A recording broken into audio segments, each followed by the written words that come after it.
Good morning, Jim. Good morning. Yeah, namaste.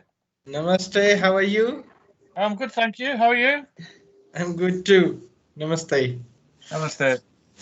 I was just about to ring Sanjeev there. Okay.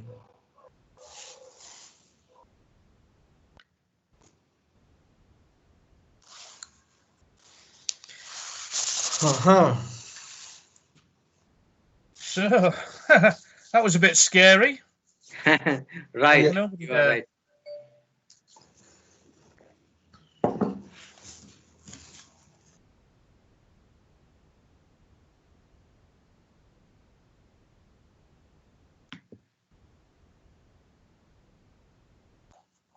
We are going to finish 2 books today. No, just the one. Well, but we'll finish it all on Monday. We won't finish it all today. All right. It's just that normally hydraulics and pneumatics are tied in together, so we've got a couple of days to do it. So You made me scared. No, nothing to be scared of. Can everybody see the presentation okay? Yeah. OPS. Jim. Jim. Yeah. I have some questions in fuel system yesterday you gave. I want to discuss. I'm just coming on to that. I'm just going to say before I start, has anybody got any questions? Okay. So go ahead. What's the question? In the fuel system, there is a question, 3 instances you would use float switch in a fuel tank. So I mentioned the high level float switch and the low level float switch. Yeah. Right? And a third one, I don't know what to say. On some fuel tanks, you can use it for contents indication. Okay. And can we say this to isolate the electrical mechanism from the fuel tank for safety reasons? I saw this in the notes. Yeah. That's what it's there for. Yeah. To isolate the electrical mechanism from the fuel tank for safety reasons. In the case of emergency, it will isolate the electrical mechanism. Not so much in the case of an emergency, but it's just keeping the electrical side out of the fuel tank. Okay. Yeah. So the better option will be the fuel quantity indicator. Yeah. For the 3 uses of the switch. Yeah. Okay. And then I have this one more question. What type of motor operates a reversible fuel valve? So in the notes, it is a reversible electric motor equipped with electromagnetic brake. So is it? Yep, that's it. Yep. Okay. Then one is, what does water look like in F-gas? So you mean to ask that water sinks in F-gas, or is there something else? Yes, it'll either show us sort of bubbles, or the fuel will be a milky color. Yeah. So see, we can't say water sinks in F-gas because it goes down. Yeah. Okay. And then if you've got very, very fine bubbles of water in the fuel, it looks very sort of milky. Okay. Mercury-like globulus. Is that correct? Yeah. All a globule is a little blob. Okay. Then what ensures there is a minimum amount of fuel left in tank after fuel jettison? So warning lamps or magnetic indicators? No, what did we say preserved the fuel for us? Standpipe? Yep, that's it. Yep. So fuel goes out through a standpipe. Once it's below that level, we can't jettison anymore. Okay. So the answer will be standpipe. Yeah. Right? Yeah. Okay. And What electrical device can perform the same job as high level float switch? So can it be the electronic control on the refuel solenoid valve, can we say? Yeah, because it's just cutting off the input to the tank, isn't it? Yeah. And there's a question, I don't know, what is clack valve and where is it fitted? So yesterday I think we don't discuss this clack valve, or something else is this? Yeah, that's fair enough. The clack valve it's just a non-return valve in the tank. Yeah. You know where we have the baffles? Yeah, and we said we've got Yes. baffles in the fuel tank. Yeah. Yeah, all the clack valve is a little plate, so the fuel will go through one way, Okay. and then if the fuel tries to go back, the little plate will shut and stop the fuel going back to the outboard end of the wings. So it is fitted inside the tank? Yes, yeah, it's on the.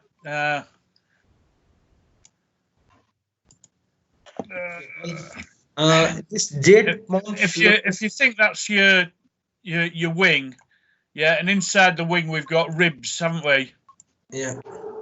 Yeah, so there's the wing, and the wing's made up of ribs. Yeah, if you got that integral fuel tank, Okay. what happens when the aircraft manoeuvres? The fuel is allowed to run through that way. If it tries to go back the other way, what you've got, if you look at the side of the rib, you've got a little plate on there. Yeah, fuel goes through, the plate will lift up. Yeah, so that'll allow fuel to flow this way. But if the fuel tries to go back the way, the plate will close. That's what a clack valve is. It's just a little non-return valve. Okay. It's mentioned in page 96 in our note. 96? Yes. Thank you. I can't find today, so I was simply asking. Go through 96 page number.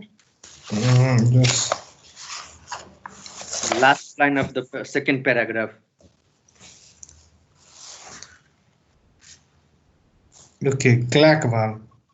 Yeah. Did you got it? Yeah. And then this jet pump's location, what should we say, sir? Along with the booster pumps or something else? In front of the booster pump. So what does this mean in front? Jim will explain. Yeah. Jim, please. Yeah, when it's in front of the booster pumps, what we're doing with the jet pump is we're using that to scavenge fuel back. We're taking back fuel that's very, very difficult to reach. Okay. So we're using the booster pump, yeah, to squirt a bit of high pressure fuel through the jet pump. So the booster the jet pump's going to be in front of the booster pump. So we can say it's just for the direction of flow. Don't worry about it. So can we say the like upstream, downstream, if something is there? So what we can say, or we can't say like that? Not really. No. I would. In all honesty, I wouldn't worry about it. Just know that the booster pump is sending a squirt of fuel into the jet pump. That's all we need to worry about. Okay. And in the ice protection system also, I have some questions. Go on then, so long as it's sharpish. Should I go? Yeah, go on. So what indication would the pilot have of ice detection system failure? Well, again, what did we say the other day? If the system failure, then how would the pilot have indications? In the cockpit or? Yeah, he's going to get a warning light on, isn't he? In the cockpit, yeah. Okay. I thought there is something else. That's why. No, it's fairly simple, fairly straightforward. Don't forget, this is a protection system, so it doesn't need, it doesn't have to be complicated. We don't need it to be complicated. We need it to be simple. Yeah. So if he gets ice build up, we've got those detection systems. If you get a failure in that system, he needs to know about it, so he'll just get a warning light on. Okay. And then there is a question, what protects the nose cowl? So is it nose cone or it is nose cowl only from excessive pressure? Is the nose cone going to get excessive pressure? No. So what does this nose cowl, what protects the nose cowl from excessive pressure? Well, what normally protects anything from excessive pressure? Pressure relief valve. Yep, there's one of those in there. Yep. Okay, so simply we can say pressure relief valve. Yeah. Yeah. Okay, and this piccolo tube, I always forget this. In thermal What, sorry? system, what does the piccolo tube do? So it distributes to the tiny pores. Yeah, Or- the piccolo tube is just a pipe with holes in it. So yeah. as the hot air's going down the pipe, it's coming out of the holes, warming up the leading edge. Yeah. So what we say, the piccolo tube distributes through the small holes. Yeah. Yeah. Okay. Okay, that's it. Thank you, Jim. Okay. Yeah. Anybody else got any questions before we move on? No. Okay, then. Sound right. So today's subject is going to be hydraulic systems, and we'll finish hydraulic systems and we'll carry on with pneumatics on Monday. Yeah. So I appreciate it's Friday, but it's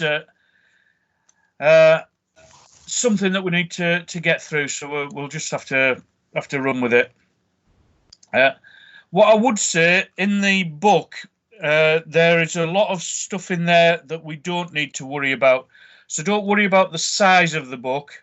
Yeah, we'll go through the material, but there will be a lot of information in there that we can just ignore, and I'll let you know about that when we get to it.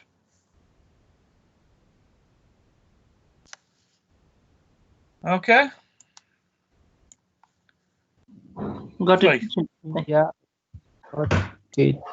Okay. Okie dokie, brilliant. Right.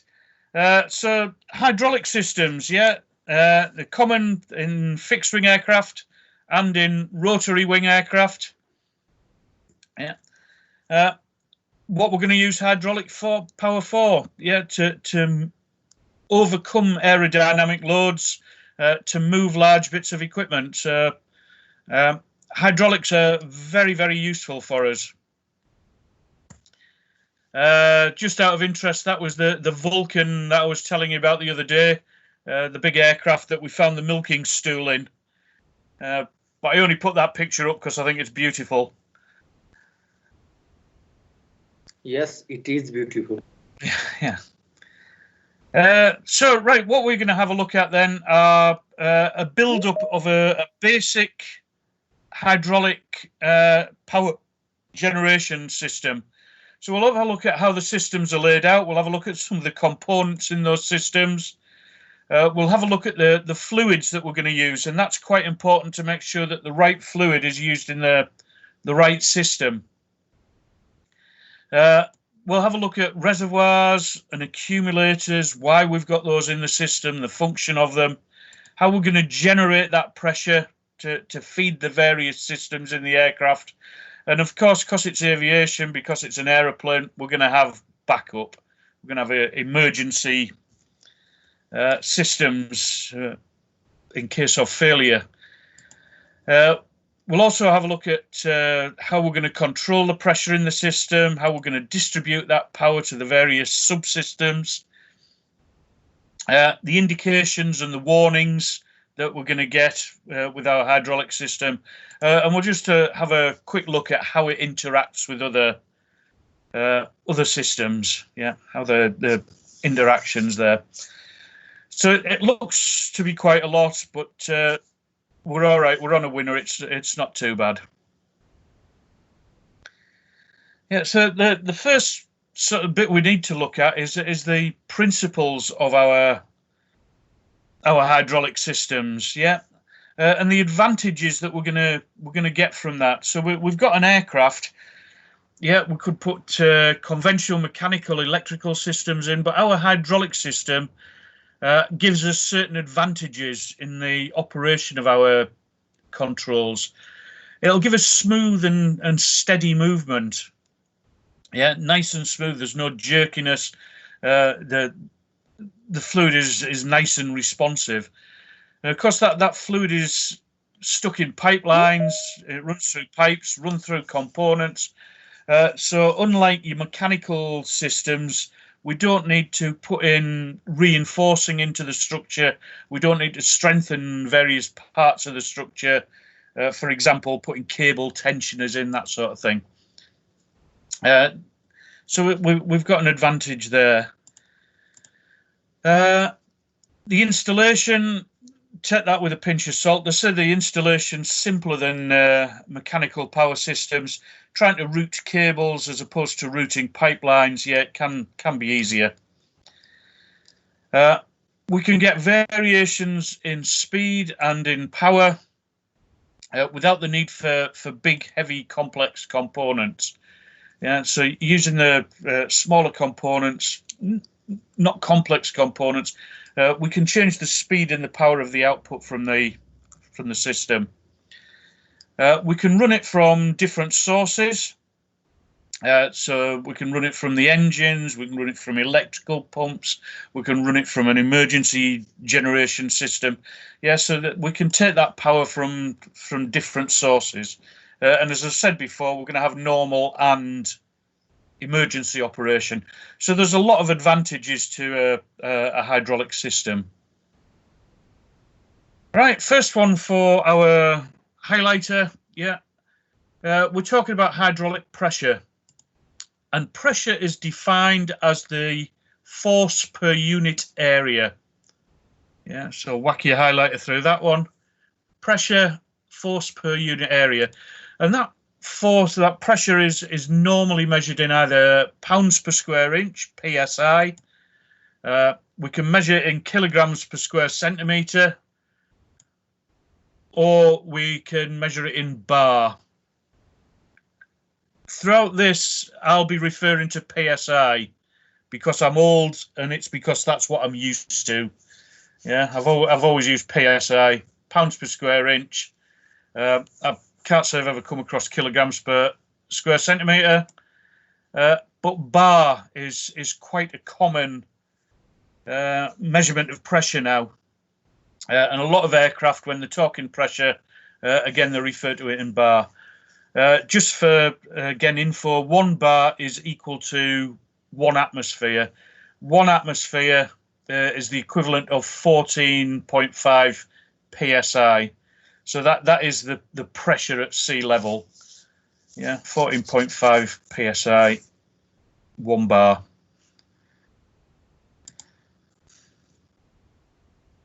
Yeah, your pounds per square inch, again, just from the notes showing us that if we've got 1 pound acting on every square inch, yeah, that's a total of 4 pound over a 2-inch area.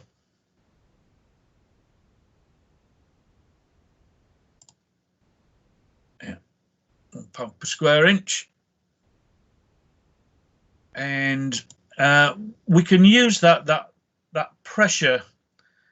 Yeah, we can use a small input to get a large output.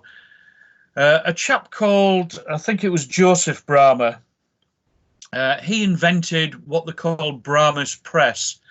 And Bramah's press is there to show us how we can utilize the different areas to support or move different weights. So if you put a 20 pound weight on a 2-inch square piston, yeah, that is 10 pounds per square inch. So 20 pound weight, 2 square inch piston is going to balance a 20 pound weight on a 2-inch piston. If we get a 10 pound weight on a 1 square inch piston, yeah, again, that will balance a 20 pound weight on a 2 square inch piston. Yeah. So at the pounds per square inch, yeah, we can get a large output from a small input. The lower sketch, putting £5 force on a piston that's half a square inch in area, yeah, we can now get an output of £100 force by using a larger piston. Yeah, 10 square inch piston. Yeah, we can raise £100 force. So you can see we're putting a fairly small input in to give us a large output.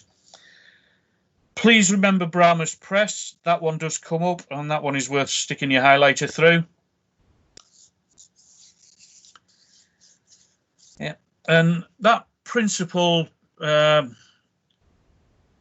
down to what they call differential areas.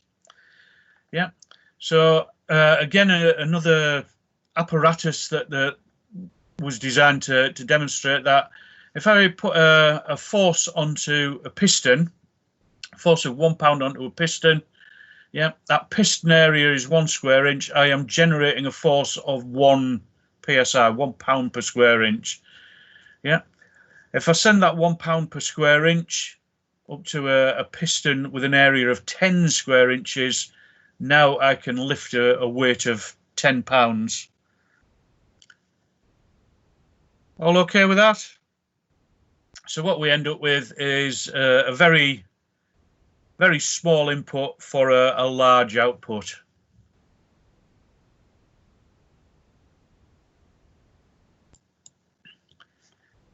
That differential area we can use to our advantage as well. Yeah, if we put 1,000 psi onto the face of a jack ram, that face of the jack ram, or face of the piston, I should say, the piston rod, as we see, has got an area of 1 square inch, so that the remaining piston area is 3 square inches. So if I put 1,000 psi pressure in there, yeah, the force that's being applied on this face of the piston is £3,000 because we've got 3 square inches of area. The other face of the piston is 4 square inches because we don't have the rod on this side. So now I've got 4 square inches. If I apply that same 1,000 psi, I'm putting an extra £1,000 force onto this face of the piston. So I can use 3,000 psi one way, or £3,000 force one way, £4,000 force the other way. And again, that principle we can use all over the place, but probably the easiest example to see is where we want to lower an undercarriage. With an undercarriage, we've got gravity, so we don't need as much force to lower the undercarriage. We need more force to raise it. So by orientating the actuator properly, we can create more force in one direction than the other. Yeah, so differential areas, very, very important in the use of hydraulics in our hydraulic systems. Everybody okay with that? Any questions there?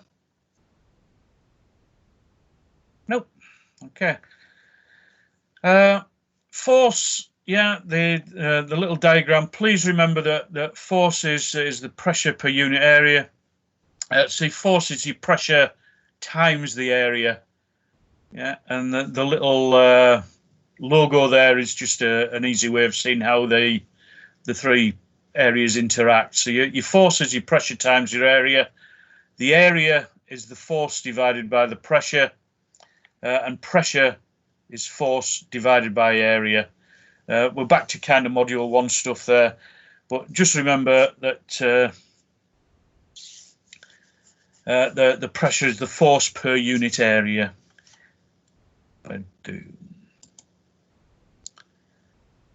Yeah, one of the big beauties of our hydraulic fluid is that liquids are very, very resistant to compression.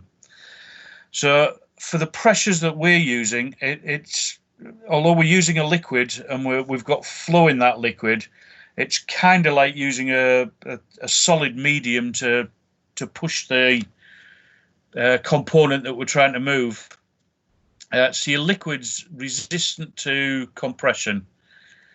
Yeah. If we've got a pressure of around about 5,000 psi, hydraulic oil will compress by about 1%. Not a great deal at all. But air, if we put air into a container and we applied the same pressure, that would compress to about 1/300th of its original volume. So air is a lot more compressible. Yeah. Very, very rare that we're going to get a hydraulic system that's going to work above 5,000 psi. So to all intents and purposes, we can say that the hydraulic systems that we use are incompressible. Yeah, the hydraulic fluid is considered incompressible in our systems. Everybody okay with that?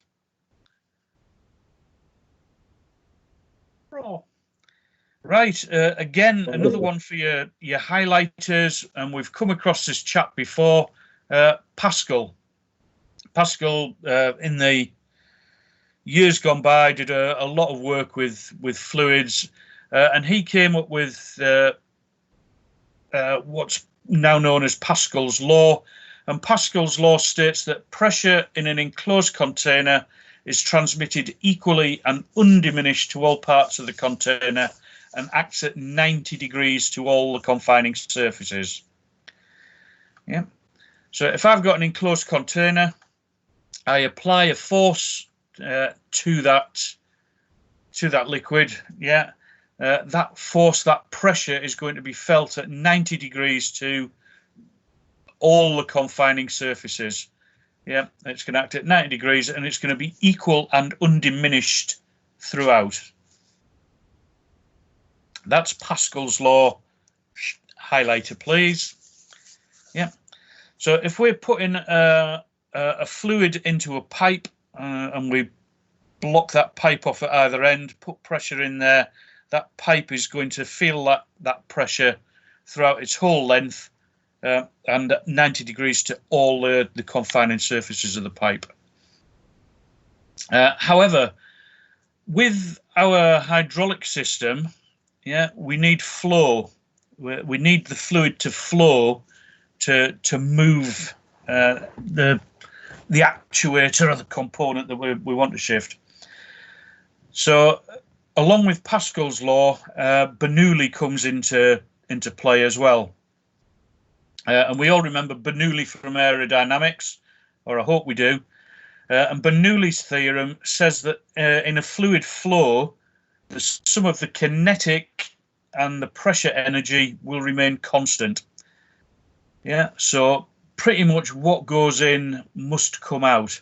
So if I've got a pipeline and I put a high flow rate in, yeah, a low flow rate, high pressure.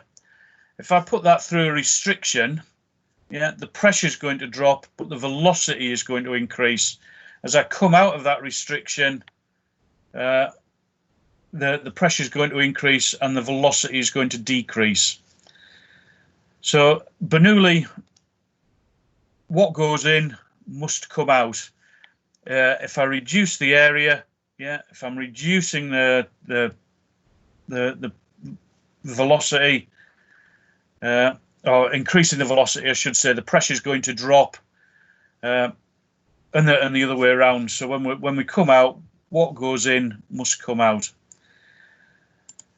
So that was Bernoulli. Yeah, in fluid, the sum of the kinetic and the pressure energy remains constant. Pascal, yeah, we put that fluid into a container, put pressure behind it, and that pressure will act equally at 90 degrees to all the confining surfaces. So using Pascal's law and Bernoulli's theorem, we can see that if kinetic energy increases, the pressure energy must decrease. Yeah, Pumps, and again, we'll reiterate this again and again, but stick a highlighter through that line there. Pumps provide flow, and it is the resistance to the flow that causes pressure. So now I need flow to move my component. Yeah, I'll put a pump into the system, and the pump will generate the flow of fluid, but by constricting the flow of that fluid, i.e. putting it through a pipeline, that's going to increase the pressure. And that's how we can build the pressure up to move whatever it is we need to move. Has anybody got any questions on that? Is that okay? Explain that to your satisfaction. Brilliant. Okay. Yes, Jim. Thank you. If somebody talks to me, I know you're all alive out there. You haven't all scuttled off. Right, so we know we've got fluid in the pipes. We know that our pressure, force per unit area, stick it in a pipe, make that fluid flow. Happy days. If we resist the flow, that's going to build the pressure up. Yeah. So what we now need to do is to look at our fluid. Yeah. What do we want that fluid to do?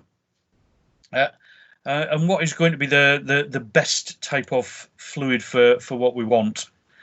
So first of all, it needs to be incompressible. We've said that for the pressures that we're talking about, most fluids are considered incompressible. It needs to remain constant, yeah, no changes in its density as temperature changes.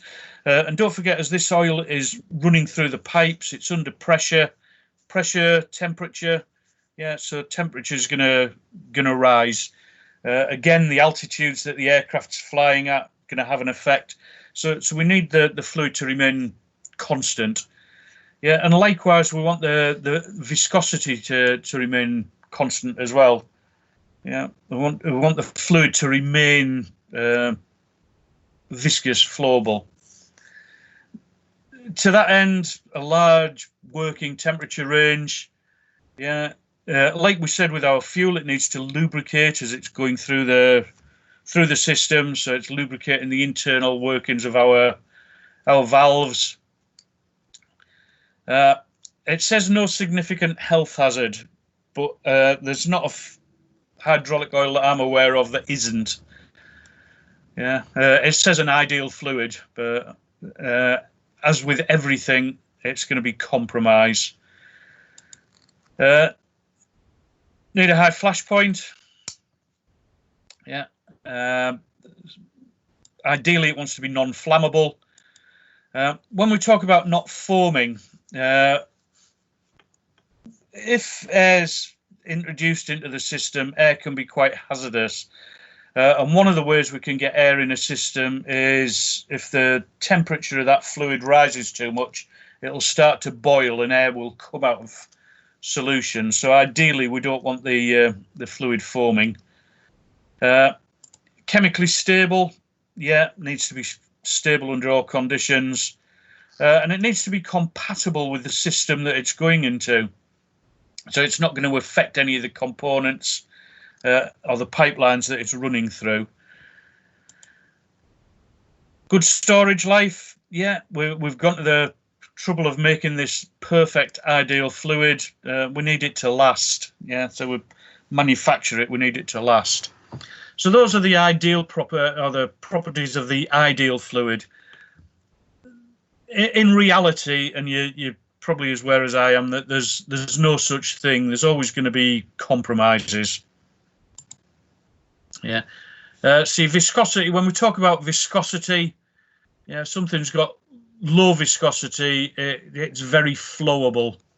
Something with a high viscosity has got a resistance to flow. Yeah. So with our hydraulic fluid, we need a good level of viscosity. We need the stuff to flow, but we need it to be thick enough to transmit the power, if you like, that we want it to.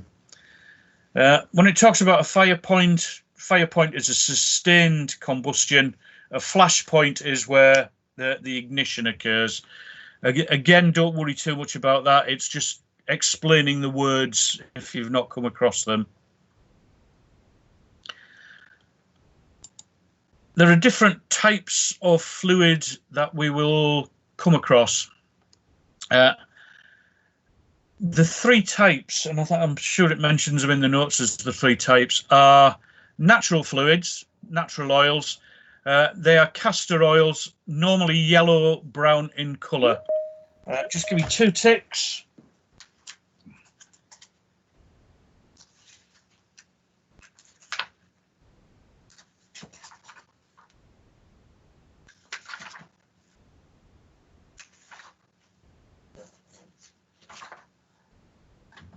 Right, and the notes I've got, I'm on page 9, but it says we've got the three types of hydraulic fluid.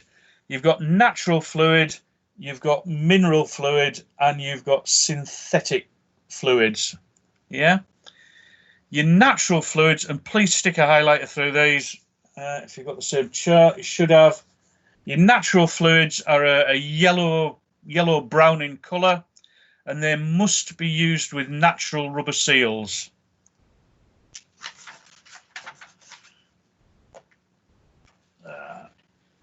Yeah, stick it in. Again, it's the same chart's on page 10 in my notes. I'm not sure what it's on the PDF copy. Natural, yeah, don't worry about it being flammable and all the rest of it, but know that a natural oil is golden yellow to sort of brown in colour, and it must be used with natural rubber seals. Highlighter. A mineral oil is red in colour and must be used with synthetic rubber seals. Highlighter. Yeah, mineral oil, red, used with synthetic rubber seals.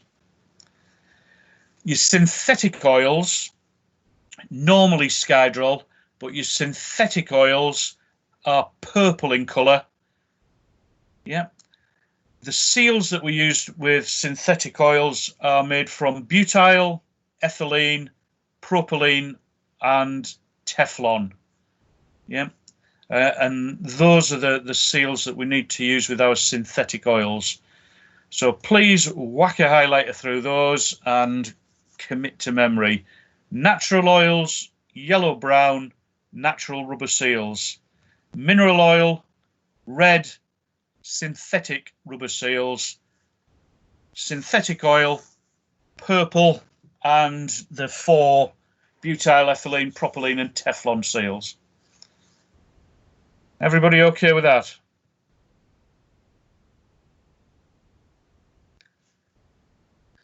I'll take that as a yes then.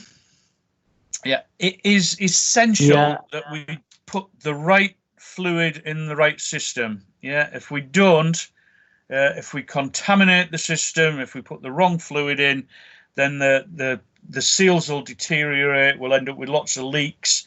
The components in the system can be affected. It's a complete and utter chew.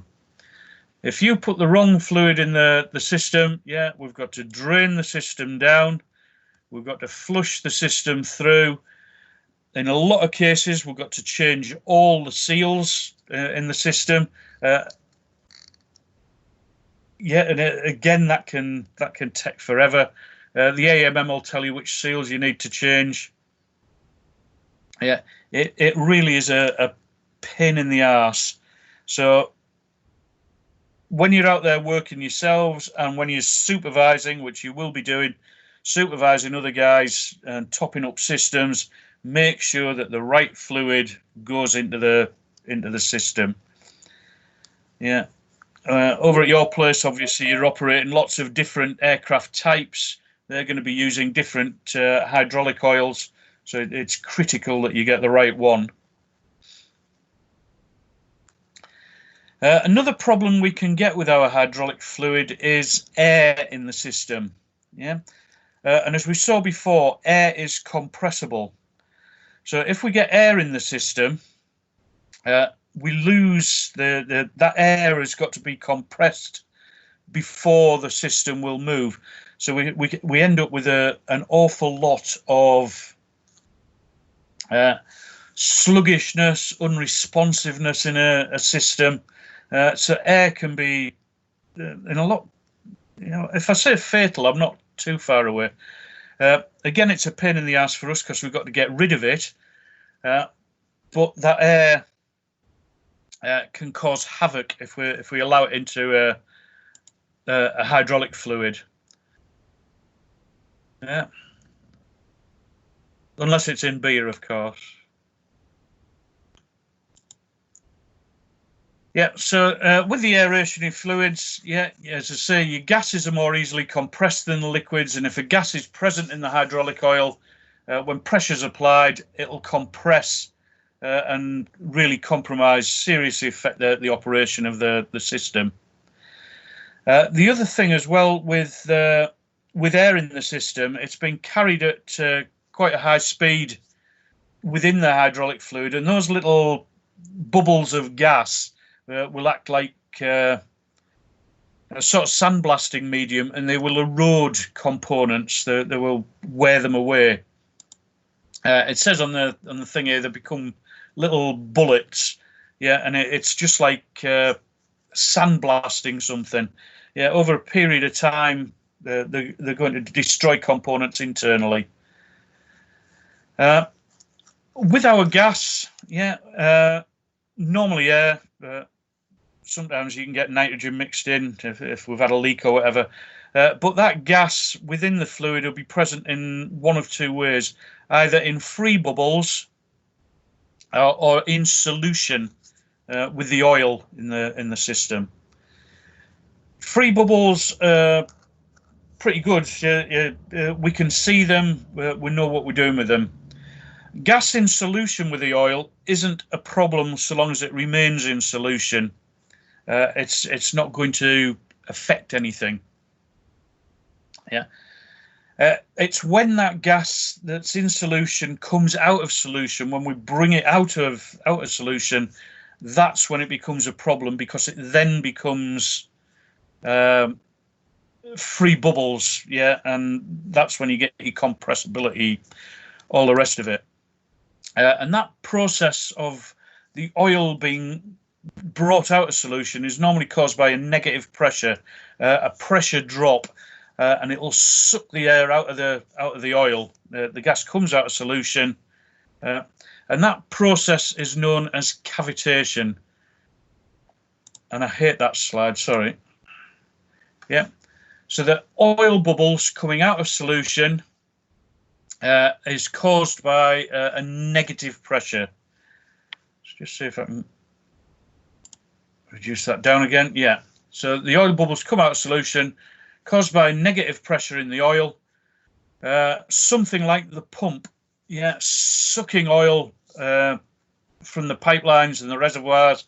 If that pump sucking action causes that pressure drop can cause the gas to come out of solution.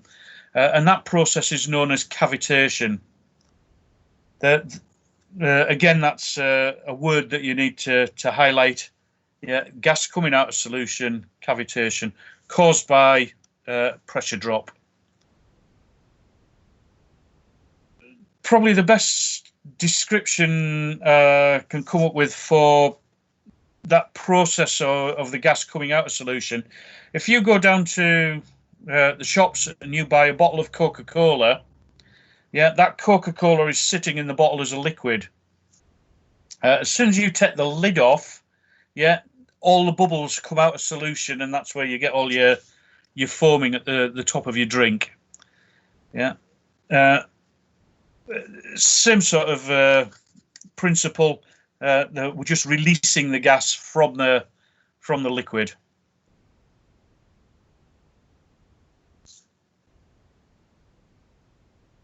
Yeah, cavitation.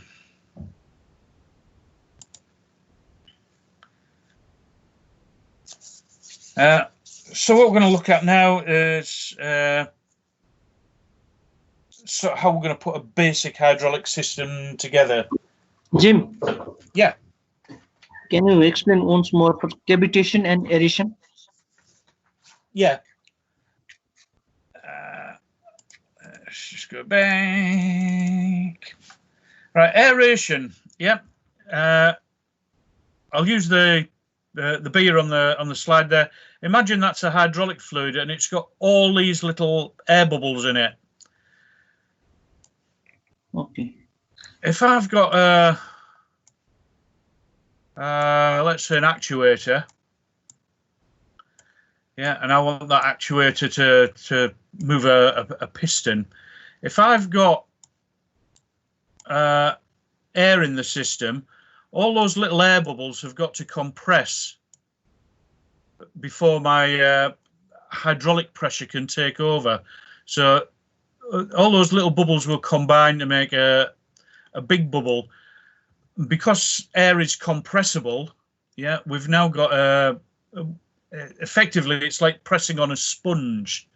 Yeah, so it's going to absorb a lot of the power, and it's going to make the system very unresponsive. Yeah, even to the point where it's not going to work. So air in the system is known as aeration, where the free bubbles are. You okay with that? Yeah. And cavitation? Cavitation is, if you can imagine, we've got the fluid. If you look at the bottom half of my glass there, yeah, forget that bit. That fluid, yeah, is nice and clear. There is no air showing. There's no free bubbles in it. But what we do get is gas that is part of the oil. It's just a natural part of the oil. It's in solution with the oil. While it's in solution, it's not causing a problem at all. It's when it comes out of solution and forms free bubbles, that's when we get the problem occurring. Yeah. The process of that oil coming out of solution is known as cavitation. And cavitation is caused by low pressure. So very, very simplistic. If you think about if you get a low pressure drop, the pressure is sucking the oil, sucking the air out of the oil, out of solution, and creating free bubbles. Does that make sense? Yeah, coming out of free bubbles is due to the low pressure, right? Negative pressure. Yeah, negative pressure is going to cause any air that's mixed in with the oil. It's going to cause that to come out of the oil, and as it comes out of the oil, it's going to create these free bubbles. Yeah, and it's the free bubbles that give us the problem, because the free bubbles are compressible. Yeah. Okay. Thank you, Jim. Got it. Are you sure? Sure. Thank you very much. Oh, good man. Good man. Has anybody else got any questions there? Zim, Yeah. which one is very harmful, the aeration or the cavitations in the system? The free bubbles is if a system is aerated, it's got free bubbles of air being carried in the oil. If it's cavitation, is where the oil air that's in solution with the oil is pulled out of the oil. Like I said, it's caused by that very, very low pressure. As I said, the best thing I can think of to visualize it is your bottle of Coca-Cola. So you go to the shops, you buy a bottle of Coke, and all you've got is liquid in that bottle. Yeah, you can't see any gas in there at all, can you? No. Yeah, so you've just got liquid in your Coca-Cola bottle. When you undo the cap, yeah, you're creating a pressure differential, and that pressure is sucking the bubbles out of solution. So then you can see the bubbles. They are free bubbles, and it's the same process that's happening in our same process that's happening in our hydraulic oil. Yeah. So as we get a negative pressure, the bubbles that are mixed solution with the oil are getting sucked out. Nasi. Does that make sense? Are you with me there?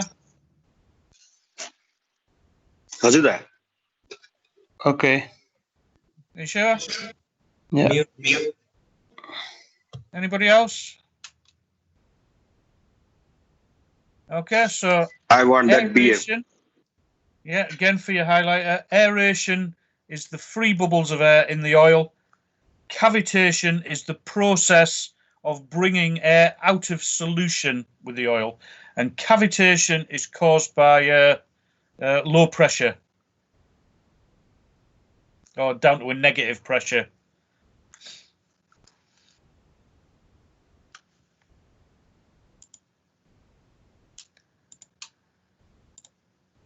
And obviously that air in the system, not only is it compressible, so it's going to make the system very unresponsive, it's also traveling at high speed and it can erode away the components. So building up a basic hydraulic system then from what we said, what are we trying to achieve? We're trying to achieve motion.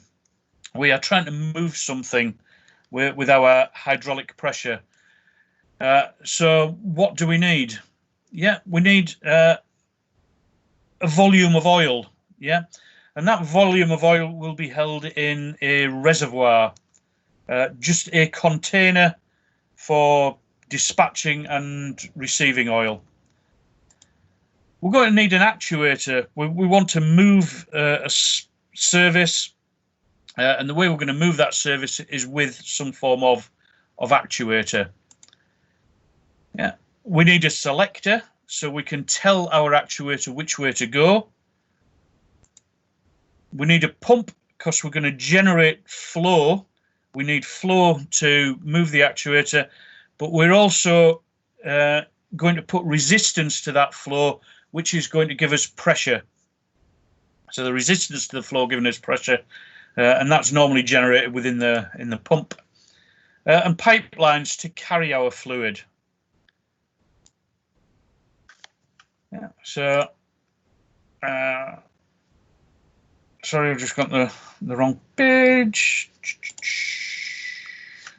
Yeah. So what am I looking at? I'm looking at the reservoir where I'm going to contain my fluids. That reservoir is going to feed fluid down to a pump. And in this case, we're talking a very simple, basic system. So just a hand pump. And as I move the hand pump backwards and forwards, that is going to generate the flow. And that flow is going to go via a selector to one side of a piston on an actuator. So in this case, we've got the pressure coloured red. Yeah, pressure lines are normally red. So we can see the pressure going through the selector to the face of the jackram. The fluid on the other side has to go somewhere. Yeah, if we didn't provide a path for it to go back, all we're going to do is squeeze that fluid because it's incompressible. The body of the jack would burst. So we need to provide a free path for that fluid to flow back somewhere, and that line is known as your return. So from the actuator, it's going back through the selector's giving it a path to return, and that fluid will go back to the reservoir. Yeah. When I was talking about aeration, yeah, if I'm trying to move this piston, if I had air in the oil, I'd be trying to compress the oil, compress the oil, but the gas would be compressing even further, so that the response of the actuator would be very, very sluggish. Again, if I want the actuator to move in the opposite direction, I'm going to pump fluid from the reservoir, yeah, through the selector and to the actuator, And again, that pressure acting on the piston is going to push the actuator in the opposite direction. And again, I'm providing a path via the selector for the fluid to return. Yeah. Again, those components for a basic, simple hydraulic system, yeah, those are the components that you need in there: the reservoir, the actuator, the selector, the pump, and the pipelines. I have seen a question along those lines: what are the components in a basic hydraulic system? Yeah, so just obviously we're going to build on this. We're going to make the system much more effective, efficient, but just remember those are your basic components.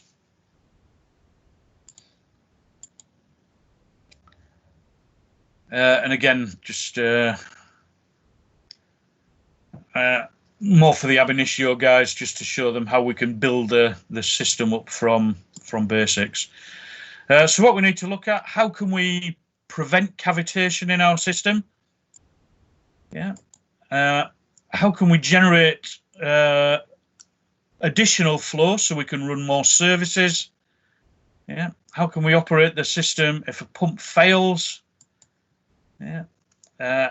Do we need rotary motion? How can we adapt to rotary motion? And putting filters in the system. Yeah. We're going to put filters in there to ensure that the oil's clean. What happens if those filters get blocked? Yeah. So those are some of the points that we need to think about for our system.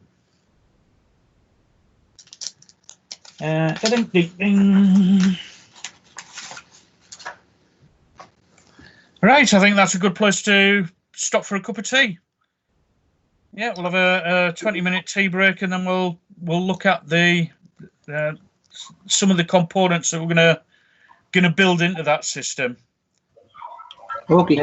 Okay. Okay, so I'll see you. I've got 10:15, so I'll see you at 10:35 my time. 20 minutes in your time. Okay. All right. See you then. Okay.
Okay, right. We got everybody back.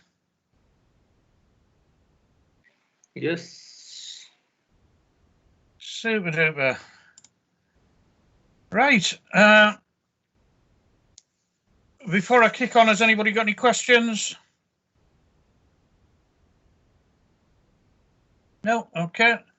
Right. So what we've done so far, then we've looked at why we need hydraulic power, what hydraulic power is, the pressure. We've said about Brahma's press, and hopefully you've highlighted that. We mentioned Pascal and Bernoulli saying that if we put fluid into a confined area, the pressure is going to act evenly at all 90 degrees to all containing surfaces. But to move something, we need flow. So we're going to generate flow in our fluid, put resistance to that flow, and that's going to give us the pressure. And that's what's going to help us move. Had a look at differential areas. Yeah. So how we can differ the area that pressure's acting on, so we can get more movement in one direction, or not movement, but more force in one direction than another. We then looked at the air in the system and said that air in the system, because air is compressible, it'll degrade the performance of our system, and that air, again, we've got free bubbles, and that's called aeration of the system. Then we get cavitation, and cavitation is the air being drawn out of solution with the fluid by the act of low pressure, normally negative pressure. Yeah. We then had a look at the components in a very basic system. Yeah, what we need to build a basic system to get something to operate, and now we're going to look a bit deeper at those individual components. Yeah, and the first one that we looked at was the reservoir. The reservoir is a device for supplying, storing, and receiving fluid. Yeah, so make a note of that. What is the reservoir there for? It's there to dispatch fluid to the systems. It's there to store fluid, and it's there to receive fluid back from the system when it's operated. Yeah, reservoirs, depending on what type of aircraft you are going to work on, are going to vary. Yeah, the reservoirs in smaller, simple aircraft are just basically a container. Yeah, the simple container, we're going to have a filler cap where we're going to put the oil in. Yeah, and that oil is going to be put into the thing via a strainer just to make sure that there's no crap introduced to the system. This one, there's going to be a filter in the reservoir. The fluid we're going to allow out, in this case, to the hand pump. There's an outlet to a hand pump, and there's an outlet to an engine-driven pump. Yeah, the outlet to your main-driven pump is, again, as we saw with our jettison system, it's through a standpipe. And the idea of the standpipe is just to make sure that there's no crap introduced into the system. So any contaminants, any solid particles will fall to the bottom of the reservoir and ideally won't get out. The reason we don't have that for the hand pump system is, in this case, the hand pump is going to be for an emergency use only. It's going to be a reserve of fluid that we can pop off to the hand pump. We need to know how much fluid's in there, so we'll provide some means of indication. In this case, it's just a little sight glass, so the fluid level will be up here somewhere behind the filter. And that's it. That is your basic, simple reservoir. Yeah. Example of that. Yeah. The sight glass, the reservoir. Yeah. The means of return. Yeah, and the means of dispatch. Dispatch up to a hand pump. We'll look at pumps in a minute, but you can see the pump there. But that gives you an idea of a basic reservoir. Excuse me, I'll just take a mouthful of tea because it was too hot to drink before.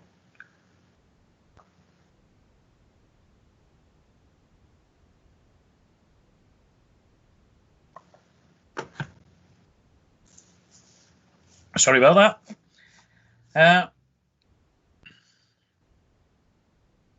Yeah, so what do we need our reservoir to do? Yeah, we need the reservoir to keep a head of pressure on the oil, and the reason for that is if the aircraft is manoeuvring, if we didn't have that head of pressure on there pushing the oil down to the pump, there's a possibility that during manoeuvring the oil could become aerated. And once we've got, as you're well aware, once we've got air in that oil, that can be a big problem. The other reason we want to keep a head of pressure is to prevent cavitation. Yeah, if I've got a reservoir and I've got a head of pressure on it, that's oil is always going to be under a positive pressure. So now, even if the pump's dragging, yeah, because I've got a positive pressure on the oil, I'm going to stop cavitation from occurring. Yeah, so within my reservoir, yeah, why am I putting a head of pressure on there? Prevent cavitation, which is probably the one that would crop up if it came up as a question. Prevent cavitation. The other reason we'll have a head of pressure on there is to keep the boiling point of the fluid at a sea level area. Obviously, the higher we go, pressure decreases, and as the pressure decreases, the boiling point of our fluid is going to decrease. Yeah, so I don't know. Pen. Let's say we're going up Mount Everest, because that's local to you guys. Yeah, and if I start off at sea level and I boil a cup of tea, my water is going to boil 100 degrees C. Yeah, so I boil my water and I can have a nice cup of tea. If I go up to base camp, whereabouts is base camp? We'll have base camp there. I don't know what height it's at, but I'll go to base camp and I'll make a cup of tea at base camp. The boiling point of my water may well be 90 degrees. Yeah, just figures I'm plucking off the top of my head here. And then I go to the top of Mount Everest. Yeah. And I'll stick my little Nepali flag up. Has it got a star in the middle? There's something in the middle of the flag, isn't there? Woohoo! My hair blowing in the wind at the top of Mount Everest, and I'm going to have a cup of tea to celebrate. Yeah, so I make my cup of tea, but the boiling point of my kettle might well be 60 degrees. Yeah. What happens when we boil our hydraulic fluid? Yeah, so as the aircraft climbs to altitude, that hydraulic oil is working. It's going to get hotter and hotter. But rather than boiling at 100 degrees where it would at sea level, it might well boil at 60 degrees while we're at altitude.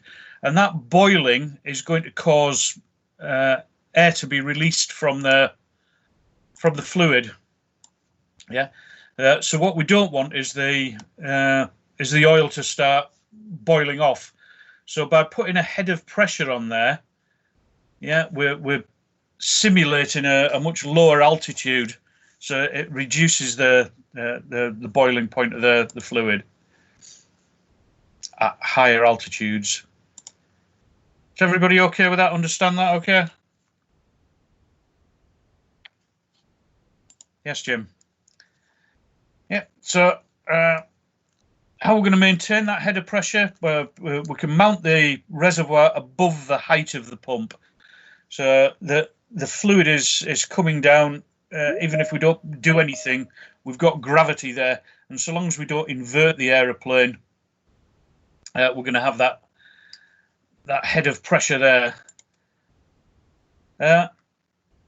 Provide positive flow to the pump. In other words, make sure that the fluid is being forced down to the pump. Yeah, putting that positive flow on it. We can do that. Yeah, and that's going to maintain our head of pressure. There are other things that we'll do, as we'll see in a minute. But during some manoeuvres for our aircraft, banking, high angles, positioning of the reservoir could cause the pump to be starved of oil. Yeah, that's known as pump stagnation. And if we starve the pump, if it runs dry, that'll lead to problems as well. So just again, so I've got my aeroplane and I put my hydraulic reservoir there and I put it above the pump. Yeah, and everything's happy. If I maneuver the aeroplane, yeah, depending on the angle of maneuver, I could end up with the reservoir and the pump, the attitude of them, meaning that I'm not going to get the required flow from the reservoir down to the pump. Yeah, and if I invert the aeroplane, I'm going to end up with the pump above the reservoir. Yeah, if I don't provide some sort of positive pressure, then the oil obviously can't flow uphill. Yeah, it can't get to the pump. If I starve that pump of oil, then the pump is going to stagnate. It's got nothing to run against. And obviously, if I haven't got any oil in the pump, as we said, we're going to lose the lubrication and the cooling for that pump. Does that make sense to everybody? Yeah. So the starvation of the pump of oil is known as stagnation. Yeah. So we need to make sure that we've got a positive feed there. The other thing we can get is that cavitation that we talked about, where the dissolved gas, the gas that's in solution, that dissolved gas can come out and form free bubbles in the oil. Yeah, that's normally caused by suction in the supply line from the reservoir.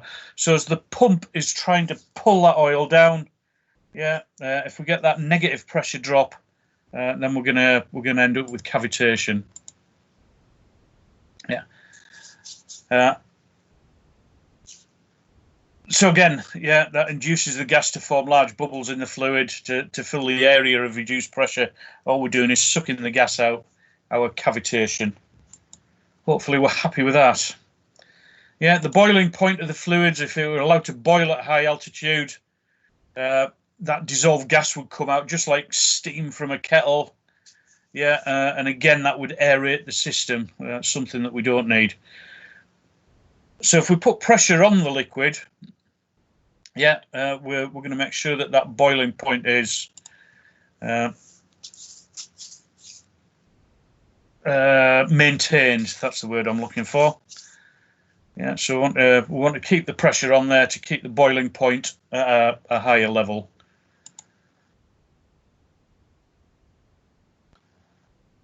We don't need to worry about a pressure cooker, I don't think.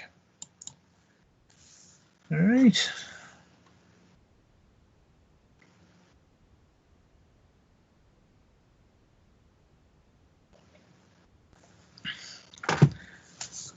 Yum, yum. So how are we going to pressurize our reservoirs then? There are different methods of pressurizing them. One of the older methods used on older aircraft, again, we don't need to worry too much about it, but it's a thing called an aspirator. And the aspirator is just drawing air in from outside the aeroplane into the reservoir and putting a head of pressure on it. I think we use a little Venturi affair. We could stick a permanent gas charge into the reservoir on top of the oil. Yeah, we can do that. Just a little Schrader valve and pump pressure in. Yeah, we could use bleed air from the engines, tapping of bleed air. We could put that onto the top of the oil and push it down, obviously via a separator of some description. And probably the most common thing we can do is use hydraulic pressure itself, hydraulic system pressure.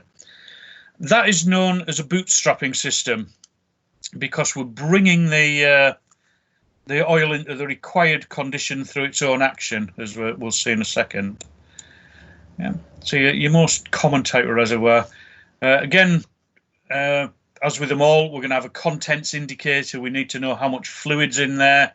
We're going to have a feed pipe out. We're going to have a return line in. But the other thing with this type of reservoir, within it, we've got a big piston. Yeah, and that big piston is attached to a small piston. Yeah. What we do is, and again, we don't need to go too deep into it. We're going to take hydraulic system pressure, yeah, and we're going to feed that onto the small piston. So there's a pressure of, in this case, 3,000 psi acting on the small piston. And as that small piston's being pushed down by that 3,000 psi, there's a large piston is pushing down on our hydraulic oil. So it's pushing down to make sure that the oil is under pressure going to the pump. Yeah. Because of our differential areas, yeah, our 3,000 psi there, much larger area up here, and I think it goes through the maths in the notes. I'm not prepared to do that. But what's happening is, because of your differential areas, you've got a reduced pressure, but a suitable pressure for making sure that the hydraulic oil is going to be fed to the pump. Yeah. Other things we've got, yeah, obviously we've got to avoid this piston is going to be moving. So as we get oil coming back from the system, we need to ensure that there's a bit of flexibility there, so that the returning oil can be accepted.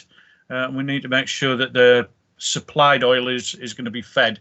So we've got the wee area above the piston to give it a bit of room to manoeuvre.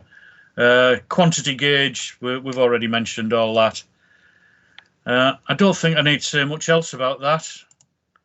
Yeah, has anybody got any questions on reservoirs at all? Anything there that I've not covered to your satisfaction?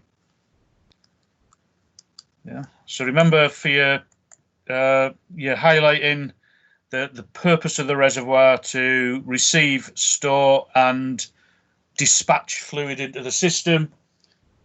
We need to have a head of pressure on the reservoir to prevent the fluid from boiling and prevent cavitation. The fluid from the reservoir and the basic reservoirs out through a stack pipe.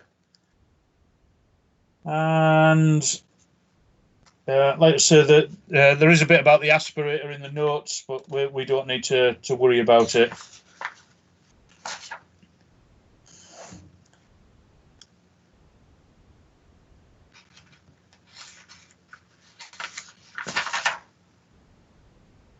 Yeah, I can't see anything I've missed there. Is everybody okay with that?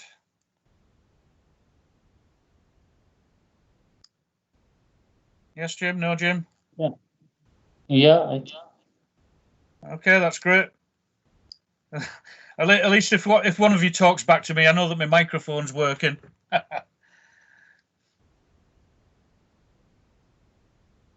Right. So pumps then. Yeah, we've taken our reservoir. We're going to provide oil into the system, and we need to get that oil shoveled around the system. And to do that, we're going to use pumps. Lots of different types of pump that we can use, but initially the basic one is our hand pump. Yeah, the hand pump, simple and straightforward. Yeah, double action. As we move the thing up and down, it's generating a fluid flow. Again, I'll just run through it quickly, but we don't really need to worry about the internal workings of the hand pump. But you've got your handle attached to a wee piston, and what's happening there? Yeah, inlet, yeah, which is where oil's being drawn in. Little non-return valve, so as oil comes in, non-return valve opens and allows the oil into the chamber.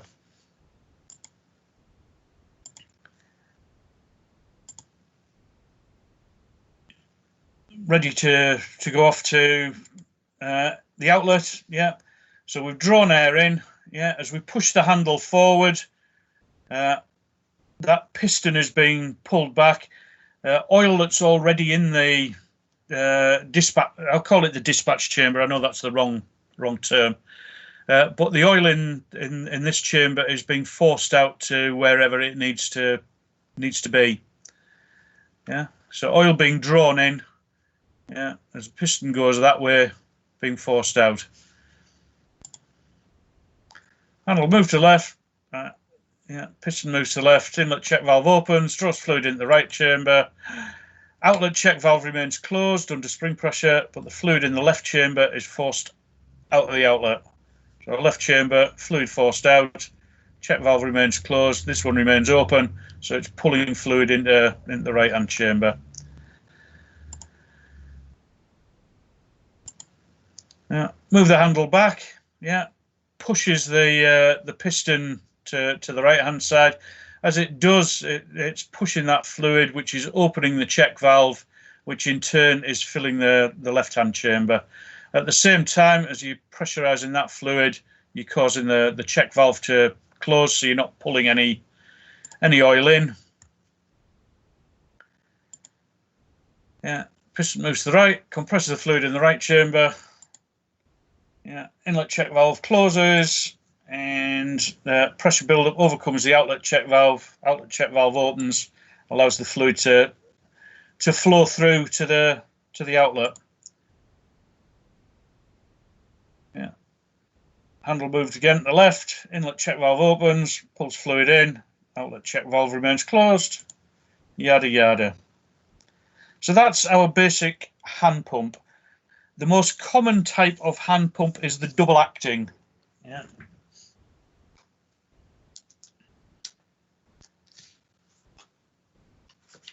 Single action, double action, and rotary hand pumps we might get. Obviously, the rate at which we can move the fluid around using a hand pump is relatively slowly. Yeah. The rotary hand pump is just giving you a continuous feed. But for operating systems, obviously for moving a hand pump, yeah, you have to have somebody there to operate it. So it's manpower intensive, and whoever's operating is going to get tired. And depending on the amount of systems you've got, it all gets a bit much. So it's a lot easier to use the engine to drive a pump for us. So what we have is engine-driven pumps. Yeah, engine-driven pumps. There are again lots of different types, but the very basic one is the spur gear pump. Jim. Yeah, the spur gear. Sorry. Yeah, in the hand pumps mostly used is this double acting, or the rotary are not used. The double action hand pump is the most common one. The rotary is just another type of hand pump, but hand pumps are generally used as emergency backup. So mostly double acting is used. Yes. Okay. Yeah, that's the most common type. Okay, thank you. Okay.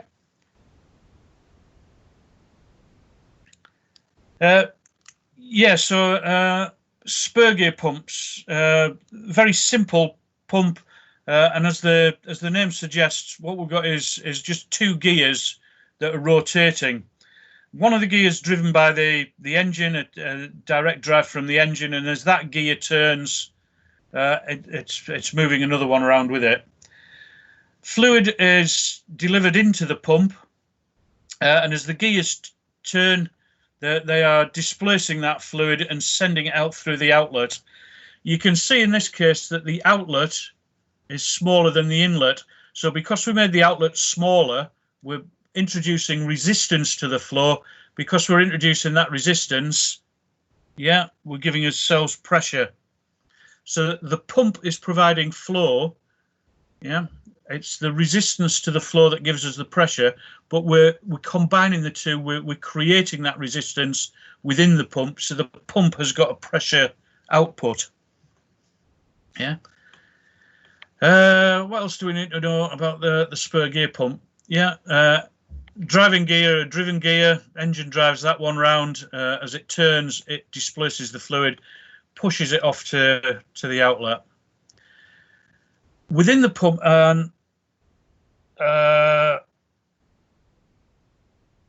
I'll come back to the notes in a minute, but what we do within the pump is we maintain what they call case pressure. So what we do from the high pressure side of the pump, we take a little tapping and we feed that back into the pump. So that means that the pressure within the pump is always going to be higher than outside. And the idea of the case pressure is so that if there is a leak at the pump, it's going to force fluid out rather than suck air in. Yeah. If we lose fluid, there are other means of coping. We can manage with that. If we introduce air into the system, then we are introducing big problems for ourselves. Yeah. So your case pressure is there in case of a leak. It is going to force fluid out, so it'll leak out rather than sucking air in. Okay. The other thing it shows you on this, some pumps, not all, but some pumps, again from the high pressure outlet, have got a little tapping, and that little tapping feeds in behind the drive shafts. And because you got that high pressure behind the drive shafts, it keeps the pump casing and the pump spindles nice and rigid, and it prevents any play in there. Yeah, it just keeps everything nice and square and tight within the pump case. So,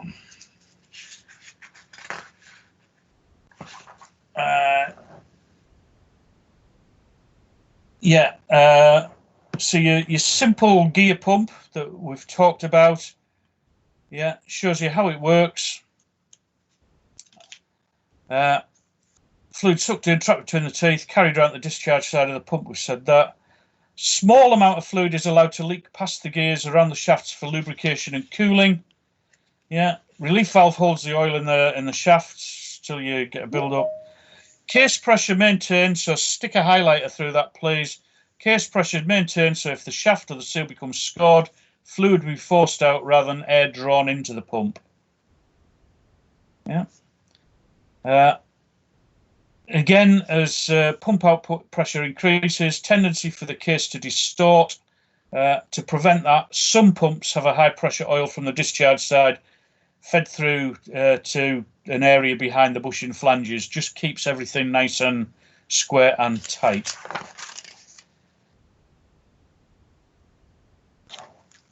Everybody okay with that? And just to see the pump in reality, those are the little gears. That one driven by the engine. These things rotate. The inlet, you can see the inlet's slightly larger than the outlet. That generates your pressure. A little tapping of oil fed back in here, so we're going to have oil that's going to be lubricating the drive shafts, keeping the pump cool. The case pressure is there in case any of these shafts get scored, or if you get damage in there or whatever, it's going to force fluid out rather than allow air to get dragged in.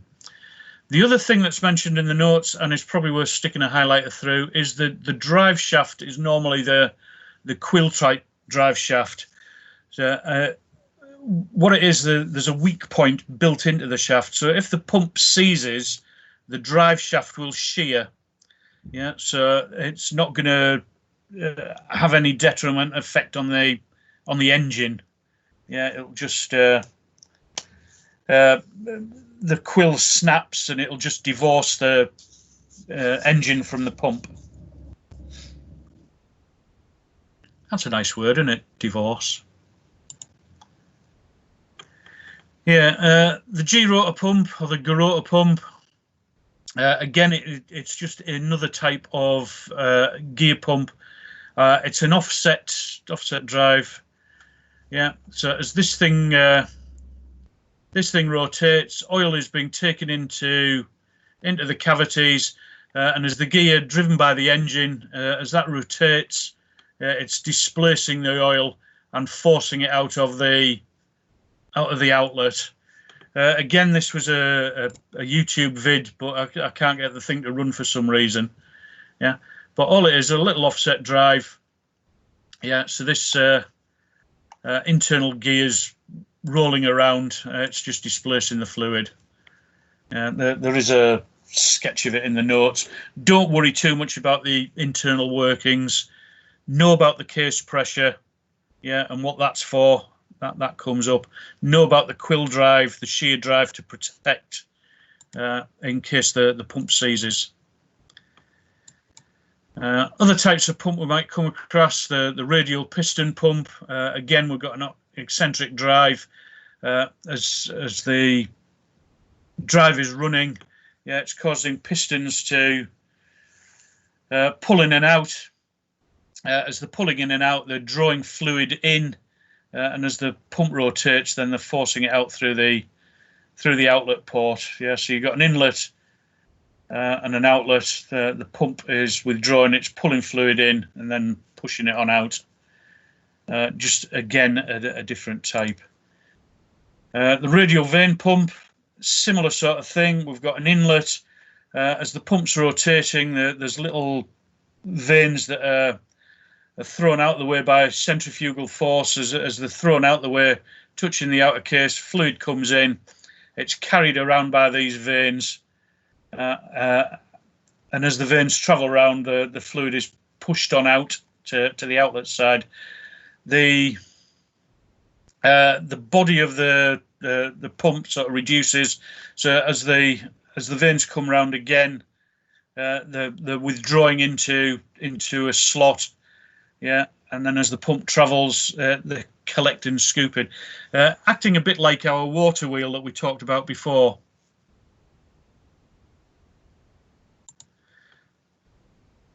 The bent axle pump, or axial piston pump, sometimes called, that uses a swash plate.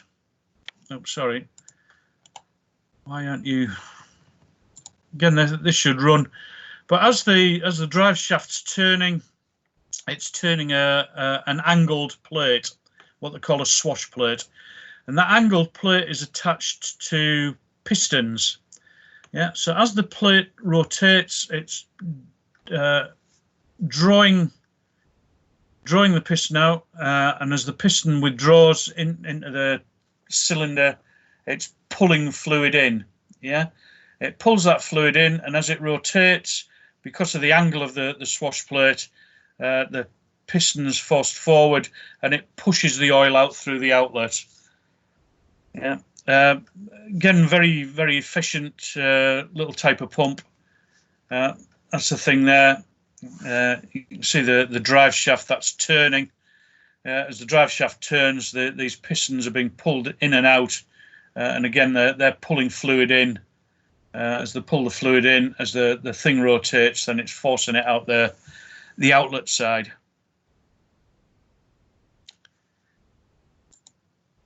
And another example of your swash plate pump. Right, all those pumps that we have looked at are fixed volume pumps. They take in a fixed volume of fluid, yeah, and they are going to deliver a fixed volume of fluid into the system, so that the reservoir is constantly feeding down to them. The pump is being turned by the engine. The area within the pump, the pistons or the spurs, are taking in a fixed amount of fluid and delivering that same amount of fluid into the system. Yeah, because we're delivering that fixed amount of fluid. Yeah, the system can be, if there's no demand on the system, if that oil's not getting used, there can be an excess that we need to get rid of. I'll come on to that in a bit. But one of the methods we can use to get around that is by using a variable volume pump. And the variable volume pump, again, uses the swash plate principle. Yeah, it's driven by the engine. Yeah, and as the engine drive shaft's driving, the swash plate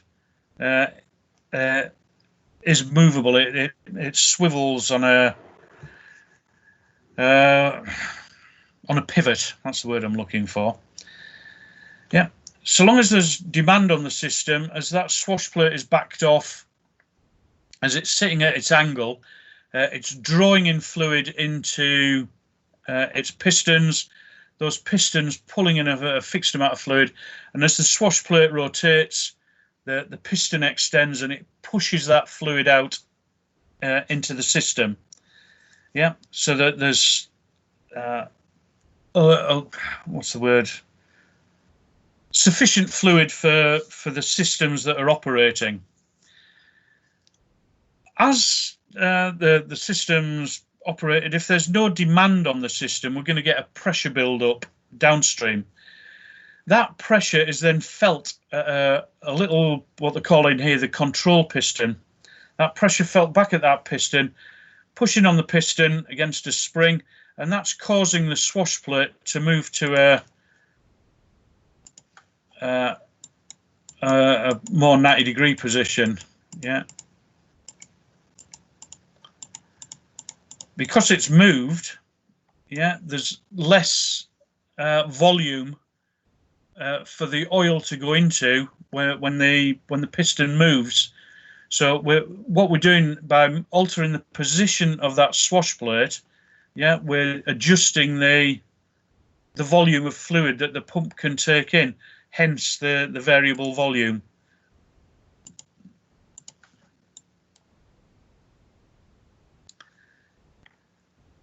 Yeah. Variable volume is worth remembering because we're going to look at why we utilize that in a couple of minutes. So keep an eye on that one.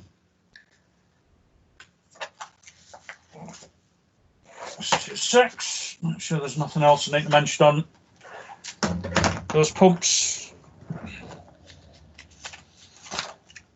Right, we've spoken about the bits to highlight on the spur gear pump, the case pressure, and the high pressure feedback to keep to stop the case from distorting, the high pressure feedback there. Radial piston pump, there's nothing that we need to worry about there, but I've made you aware of it. You know what it is and how it works. Likewise for the radial vane pump, nothing for us to worry about there. And the fixed volume pumps, yeah, are as we said, they are delivering a constant feed, a constant volume of oil into the system. The variable volume pump uses the swash plate, and that swash plate moves back and forth depending on the demand on the system.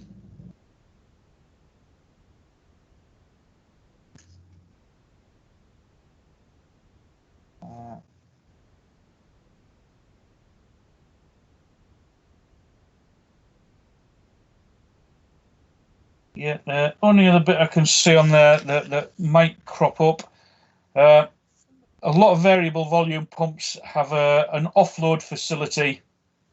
They won't come on until the engines are up to speed. And the reason for the offload facility, just holding it off till the engine drive reaches a particular velocity, is so that the engine isn't under load. It's not being dragged down while it's trying to start up. Again, example of your variable volume. Yeah, your pistons running in and out. Drive. Yeah, and again, you can see where the drive shaft has been thinned down. Remember that the shear. How is the pump protected if the engine seizes, or how is the engine protected if the pump seizes? Via the shear drive, the quill drive in the pump. Not a lot else to say about pumps. Has anybody got any questions on pumps at all?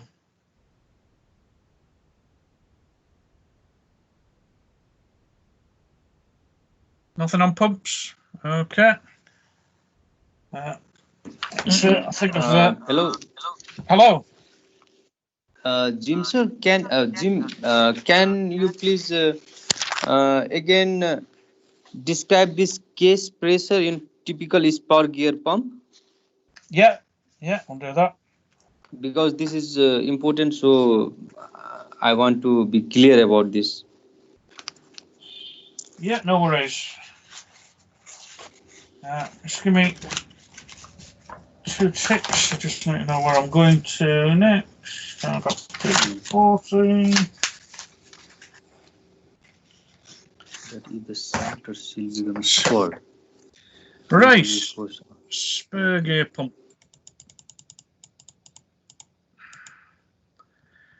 Here it is. Yep. Right. Yes. That spur gear pump, yeah, Okay. is So I've understood that this high pressure line is to to this asset compared to Right. Well, uh, to maintain a kind of pressure between these gears. yeah. What happens? This isn't in every pump. Yeah. This part, just in some. But what happens is the pressure within you've got pressure coming into the pump. Yeah. Or you've got fluid coming into the pump at a lower pressure. And you've got fluid as it's being moved, it's building up pressure, it's getting a higher pressure. And what can happen, that can cause distortion, movement within the pump case. So what some pumps do is they take a little tapping from the high pressure side. Hello. And they feed back that into there's an area behind the drives. The feedback that into that area, and it keeps everything nice and rigid, and it stops the pump from distorting, the pump case from distorting. The case pressure is on all our pumps, and the idea of the case pressure, again, we're just taking a little tapping, not high pressure, but a pressure that's higher than in the pump. Yeah, we're just going to take a little tapping of pressure and feed that back in so that the oil coming into the pump has always got pressure behind it. Yeah, and the reason for that is if we get a leak, if you get a score or a seal packs in, then the oil that's in the pump is going to be forced out rather than allowing air to be sucked in. Yeah.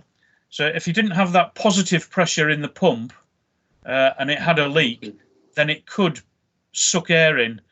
Because you've got that positive pressure in the pump case, yeah, if you do get a leak, it's going to be oil that's forced out. Okay, thank you, Jim. I'm now clear about this. You are. Pinky Yes. promise. Pinky promise. Lovely. Okay, thank you, Harry, Jim. did you have a question? Double You've got your hand up there. Harry? Jim, can you explain a little bit about variable volume bulb? Yep. Yeah, I'll do that. I was just checking Harry because on my screen he's got his hand up. I just want to make sure he's all right. Well, he's not talking to me. Yeah, variable volume pump. Right, I know that isn't it, but what I'm going to do with my pen, yeah, pump. Yeah, and the pump is firing out fluid to our various systems. Let's have an actuator.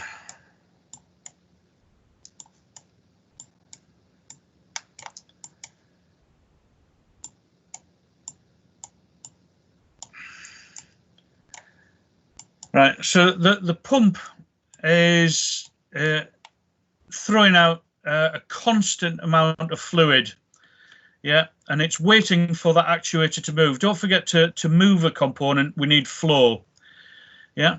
So if that component's not moving, if there's no demand on the system, yeah, we're still sending out the required amount of fluid, and what's going to happen is that fluid, as it's not moving, is going to build up pressure. You okay with that? Yeah. You see that, Santosh? Yeah.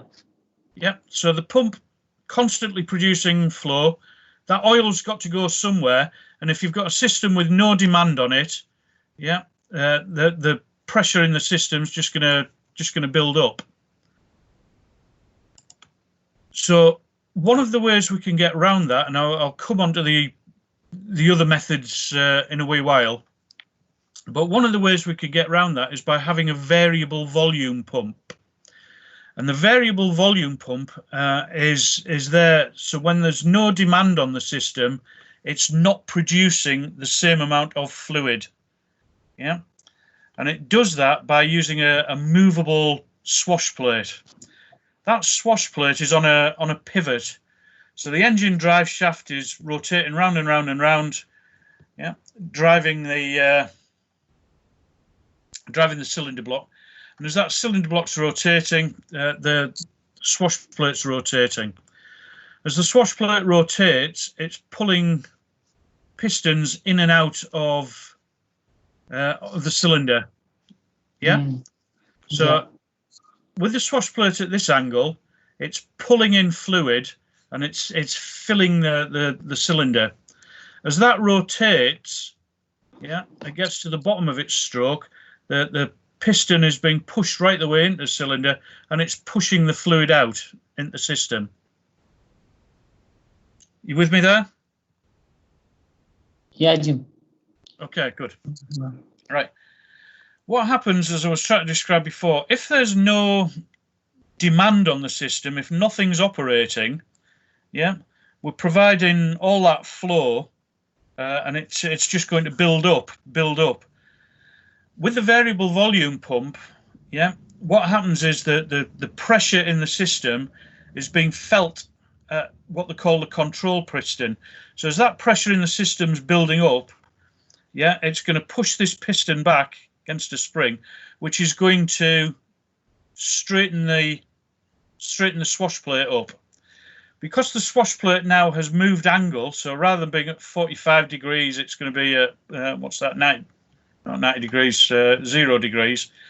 The volume of oil that's being introduced into the cylinder is greatly reduced. Yeah. So now, as the pump rotates, the oil that's being sent out is greatly reduced. Yeah. So we're not providing the same amount of flow when there's no demand on the system. Yeah. Okay. Are you sure? Yeah.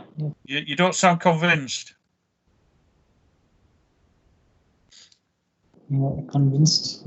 You are convinced. That's okay then. Yeah. So all the swash plate is doing is just varying Hello, the Jim. amount of fluid that we're allowing into the system. Hello, Jim. Hello, who's that? Me, Navin. Aha, I can see Navin. Yeah. I want to ask you that which of these pumps are important in the context of examination point of view? Because you said that these are not so in this system. You are telling that these are not so. Don't worry about this when you are teaching. Then which we have to more concern on it.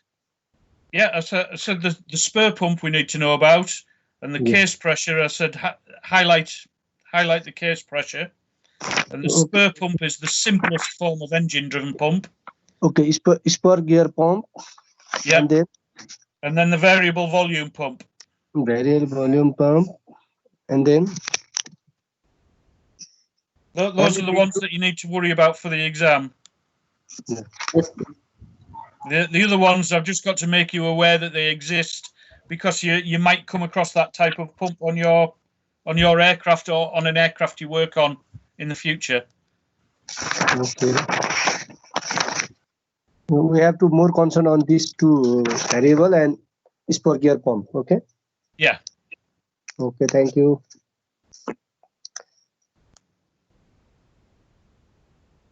Okay. Anybody else? Yes, Jim. Jim, Yes, Jim. you described earlier this figure. It's currently showing on your screen. Yeah. Is this the process of how the pump is uploaded? Is the same that the pump is offloaded in this way you described earlier? The variable volume pump, the other pumps aren't offloaded. The other pumps are producing a fixed volume of fluid. Yeah. So we're going to come on to that we need a method of offloading them when there's no demand on them. The variable volume pump is one method of doing that. Okay. Yep. Okay, thank you. Okay. Yes, sir. Anybody else? Any Yes, questions Jim. at all? Yes, Jim. In a textbook, it has been written solenoid operated depressurizing valve. Uh-huh. Is this inside the control piston or somewhere else, which No, offloads the... it's an electrical solenoid that's actually attached to the body of the pump. Okay. And all the solenoid does, it doesn't allow the pump to start operating until the engines have reached a particular speed. Yeah. Okay. And the reason for that is when the engine is starting up, we don't want to put any demand on it. Load on Yeah, it. any load on it. So the solenoid just holds the pump off until the engine is up to speed. Okay, got it. Thank you. Yep. That's all normally automatic operation.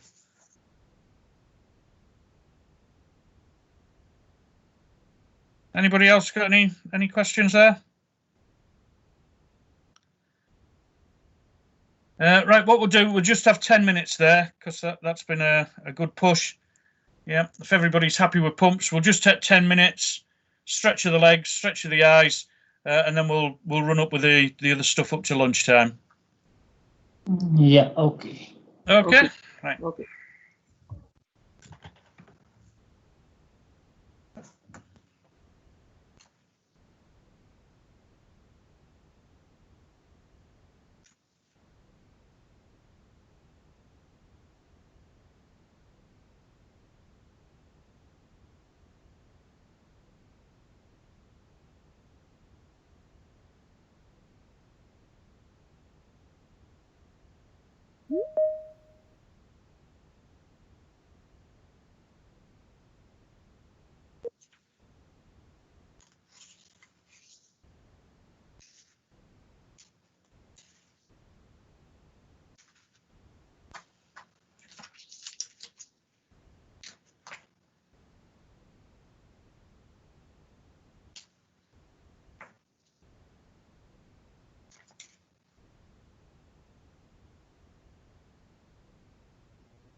Right, got everybody back?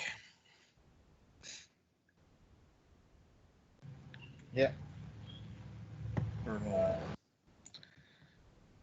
Right, for a kick on then, has anybody got any more questions about pumps at all, or anything that we've covered up till now? Yes, Jim. Yeah. In the variable pump we discussed right now. Yeah. So in that, if that control piston do not work, so what will happen? The pump. Yeah. I'm not seeing the slide now. You're not? No. Is anybody else seeing it? I'm also not seeing the slide. No, Jim, it's not.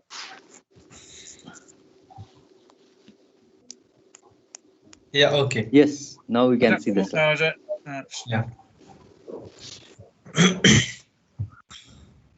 Yeah. Right.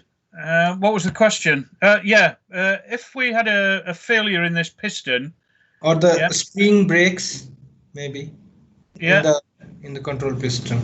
Oh, okay then. Well, you've asked the question. Let's go through it. You tell me what's going to happen. So that spring is broken. Yeah. Yeah. So what would happen? So this source plate will be in a vertical position in this diagram. So it will not allow the fuel to go out. Means a minimum flow. Yeah. Yeah, because you got your pressure acting on it. That spring. Yeah, isn't doing anything. So the pressure is just going to push the piston. So that would go vertical and it would run at minimum flow. Okay. That is in offload position, yeah? Just to confirm. That's if you had a failure of the spring. Yeah.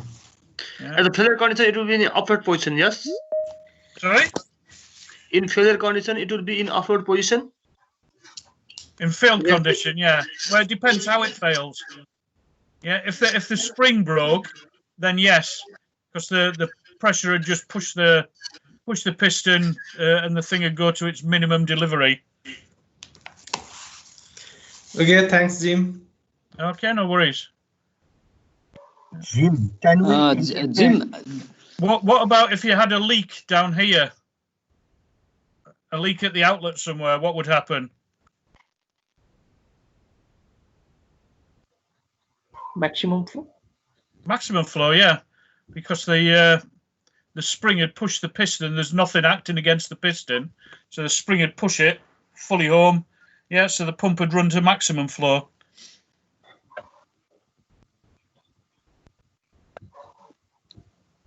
Anybody else?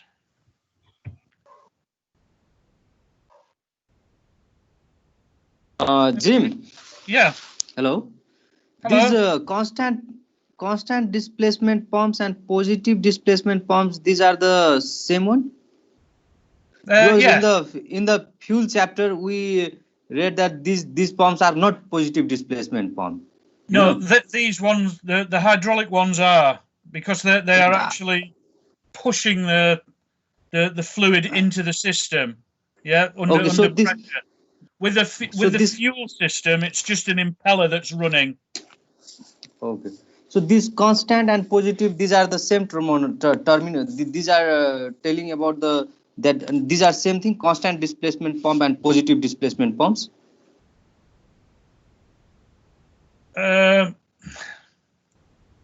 Yes and no. Well, try not to get the two confused. We're talking about two totally different types of pump. Yeah. Okay. The fuel pumps are an impeller. Okay, yeah. I'm clear about the fuel pumps, Jim. I want to know that this positive displacement pump and constant displacement pump, are they same thing or different thing?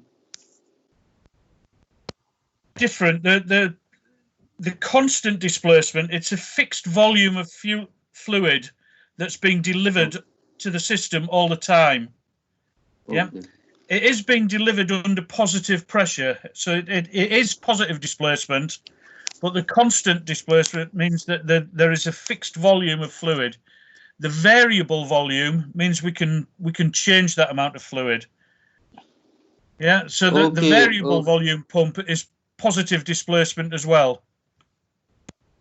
Okay, so this constant displacement pump and variable, both are positive displacement pump. Yes. Constant displacement pump, they are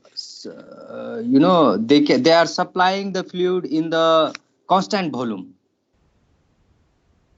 The hydraulic fluid, yes.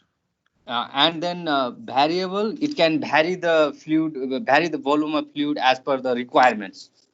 Yes, but it's hydraulic oil. It's not fuel. Forget fuel for these. Different pumps. Different type of pump.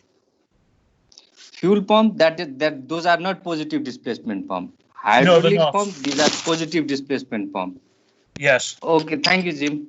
That's okay. Okay. Anybody else? No. Right. So next bit we're going to look at then are filters. Just let Rajesh in. Yeah. Obviously, cleanliness of the system is critical to its safe operation. So when we introduce a fluid into the system, we've gone to extremes to make sure it's clean. But while that fluid is acting within the hydraulic system, there's nothing to say that the components aren't breaking down internally. Pumps are famous for it. Other components, can start to break down. So what we need to do is, while the fluid is circulating and operating within the system, we're going to filter it. So we're going to put filters in the system. As I say, cleanliness vital to safe operation. All solid particles, any contaminants, have got to be removed. So we do that via our filters, and filtering is measured in microns. Yeah, microns, a unit of measurement for filtration, and any contamination above 10 microns that we find in our system is going to be removed or held back. Yeah, so contaminants above 10 microns in size removed, and 1 micron is the equivalent of 1/1,000,000th of a meter or 1/25,000th of an inch. Again, it's just, I can't remember whether it was in a first test or whether it was in the proper exam. I saw a question about what is a micron. Yeah, so just keep that in the back of your mind. It's 1/1,000,000th of a meter. Yeah, so anything above 10 microns in size is going to get filtered out of the system. The filters themselves are made up of the filter head. Yeah, and the head is where we're going to keep all the internal workings, the gubbins. Within the head, there's going to be a bypass. I'll come on to bypass.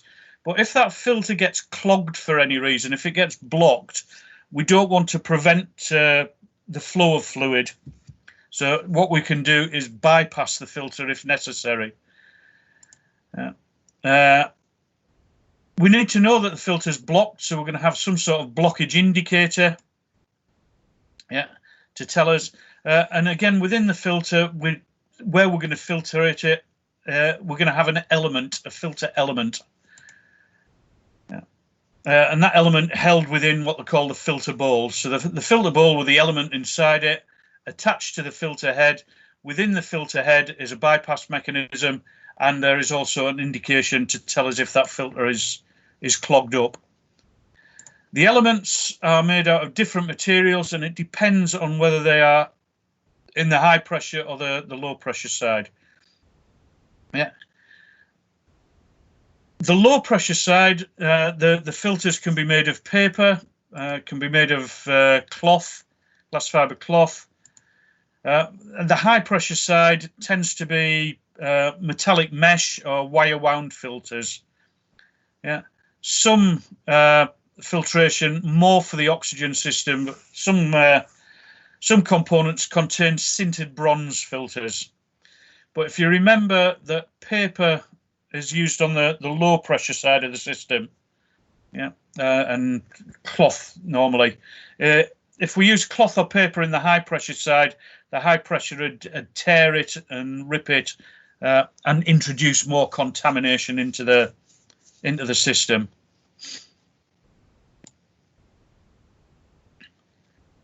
Yeah, again, just a sketch.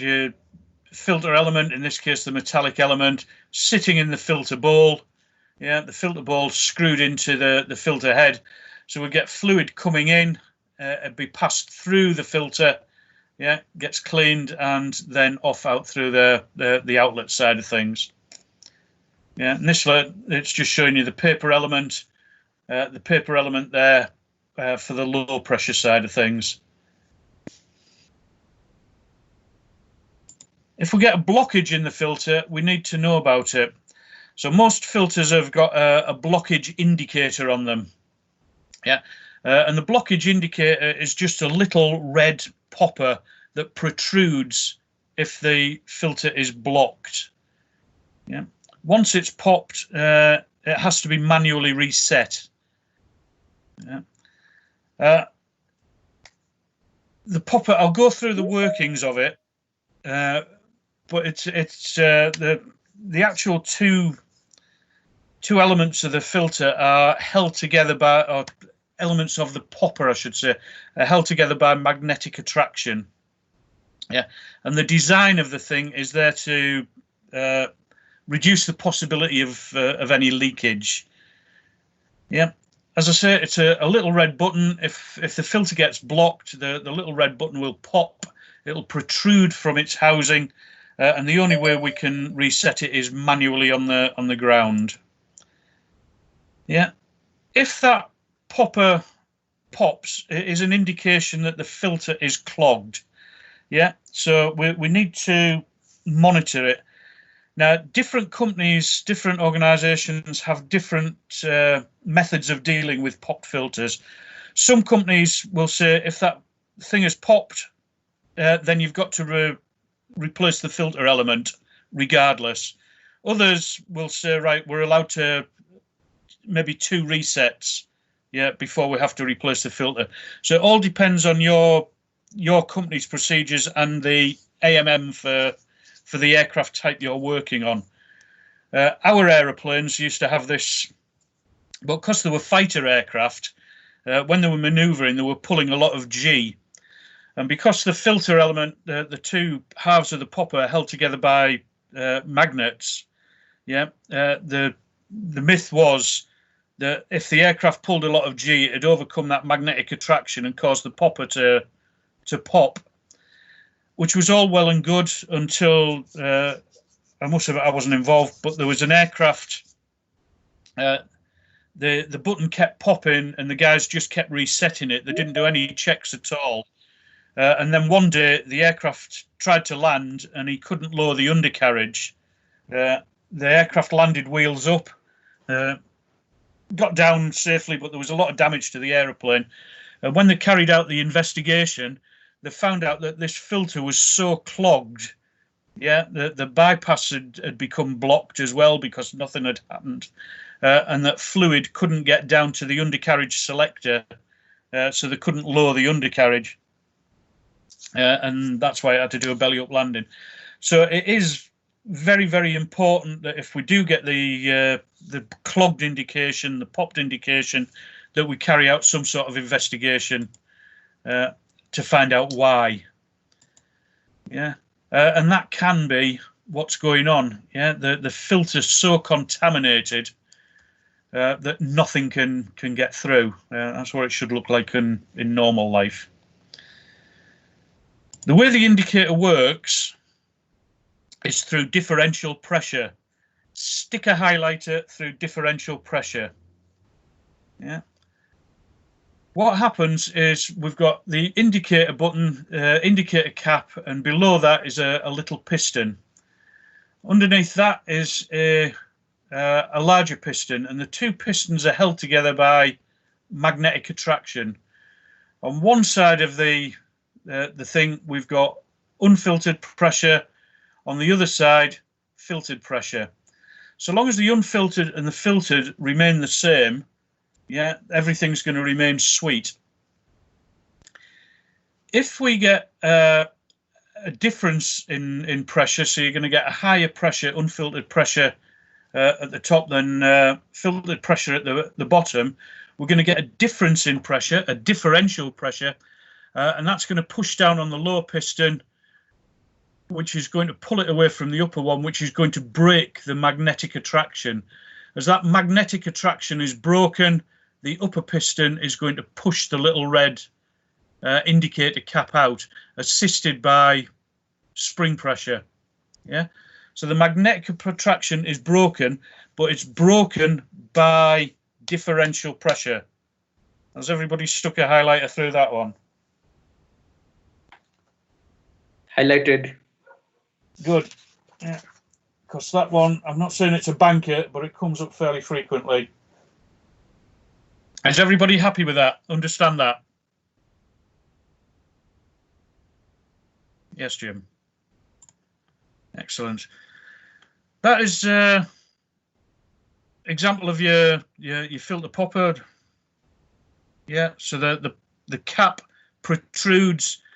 Normally on the aircraft, the filters are behind a little visible window, a little transparency. You can see that the cap is sitting flush, so everything is sweet. Yeah, if the filter gets blocked, then that cap is going to protrude. As the cap protrudes, you can see you've got a problem. You've got to take the panel off to be able to reset it. And as I say, depending on how many times it's gone, depending on what your company says, you've got to do your investigation. What we don't want to happen, though, is the filter being blocked. We don't want that to prevent your systems from operating, as I've just tried to explain. So what we can do is build in a bypass system into the filter. So if there is a blockage, we can still get fluid through to our services. Yeah. It says there's always additional filters in the system. We're not just relying on one filter. There'll be filters dotted about the place. But with our filter, if we do get blocked, we need to know about it. So we're going to get that early warning of blockage. If that blockage continues, we need to be able to bypass the filter entirely and just push fluid on through. This one, a twin element filter, yeah, inlet valve, and then the fluid's going to flow through both sections of the filter and off to whatever service it's going to operate. Yeah, if the outer filter gets blocked, yeah, what's going to happen then is we're going to get the differential pressure building up. So your unfiltered pressure, your filtered pressure, we're going to get that difference between the two. That difference between the two, that differential pressure, will cause the filter popper, the indicator, to extend. At the same time as that's extending, yeah, the inlet valve is now going to direct fluid through the primary bypass, and the only filtration is going to be the inner filter. Yeah, this is a twin element. It's one inside the other. So we're still getting an element of filtration there. If that second filter becomes blocked for whatever reason, fluid can't get through, then all that's going to happen is it's going to bypass the two filters, and fluid will come straight through from the supply, bypass the two filter elements, and go straight out onto the system. Yeah. Again, we needn't worry too much about what's going on inside, but we need to know about the filter indicator, the clogging indicator, a protruding red cap, and that is operated by differential pressure, held together by magnets, but separated by differential pressure. Paper element in the low pressure side, if we've got a low pressure filter, I think we mentioned that. The other type of filter that we will need to be aware of are the two-stage filters.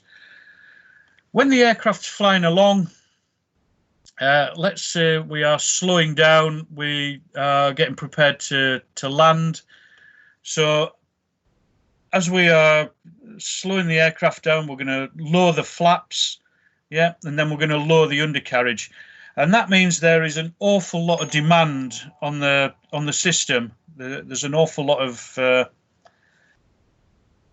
flow required, and that heavy flow rate. Yeah, we still need to make sure that the oil is filtered. But what we can do is pump that oil through what they call the two-stage filter. All the two-stage filter is has a flow divider fitted to it. So if there's a heavy demand on the system, we can skip round the primary filter and just go through the secondary filter. So normal operation, yeah, where we've got normal flow, the fluid is going through a primary filter, down through a secondary filter, and off to wherever it wants to be. Yeah. If I get a heavy demand, yeah, that flow increase for, as I say, maybe flap or flap and undercarriage being loaded at the same time, the flow divider will open, and it will allow the majority of the flow to bypass the primary filter and go out through the secondary filter. So the oil's being filtered, but just not to the same degree. Yeah.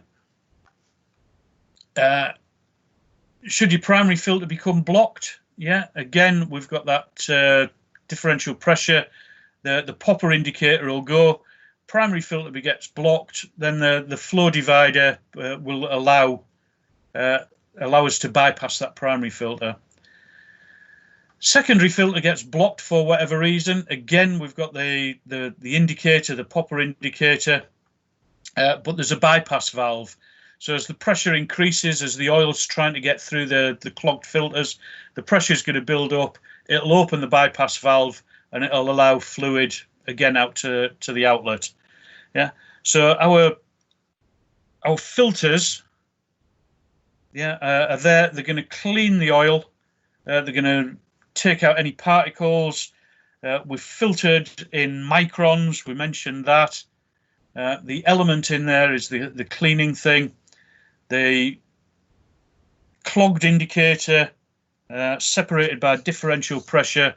For large demands, large flow demands, we have the two-stage filter. Has anybody got any questions, queries, problems with that? Anything at all? Jim? No. In this figure, these two primary and secondary filter are of the same type?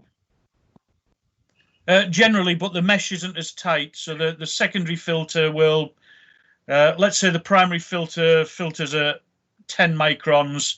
The secondary might filter at 15 or 20 microns. It's just a little bit less. Okay, and the bypass valve, this is one-way non-return valve, right? Yes, the bypass valve is there in case the elements get blocked, get clogged. Yeah, we still need oil to get through to the system, so the bypass allows that to happen. Okay.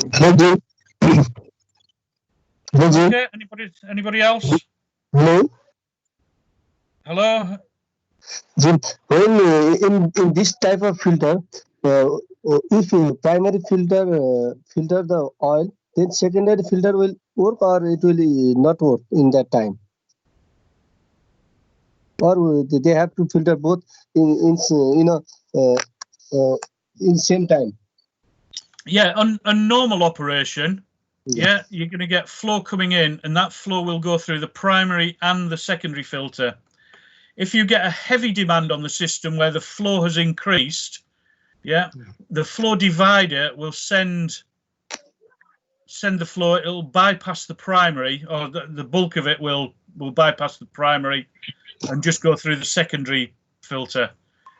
Yeah. So normally it'll go through both. If you get a heavy demand, yeah, the flow will be divided. As it says there, the flow of let's say 5 gallons per minute will flow around the primary. Below 5 gallons per minute, it'll go through the primary and the secondary. Yeah, so it's if we've got a large demand, something like if we're lowering the flaps and lowering the undercarriage at the same time, there's a huge demand on the system. There's a huge flow. We don't want to slow that flow down, so we just bypass one of the filters to make sure that the flow rate is maintained, so you can get your gear and your flaps down at the same time. It is done by the pilot, or it is automatically happens? No, it's just a filter within the system. Yeah. So if there is a high demand, then the secondary will start working and stop working by the primary. No. Normally, yeah, you've got your pump, yeah, and your hydraulic pump is pushing out your fluid. Yeah. Yeah. That fluid is going to go and it will meet the flow divider. Yeah. And if there's not a large demand, if there's a fairly low flow, yeah, the flow divider will guide the fluid through the primary and the secondary filter elements. Yeah, it's just one filter with two elements inside it. Yeah, so the fluid will flow through both. It will be filtered at the primary and it will be filtered at the secondary. If the pilot selects undercarriage down and maybe selects flaps at the same time, that's going to increase the flow demand on the system. So the pump is still pushing out fluid, but the flow divider will sense that there's a lot more flow coming, and what it'll do, it'll allow that heavier flow just to bypass round the primary filter, and it will the oil, pardon me, will go through the secondary filter. Yeah, so it's all just part of the hydraulic system. There's no pilot input at all. Okay, thank you, Jim. You sure? Yeah.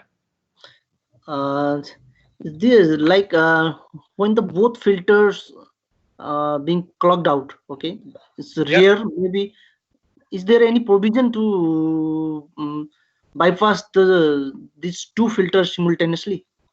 Yeah, the bypass valve. No, simultaneously both filters are blocked.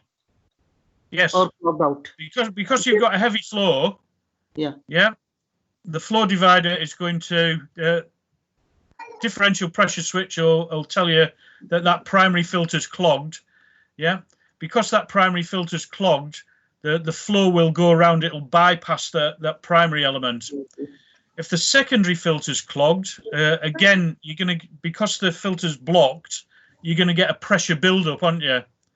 Yeah. And because you're getting a pressure buildup, that's going to open the bypass valve, and now your flow will just go straight through the bypass valve, and it'll go off unfiltered. Okay, got it. Good. Okay with that? Thank you. Yeah, got it. My pleasure. Anybody else? Right. If nobody's got any questions, then that's a good time to stop for lunch. And I will see you back in, well, I'm at that 10 past. Let me consult my Kathmandu clock. Kathmandu 1755, nearly 1800. So we'll say 1900 your time. Yeah. Fine. So we're on the usual 1900 Kathmandu. So that's an hour and 5 minutes. Okay. Okay, right. I'll see you in a little while. Okay, Jim. See you after an hour. Cheers. Cheers.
Number उठेन कृपया केही समयपछि पुनः प्रयास गर्नुहोला The number you're dialing is not answering.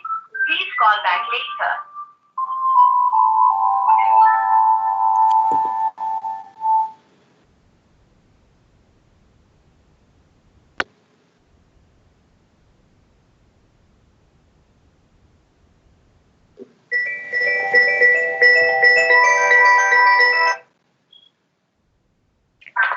Hello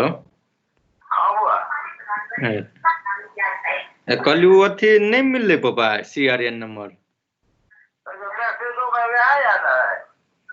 है कोई wrong है मैं अभी 2 डैश जी R5 2 2 6 8 3 1 2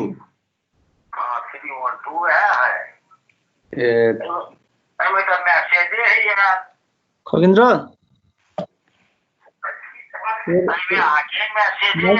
तिम्रो खगेन्द्र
भर्खर फ्री हुनुभएको थियो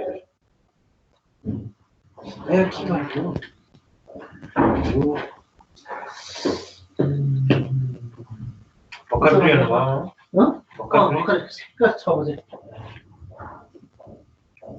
एक मिनट काउन्ट गर्छ नि खैरीहरू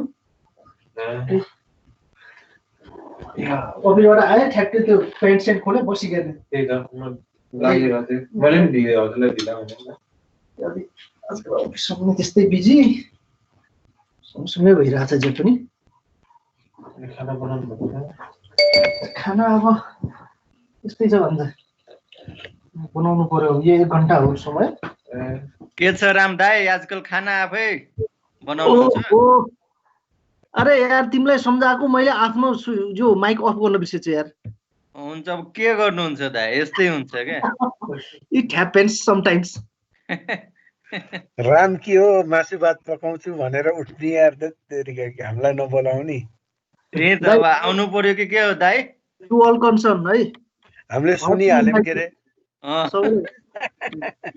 सायद साइडमा खुकुरम छ है दाइ आऊ राम त्यो भाइबरमा मैले भनेको सिक्वेन्स ठिक हो कि होइन एक्ज्याक्टली दाइ यु आर एब्सोल्युटली राइट दाइ रङ हुने कुरै छैन नि होइन मैले यत्तिकै बनाएको सम्झिन सजिलो मैले हेरेको छैन ठ्याक्कै रिजर्भर पम्प अनि त्यसपछि त्यो सोधेको क्वेसन हो हामीले अब मलाई थाहा होइन मलाई थाहा छ यो क्वेसन आउँछ भनेर होइन तर मैले जुन फर्मुला बनाएको छु नि त्यो करेक्ट हो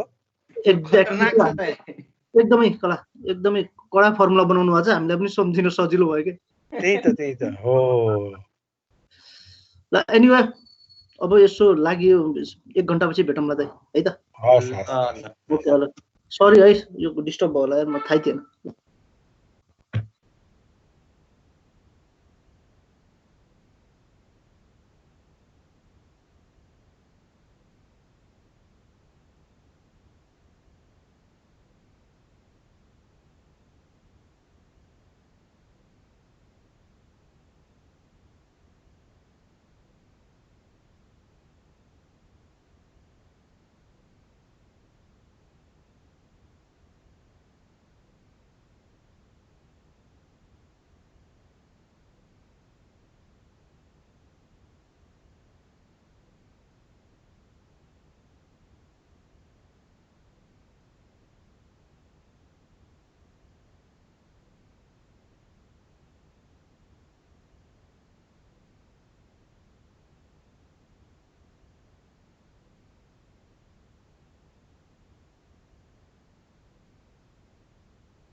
Right, hello everybody, welcome back. Everybody had the lunch? Everybody okay?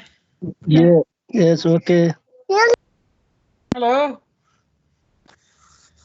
Right, before I plod on with the rest of the afternoon, has anybody got any questions on anything that we covered this morning?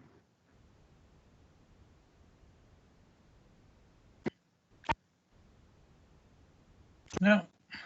Okay then, right, well... Yeah, Mike, what's going on? You mean what's going on? You had lunch? Yes, everybody's had lunch, I hope.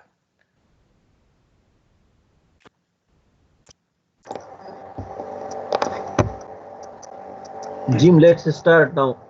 Jim. Yeah, I'm going to. Excuse me, Jim. Yeah. I have some queries. When we say about a simple hydraulic system component, do you need, does it have some sequence or randomly we can illustrate? No, you're going to go from the reservoir, and the reservoir is where all your fluid's going to be stored. And then from the reservoir, that fluid's got to go to a pump. Okay. Simple pump. From the simple pump, it's going to go to the selector. Yeah, and the selector is going to tell the actuator which way to travel. Okay. So yeah, it's in that sequence. If it comes up as a question, it might not be in that sequence. Okay. Okay. Yeah, it'll ask you what the components are. Okay. Don't forget the components in a basic system. Okay. Copy. Yep. Copied. Yeah. You got that? Yeah. Good. Anybody else got any? Right. We'll kick on then. We've had a look at filters. Filters was the last thing that we did. We said that the system needs to be clean. We need to remove any contaminants, solid contaminants. We do that with filtration. Filtration measured in microns. A micron is the equivalent of 1/1,000,000th of a meter. To ensure that the filter is not blocked, we're going to tell us if the filter is blocked, I should say, we're going to put an indicator on there. That indicator is activated by differential pressure. Yeah, we said that even if the filter is blocked, if it becomes too blocked, we still want the fluid to flow to the system. So there's going to be a bypass valve in the filter head. Yeah, so even with a really heavily contaminated filter, we can still get fluid to flow. The two-stage filter, again, I think I said, make a note of the two-stage filter, because that's one, it's there to look after systems with high demand in them. Yeah, so when the system's under high demand, the two-stage filter will still filter the fluid, but not to the greater extent. And again, we've got the bypass should those filter elements become blocked. Next component that we're going to put in our system then that we need to look at are accumulators. Accumulators, what are they going to do? Yeah, they are there. They provide a multitude of functions, but the accumulator is there to store pressure for us. So because we're storing pressure, rewind on that. We're storing that pressure, and the way it does it, it utilizes gas pressure. Now, remember we said earlier that gas is compressible. Yeah. So what we can do is use that gas, put some gas into a cylinder, squeeze it down. Right, let me have a look.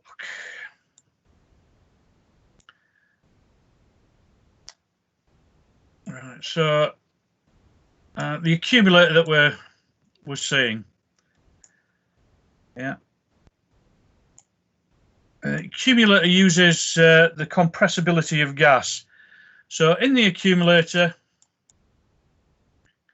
we are going to have a base charge of normally nitrogen. Yeah, and let's say we put a base charge of 100 psi in our accumulator. Yeah.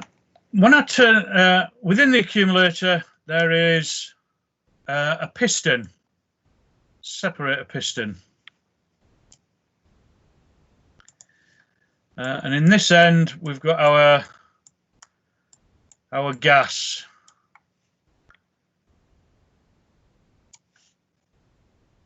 When I turn my hydraulic system on, the pump is going to start generating pressure. Yeah. And let's just for argument's sake, I'm generating 3000 psi of pressure. That 3000 psi of pressure is going to be felt on the piston in the accumulator. And that 3000 psi is going to push down, and it's going to compress the gas below the piston until that gas is pressurized to system pressure, which is 3000 psi. Should I get a failure in my hydraulic system for whatever reason, I have now got that store of 3000 psi compressed gas that is going to push up on that piston and give me an emergency reservoir of or emergency storage of pressure, 3000 psi. That will only last as long as the pressure remains in the gas. So if you put a demand on downstream, yeah, that pressure is going to dissipate. And that's basically how your accumulator works. We're going to use the compressibility of gas, and we're going to use that to our advantage. So the accumulator there is going to store pressure for us. Yeah, we're going to utilize that compressibility of gas. And as I say, we've got the wee piston, they call it a separator on the slide, but it's just a wee piston that lives inside this cylindrical body.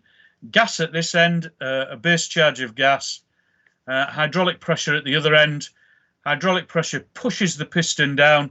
That piston compresses the gas. And obviously, as the gas is compressed, the pressure is going to rise till you've got 3,000 pounds hydraulic pressure, 3,000 pounds gas pressure, and the system will sit there quite happily until there's a demand on it. Yeah, how do we get the gas in? There is a charging point. So once we've topped the thing up via the charging point, we can leave it, and so long as it doesn't leak, that gas pressure, that base pressure, should remain fairly constant. Yeah, and we can tell that off a gauge. Now, the gauge on this accumulator is sitting on the component itself. Most accumulators, the gauges are actually on the skin of the aeroplane, so you can just look through a little transparency and you can see what pressure is in your accumulator.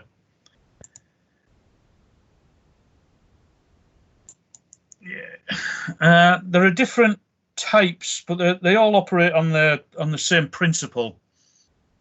Yeah, pretty much depends on what type of aircraft you're going to get. Not going to worry too much about these types. I'll come on to a better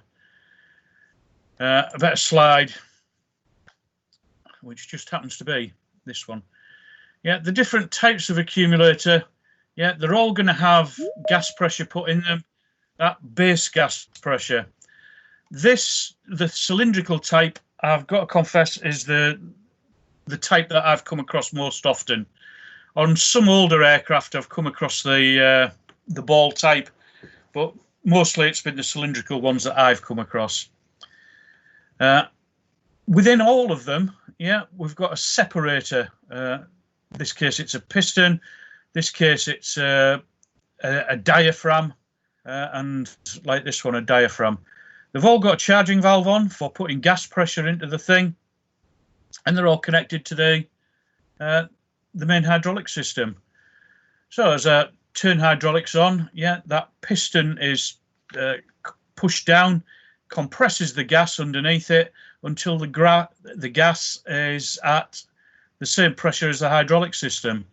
Exactly the same with this type. Yeah, all that's going to happen is the system is going to push down on the separator or on the diaphragm. It's going to compress the gas till it's at the same pressure as the main system. Yeah, so your accumulators, as well as storing pressure, they are going to help give smooth operation to a system. So every time you operate a system, you're going to get a slight pressure drop. Yeah. If we put an accumulator in, every time that pressure drops, that gas pressure is going to push up on the piston.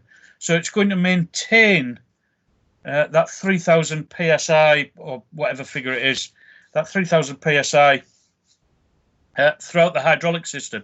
So it doesn't matter what we operate, it's going to damp out any pulsations. It's going to give us that smooth operation of the system. As we said before, it's going to give us emergency storage of pressure. So if we had a failure in a system, we've still got that emergency backup, if you like. Although that emergency backup is finite, you'll only get so many applications out of an accumulator. It'll provide initial impetus to a system. Yes, the first time we operate a system, as we get that pressure drop, the accumulator will damp that out. And because it's there with its head of pressure, when you initially operate the system, it will just give it that little bit of extra push that the system needs. Yeah. Where your pump's running, yeah, the pump is just a natural part of the pump. It's going to pulse. Yeah, so every time the pump is rotating, it's pushing out fluid, it's going to pulse slightly. So the accumulator will be used to damp out those pulsations as well. Yeah. So highlighter time. Yeah. The accumulator, what is the purpose of the accumulator? It's going to store pressure. It's going to give us smooth operation of a system. That storage of pressure, we can store it for emergency use. It'll provide an initial impetus to a system, and it will damp out pulsations from a pump. Yeah, so that is the purpose of the accumulator in the system. Everybody okay with that? Bro. Charging valves. Yeah, to get the gas into the accumulator, and exactly the same in most gaseous systems, quite honestly, we're going to have a charging valve. There are different types of charging valve that we might come across. Yeah, there's the MS part number ones, yeah, and there is the AN part number ones. The AN, the American standard, has a Schrader valve inside. The Schrader valve just depresses, and that allows the gas to pass through into the accumulator. Pardon me, the MS standard, yeah, there's a couple of different varieties. One of them, what we do, there's two nuts on it. The big nut holds the thing into the aircraft. The small nut opens and closes the valve. With this one, if we open the small nut, yeah, as we open the nut, wind it forward a bit, it's going to open a hole inside the stem. It's going to open that hole up to the accumulator chamber. Yeah, once I've finished charging, I just tighten the valve cap up and it seals that hole off. Tickety-boo. The other MS type we get has got a stem down the middle. And what happens as I undo the safety nut, yeah, it opens, it moves a little piston within the valve, and that piston, in fact, you can see it on that slide there. So as I back off the nut, that little piston extends and it opens the valve core up to the accumulator. Once I've finished charging, I tighten the nut back up and the piston seals off. Yeah, the other version, it's same sort of thing, but it just opens a little hole instead. So rather than having the seal down the bottom here, it's just covering a little port. Two things that it does mention in the notes: the high pressure Schrader valve things has got a H embossed on it. So I'll just try to find the right page for you.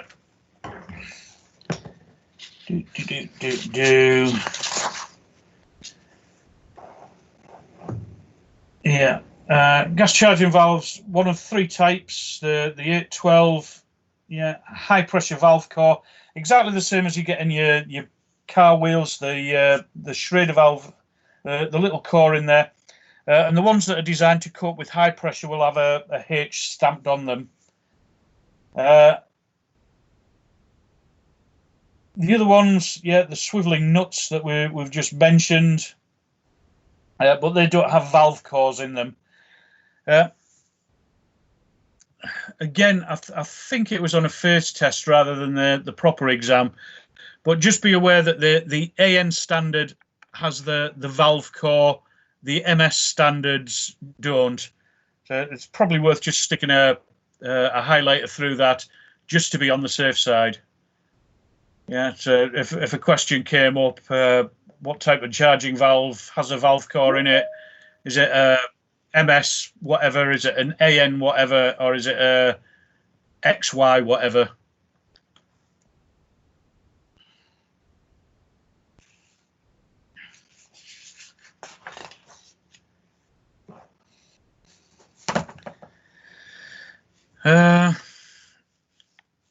Other things that I need to point out there.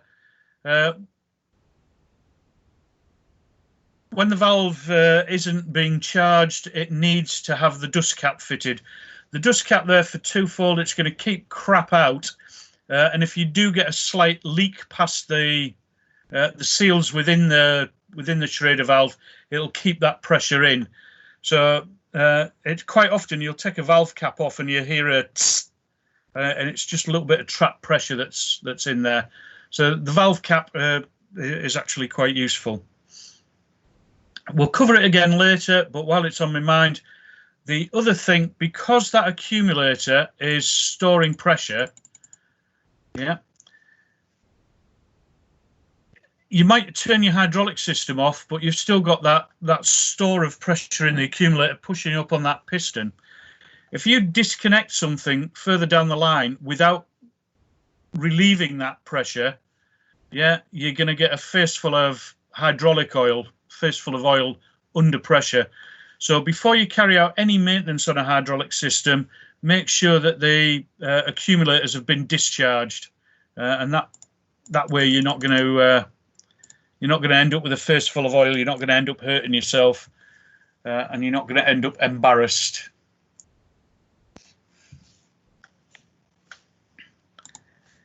Any questions on accumulators? Yeah, just make sure that you highlight the functions of the accumulator. Be aware that the one little charging valve has got the valve core in it, and if it's high pressure, it'll have a H embossed on it or stamped on it. Jim. Yeah. One sentence in the book. Can you please elaborate it?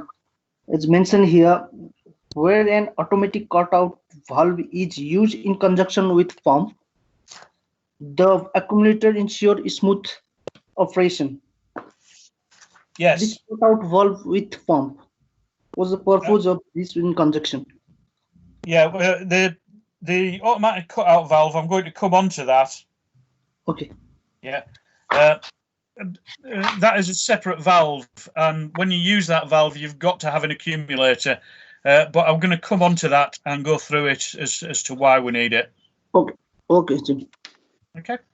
Thank you. Jim, this the gauge in the accumulator shows the gas pressure, no? Or Yes. system pressure. It shows the gas pressure, I think. It'll do both. Yeah. When you put let's just go back here.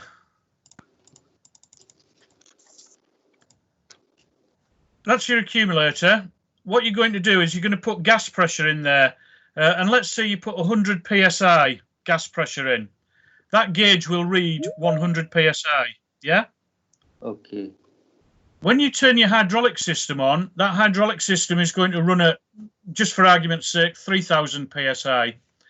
3000 psi is going to push down on that piston, and because you're compressing the gas pressure is going to rise, and the gas pressure will rise until it is the same as the hydraulic system pressure. Yeah, so it'll read a base pressure that you put in, and then when you turn the system on, as the gas is compressed, the pressure will rise. That gauge will tell you what your system pressure is as well. When you turn your hydraulic pressure off, the gas will expand, and as the gas expands, that pressure reading will drop to the base pressure. Okay, Jim. Thank you, Jim. You got that? Oh, yes, I got it, Jim. Good. So, Jim, during emergency operation only it function, right? No, it stores pressure for emergencies, but it's also there to, if you imagine, boom, right. Imagine this is in the system, yeah. That's my hydraulic pipe. Yeah, and I've got 3000 psi hydraulic pressure. That 3000 psi is pushed down on a piston, compressed the gas. Yeah, so now that gas has got 3000 in it as well. Yeah, because it's been compressed. It'll only compress to the pressure of the hydraulic system. So now, if I operate a service, let's say I move my flaps, yeah, that's going to cause a slight pressure drop in the main system because there's a demand on the system. So as the flaps start to move, the hydraulic system will drop pressure slightly. And what this accumulator is going to do, the pressure in the gas, as you get a slight pressure drop here, that gas pressure is going to push the piston up and maintain 3,000 pounds hydraulic pressure. You say that? Okay. Yes. During Now, normal operation also it's the main system, right? System pressure to be constant. During normal operation also it helps to the reservoir to maintain the constant supply. Yes. Yeah. So if we had an emergency, if I lost all my pressure downstream, then I've got 3,000 pounds pressure in the accumulator that will move whatever emergency service it's there for. Let's say it's the undercarriage. Yeah, I'm flying along and my hydraulic system is operating the undercarriage. So if I select up, I select down, the hydraulic system will do that. Because I'm making a selection on the hydraulics, there's going to be a slight pressure drop when the system operates initially. And just to make sure that there's nice smooth operation, the accumulator will keep that 3,000 pounds constant because of the piston moving up and down in the cylinder. If I had a total failure in my hydraulic system, that accumulator has still got 3,000 pounds worth of pressure in it. So I can select the undercarriage down, and the pressure that's in the accumulator will be sufficient to lower the undercarriage. So I've got an emergency function there. Okay, Jim? Yeah. And what about if there is less air pressure in the accumulator, or once we use this during emergency, then after that we have to recharge this again? Yes, yeah, your pressure will have gone. Yeah. So it's as the name suggests, if I put an initial charge of, let's say, 100 psi in there, yeah, the main pressure will increase, the hydraulic pressure will increase it to 3,000. Yeah. Once I've made a couple of applications, as that piston's being pushed up, forcing the hydraulic fluid to where I want it to be, the gas pressure is going to drop. So you've only got a limited amount of applications from an accumulator. Okay. You sure? Yeah. Okay. Anybody else there?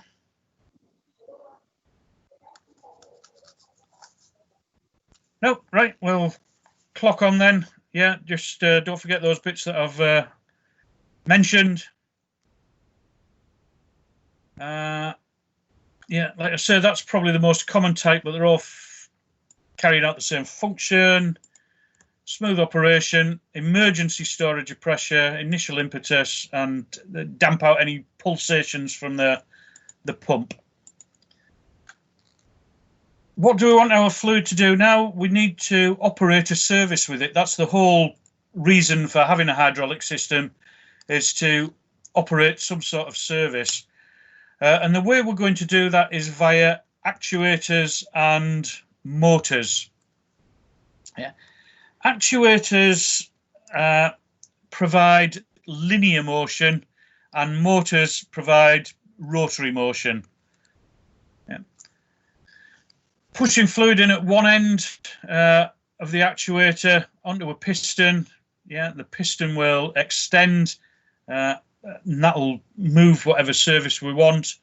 If I put pressure in the other end, it'll act on the other face of the piston. It'll withdraw the ram, and again move the whatever surface. Your motors, yeah, we'll come on to how we're going to achieve that. But your motor is going to give you rotary motion, both of which are nice and handy. No problems at all there. So your actuators, as I said, the purpose of the actuator and the motor to transform fluid flow into motion, either linear or rotational.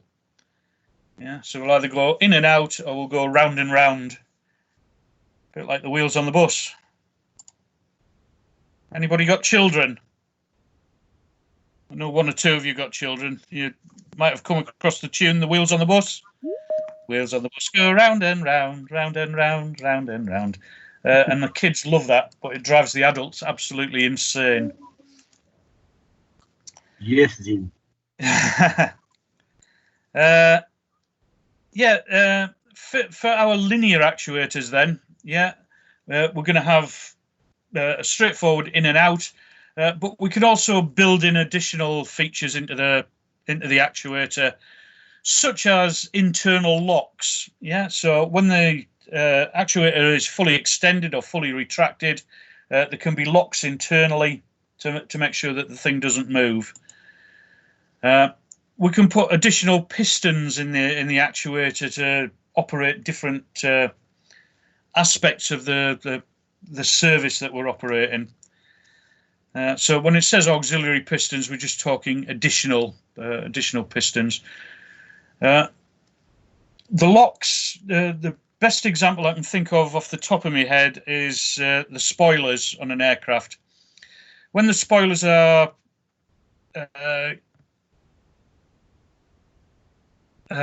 flush with the top of the wing, they need to be locked in position.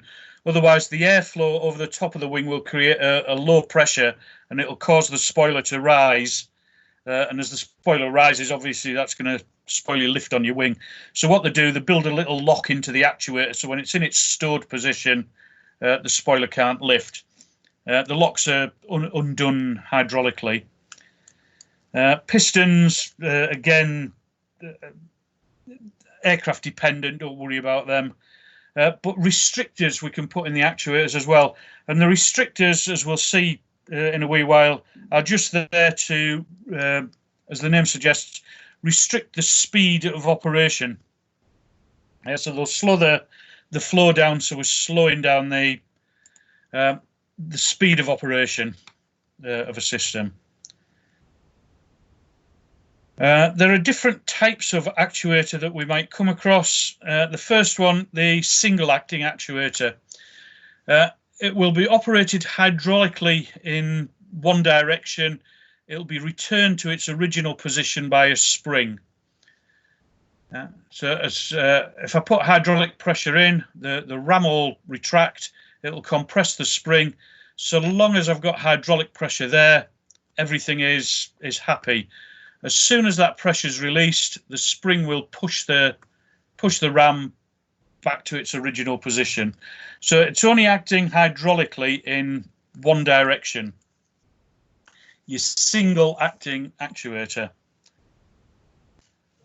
Jim, can you say double acting? Sorry? Can you repeat the same? This how does it locks out? Yeah. It's only it's single acting. It's only going to operate in one way. Yeah. So what we do, we put fluid pressure into one side of the ram. Yeah. And while it's got pressure on it, that pressure will overcome the spring pressure, and it will push the ram into a retracted position. As soon as I take that hydraulic pressure away, then the spring will push the ram back to its original position. Okay. You see that? Yeah. Okay. So that's our single acting actuator. So obviously, as the name suggests, we're going to have a double acting actuator. The double acting is probably the most common that we'll come across. It's going to operate in two directions hydraulically. Double acting actuator, you've got your ram, and on the end of the ram is a piston. Yeah. Depending on which way, let's say I'm going to put pressure into this side of the actuator, I'll put pressure in. The pressure will push the ram to the end of the body. What you need with the double acting actuator, though, is the oil that's in this end needs to go off to return. Yeah.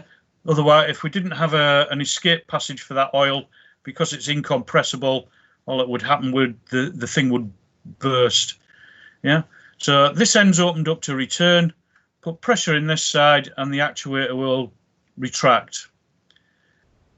Change the selector around. Yeah, we're now going to put pressure into this end of the actuator. Pressure on this end is going to push the ram out. It's going to extend the actuator. And as it does, the fluid in this end of the chamber is going to get sent off to return. Yeah, so both ways, double acting. You'll notice, though, because we've got the ram, we've got less of a surface area, less area on one face than we have on the other. So with the double acting actuator, they need to be positioned correctly. Yeah, so that the actuator is operating in the right sense. I say that can't remember where I put it, but there was an incident. It's a couple of years ago now, where the guys were struggling to fit an actuator, and they did manage to fit it the wrong way around, and it created an awful lot of problems. So just be aware of that. But the double acting actuator, in and out, and the double acting actuator, you've got your differential areas in there. The other type of linear actuator that we'll come across is what they call the balanced actuator. And the balanced actuator has got even areas on both sides of the piston. Yeah, the ram flows right the way through. So with the balanced actuator, if I put pressure in one side, the actuator will move to one side. As soon as I take that pressure away, the thing will go back to its neutral position. Yeah. Better picture that one. Yeah, so that's your balanced actuator. So I apply pressure at this end. Yeah, the ram will move that way. That end's open to return. Yeah, I take away the pressure input on the one side, and the thing will go back to a neutral position because it's going to have even pressure on both sides of the ram, or on both sides of the piston, I should say. Your balanced actuator is going to be used in systems like nose wheel steering. Yeah. Nose wheel steering, so when you've finished your input to the nose wheels, you take your feet off or take your finger off the tiller, the thing will go back to the straight and level.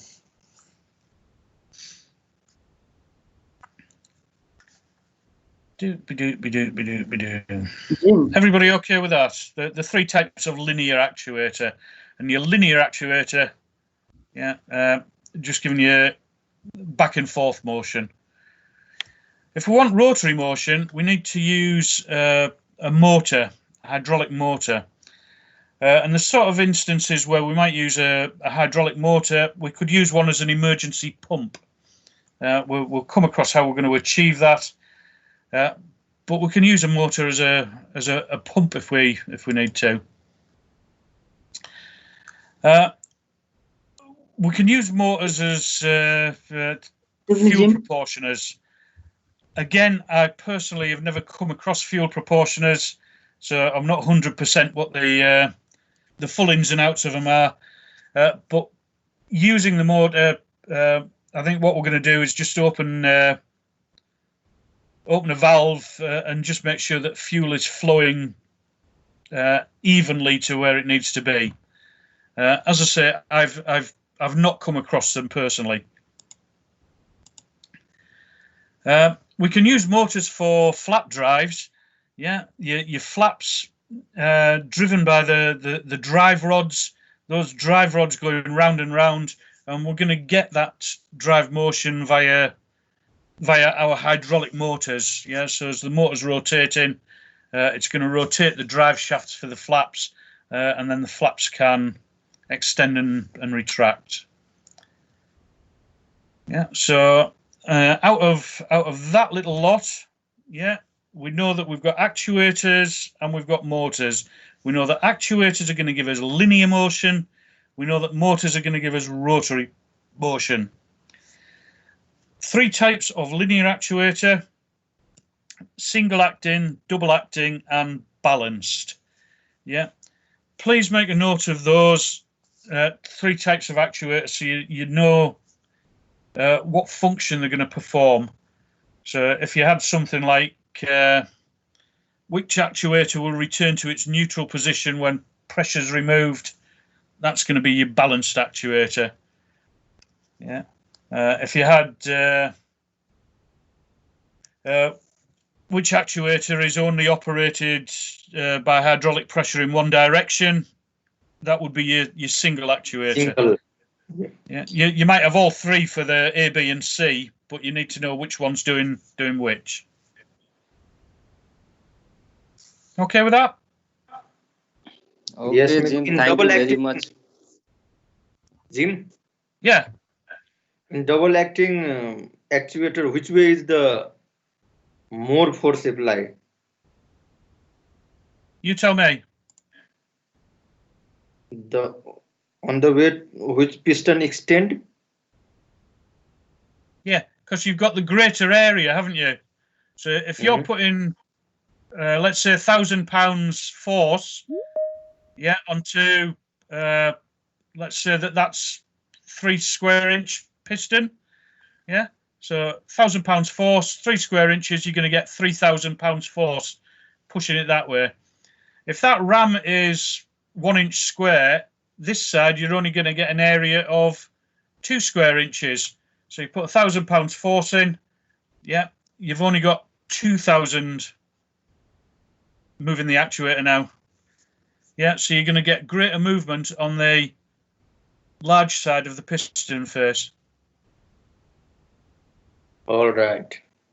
Can you see that? Thank Jim, you. there is a Jim, there is one terminology, flying control boost system. A balanced actuator in which equal force can be applied to both sides. Piston is often used in applications such as nose wheel steering. I understood. But what is this flying control boost system? It's within the flying control actuators. It's just an additional valve in there. We're going to do flying controls, I think, next week. So I'll probably cover it then. But as for this aspect, you don't need to bother about that. Yeah. Oh, okay, Jim. Okay, With Jim, no a problem. balanced actuator, you just need to know that it's got even area on the piston, so it's going to go back to a neutral position. The flying control boosters, it's an integral part of your flying control actuator. Okay, I'll see Jim. if I can find a diagram for you, but we don't need to worry about it. Okay, Jim, no problem. Okay. Thank you. Excuse me. Yep. Do you have this double acting type in original one figure? Original. Do we have it figure, in where? Sorry. The double acting actuator figure in original quad view. Because I cannot get this the piston rod of the area of the top of the piston is greater than the area under it. Yeah. A bit of blue action. That piston. Let's say that the piston has got an area of 4 square inches. Yeah. And let's say that the ram has got an area of 1 square inch. Yeah. If I put 1,000 pounds force in here now, yeah, 1,000 pounds force is 1,000 pounds per square inch. So there's going to be 4,000 pounds pushing on that face of the actuator. Yeah. Okay. Are you with me there? You can see that, yeah? Yeah. This ram, if that's got an area of 1 square inch, yeah, that means that the total area left on this side is going to be 3 square inches. You see that? Yeah. Yeah.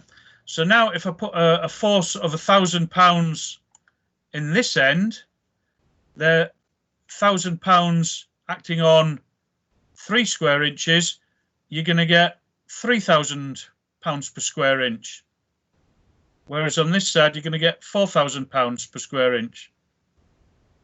Or a total of 4,000 pounds force, a total of 3,000 pounds force. Yeah, 1,000 pounds per square inch. Yeah. You see that okay? Okay, but what about this piston? I didn't understand 2 piston. Two pistons. Because of the. Are you talking about the balanced actuator? Yeah. Okay. Is that the one you mean? Okay, I got it.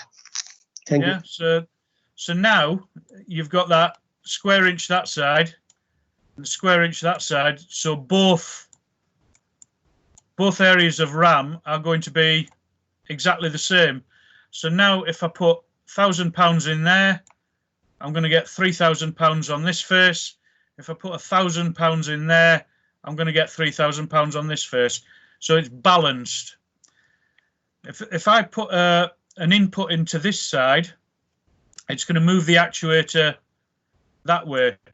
As soon as I take that input off, yeah, the pressure is going to even itself up, and it's going to push the thing back to its neutral position, its middle position.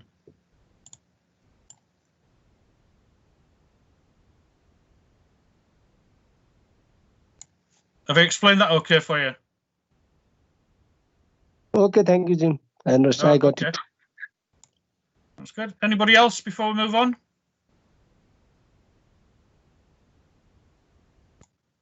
Right, motors then.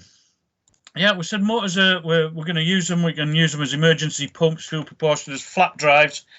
And the way we do it, the motor is like a pump in reverse. Yeah. So we've got a swash plate. Yeah, and we're gonna use hydraulic power to push the pistons backwards and forwards, drive that swash plate, and as the swash plate's driving, it's going to drive an output shaft. Remember, with our hydraulic pump, yeah, the swash plate was driving the pistons, yeah, and the pistons were sucking fluid in, pushing fluid out, sucking in, pushing out. With a motor, it's like a pump in reverse. So now we've got the hydraulic fluid pushing the piston, and that is turning the swash plate. All this business about the pistons and everything, don't worry too much, but basically your rotating plate, yeah, lives on a little series of ball bearings, yeah, and as the pistons move in and out, they are driving the swash plate round.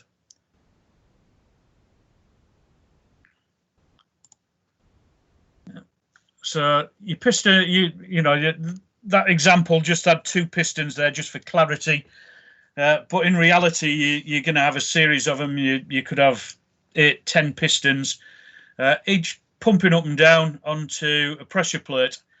The pressure plate got a couple of bearings underneath it in contact with the swash plate. So as the pistons move up and down, they are driving the swash plate round. Everybody see that okay? Yeah, so as the pistons extend it, yeah. I cannot visualize the next picture. I can visualize this 3D picture, but this one I cannot visualize. Okay.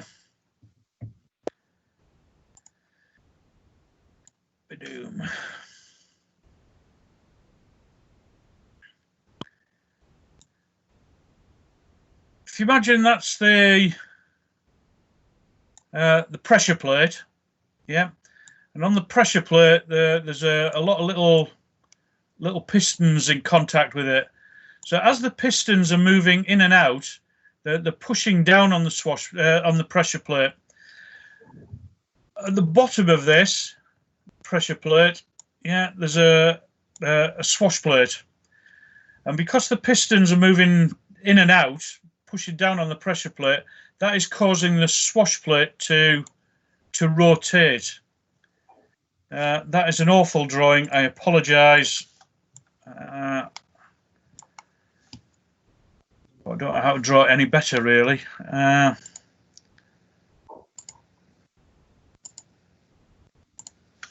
Yeah, just the pistons moving up and down, pressing on the pressure plate.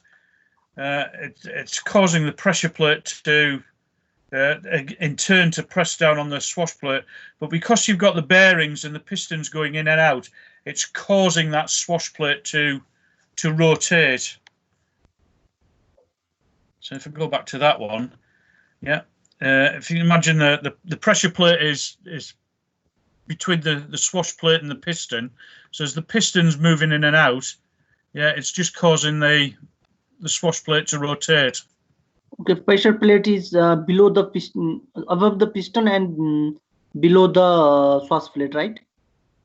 Yeah, the pistons are, well, it depends which way around it's been put, but the pistons are acting on the pressure plate. Okay. Yeah, and it's the moving up and down of the pistons on the fixed pressure plate via the bearings is causing the swash plate to rotate. And as that swash plate rotates, it's driving a shaft, an output shaft. So you can see here, as this is turning, this is attached to a shaft, and that's causing that shaft to rotate.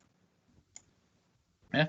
So if I want to drive, let's say a flat drive, Yeah, on the end of the output on the motor, I'll just connect my drive shaft for the flaps, and as the motor's rotating, it's going to cause the drive shaft to rotate. Yeah, so all we're doing is converting. Basically, for what we need to know is we're converting fluid motion into rotary motion. Yeah, you've got those pistons valve, the eccentric ring. We'll just see if we come across a better picture. Maybe this might explain it better.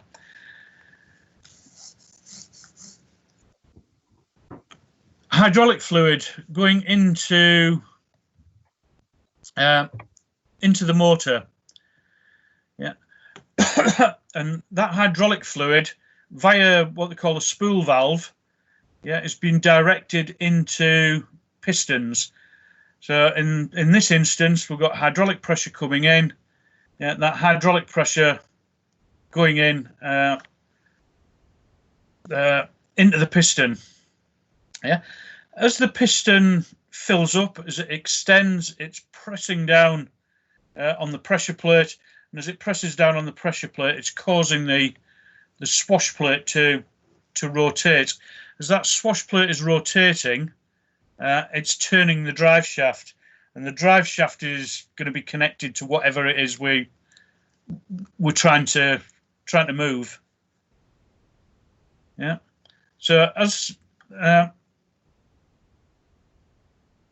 the piston go in and out, yeah, they're rotating. This valve is moving up and down all the time. So each of the pistons is, you know, like I say, there's 5 or 6, if not more, pistons. They're all getting filled up in turn, and that's what's giving us this this constant motion.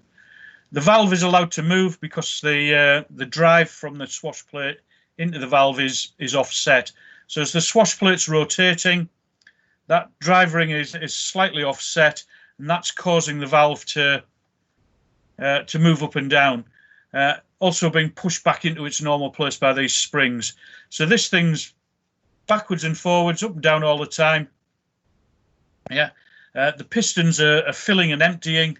So oil in, pushing down, oil out, back to return. Yeah, and that is essentially what our motor is. Yeah, it's just spring-loaded pistons going back and forth. That eccentric ring that's moving the valve up, and we're going to control the flow in there via that valve. That valve is sometimes known as a throttling valve, and all it's doing is controlling the rate of rotation of the motor. Again, we don't need to worry too much about the internal workings. We just need to know that a motor is going to convert fluid motion into rotary motion. Yeah, it's going to operate a drive shaft, and that the fluid, the rate of rotation is controlled by the control valve, or the throttling valve as it's known. Is everybody okay with that? Does that make sense to everybody?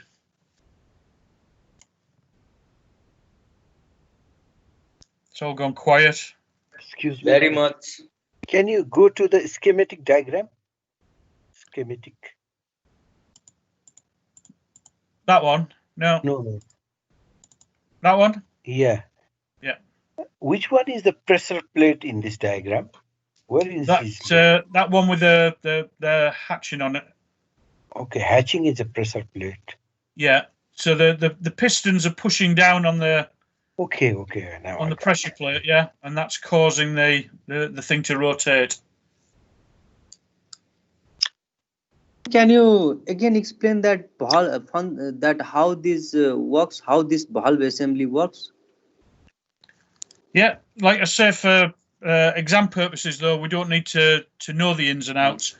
But yeah, we've got hydraulic pressure coming in, and that hydraulic pressure is being directed to a cylinder, and at the other end of the cylinder is a piston. So as hydraulic pressure pushes the piston is pushing down on the pressure plate, which is causing it to turn. Okay. Yeah, like I say, there'll be multiple pistons. So as the pressure plate rotates, yeah, it'll push that piston back, and that piston will send the fluid back to return. The way the fluid is allowed into the pistons is via this, what they call a throttling valve.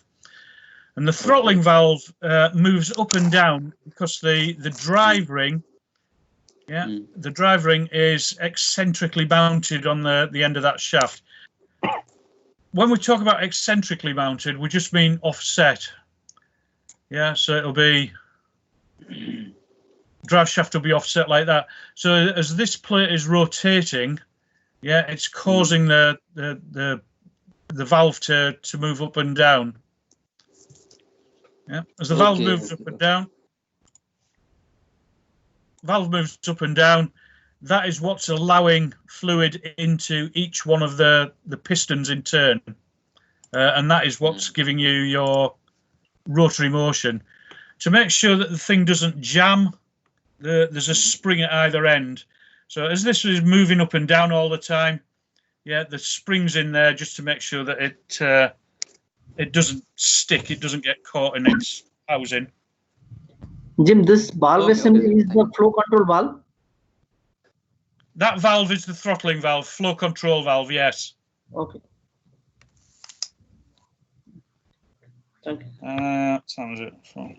Jim, excuse me. Yep. And the hatch line is pressure plate or swash plate? The pressure plate. The swash plate is the blue one. But somewhere it has been written that pressure plate piston is attached to the swash plate. That was for the hydraulic pumps. Okay. What is the friction losses between the piston and swash plate? The friction loss between the piston and swash plate to both the rotor. Pressure plate does not need to rotate. Piston is attached to the swash. Okay. In the figure, there is a pressure plate between the swash plate and the piston. I think it is. Yes, the hatch line must be the swash plate, I guess. And the swash plate is attached to the piston.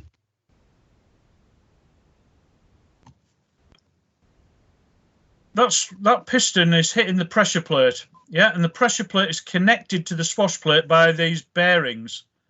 So as the pistons are moving the pressure plate up and down, it's causing the swash plate to rotate. Okay. Yeah? You're not getting confused with the hydraulic pumps, are you?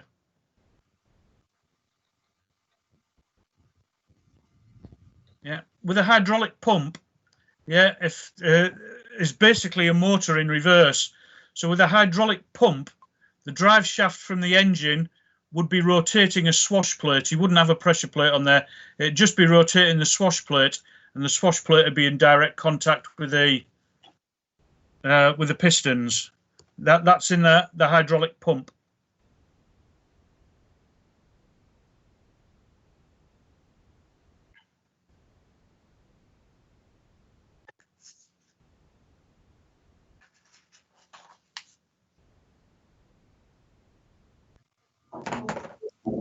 But as I say, for exam purposes, we don't need to know about the internal workings. We just need to know what the bits are doing. Yeah. Okay. Okay. Are you okay with that?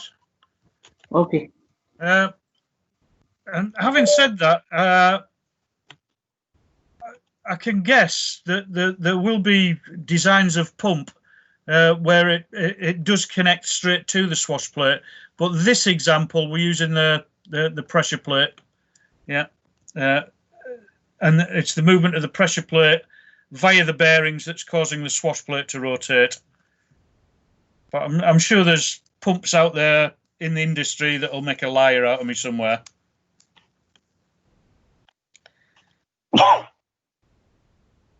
Right, so that was our motors, and if you just give me 30 seconds.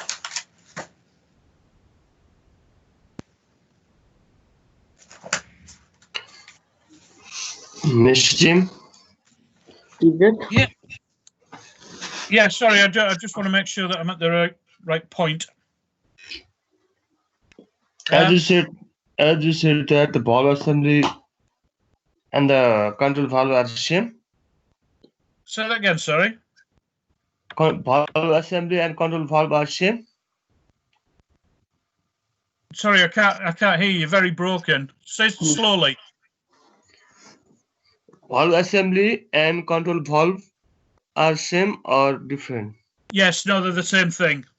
And throttling valve is also same, yeah? The throttling valve is just another name for that valve assembly. Okay, thank you. Yeah, it's all the same item. Right, so what we've done now then, yeah, we've built our system up. Yeah, sorry, go on. Jim, one thing I am not clear is that in case of hydraulic pump, it generates pressure for the system. It creates pressure for the system. But this hydraulic motor, to drive this motor, you again need this hydraulic pressure. Yeah, with your hydraulic pump, the engine is driving a drive shaft and the pistons are drawing oil in and pushing it out. Okay. With a hydraulic motor, the hydraulic oil is moving the pistons in and out and moving the drive shaft. Okay, Jim. Okay. Yeah. So if you imagine that this was a pump, yeah, that drive shaft would be from the engine, would be turning the swash plate, and that would be moving the pistons, which would be drawing fluid in, and then sending it out under pressure to the system. With a hydraulic motor, we're just doing it the opposite way around. What we're doing is using hydraulic pressure to move the pistons, to move the swash plate, which will move the drive shaft to operate whatever service it is that we're trying to do. So they're very similar. A motor is essentially a pump in reverse. That I understood, Jim. Okay, that I have understood. Sure? But there is one line: fluid operated motors are used to drive emergency hydraulic pumps, fuel propulsors, and flap drive etc. So fuel operated motor, hydraulic fluid operated motors are used to drive emergency hydraulic pumps. Yes. But what this line, Jim? Fluid operated motors are used to drive emergency hydraulic pumps. Where do you get fuel operated motors from? No, fluid operated. Fluid. Not fuel, Jim. Fluid.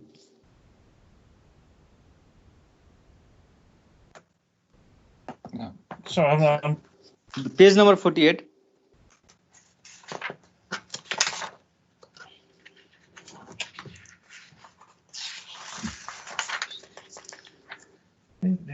Ding. Honda motors, right, what we're looking at. Fluid operated motors used to drive emergency hydraulic pumps, yeah? Is that what you're saying? Yes, but again, you need pressure to operate the motors.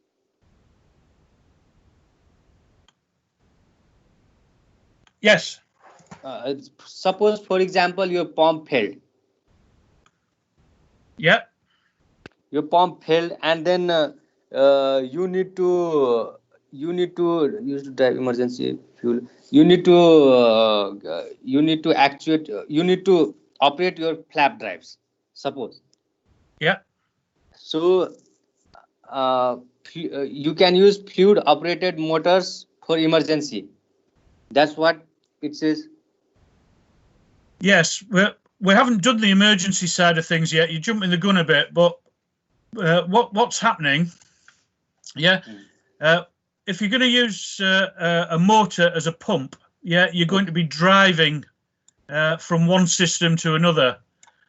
Yeah, so if you've got a motor in that system, pump in that system, Okay. yeah, number one system will be driving the motor, which will be generating emergency pressure on this side.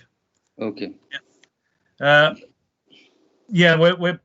we haven't got to that element yet. That'll all become a bit more clear when we get there. But yes, okay, Jim. Then let's go ahead. We'll discuss later then. Yeah, motors are used as emergency pumps. Okay. Right, so our system then. Yeah, we've got the reservoir. We know what the reservoir does. It's there to store, receive and dispatch fluid. And from there, we've now decided that we want to operate more than one system, generate more flow. So we're going to use an engine-driven pump. Engine-driven pump is going to provide pressure, and we're going to go via the filter that we talked about. Yeah. Beyond the filter, we're going to have our accumulator. And the accumulator, we know what that's for.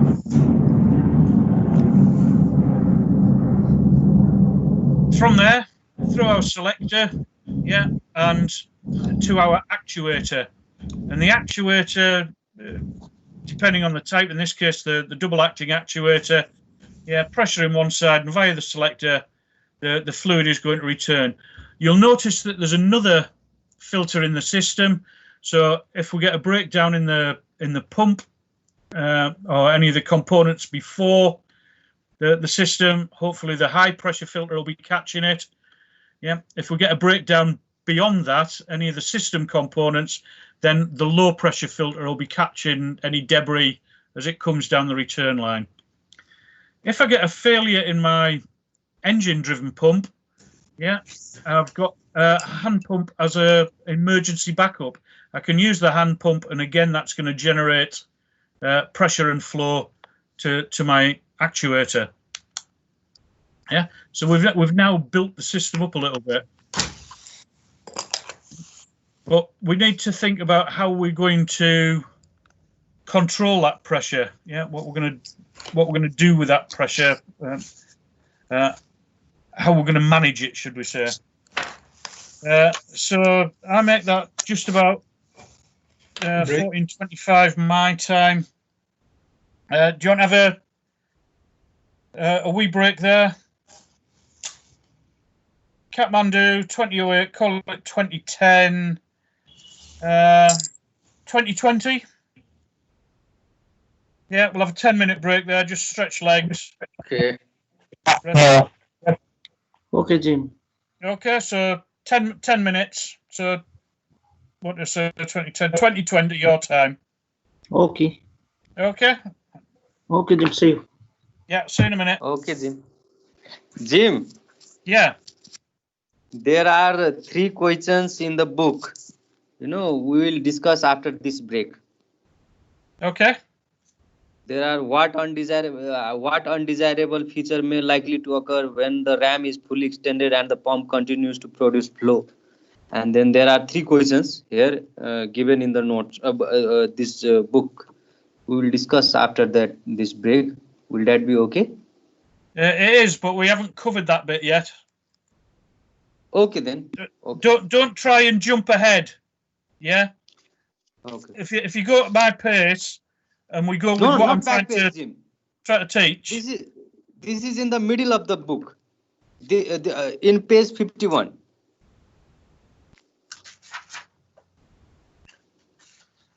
In middle of the chapter, which we have just finished. Yeah. There is what does it say just before that? Yeah. In the addition of these components will give rise to some new problems. So what would you want to consider? Yeah, so you'd be thinking about what these problems are going to be, and we're going to go on to how they're solved. Yeah, it's just an introduction into the next bit. Okay, Jim. Okay, then it's okay, Jim. We'll go to the next chapter, and then we'll figure out this question. Oh yes, don't worry. Trust me. Okay, Jim. Thank you very much. Okay. See you after half an hour. 10 minutes. Oh, only 10 minutes. Okay.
Okay, is that about 10 minutes?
Okay, right, we've got everybody back. Ready to plow on? Okay. Yeah. Okay, right. Well, where we left it, we'd said we'd built up on the system, we'd put our engine-driven pump in, we'd put some filters in, yeah, and we'd put our accumulator in. But now we've got to consider a couple of other points. If the actuator, is fully retracted, that pump carries on pushing pressure of fluid out. Yeah, what's gonna happen there? That's gonna give rise to problems. Yeah, what happens if let's say the filter's clogged and pressure starts rising in the system? Yeah, what we're gonna do there? So there are one or two extra complications that we need to think about in our system now. And that's what we're going to do when we look at the pressure control side of it, how we're going to control the pressure within the system. Yeah, one of the ways that we do it is via the automatic cutout valve. Yeah, the pump is providing constant flow. Yeah, and that constant flow, if there's no demand on the system, as we said before, could lead to problems for us. So one of the ways that we can prevent that from being a problem is by using an automatic cutout valve, which we'll have a look at in a few minutes. If we have a build-up of pressure that we don't want, yeah, we can stick a relief valve in the system. Yeah, just a standard pressure relief valve. We'll look at those. One to watch for that does crop up, and again, we'll look at it, but stick your highlighter through it, a thermal relief valve. And what happens in smaller systems and smaller subsystems, as the oil is working, it's going to get hot. And as the oil heats up, the pressure will rise. So the thermal relief valve opens and just reduces lets a bit of oil out and reduces the pressure. What else have we got? If we've got a system that we're pumping out 3,000 psi out of our system, and we've got a subsystem, for example, the brakes, that doesn't need that amount of pressure behind it, we can reduce that pressure down using a pressure reducing valve. Yeah, so that there are different ways that we're going to control the pressure within the system. The automatic cutout valve is one of those ways, as I said, and we use them in conjunction with fixed volume pumps. The fixed volume pump has got no offloading facility within the pump. It's got no self-idling at all. So all it's doing is constantly churning out pressure.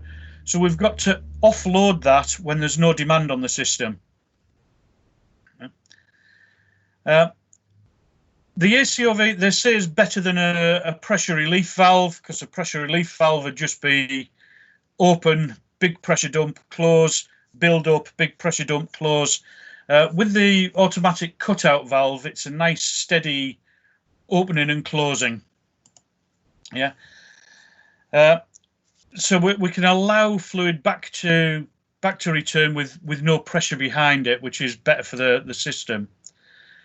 Big coloured highlighter. Yeah, if we are using an automatic cutout valve, we must have an accumulator in the system. Yeah, so anywhere you've got an ACOV, accumulator is required with it. Please make sure you highlight that.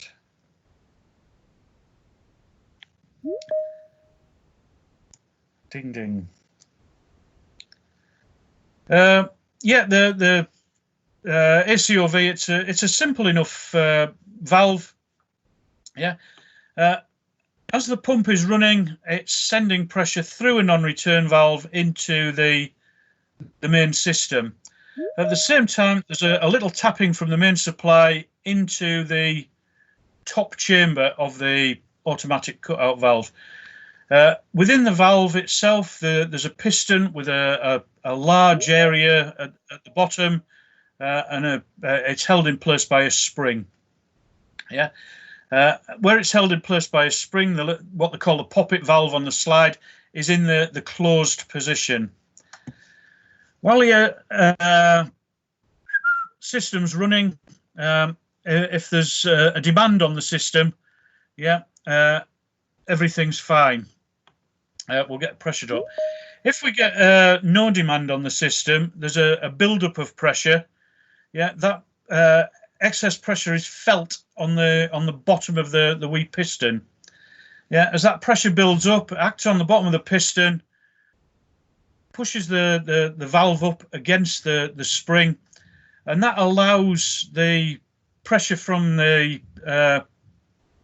engine-driven pump to circulate. It'll go through the poppet valve and it will go back to the reservoir, so that the system's idling itself.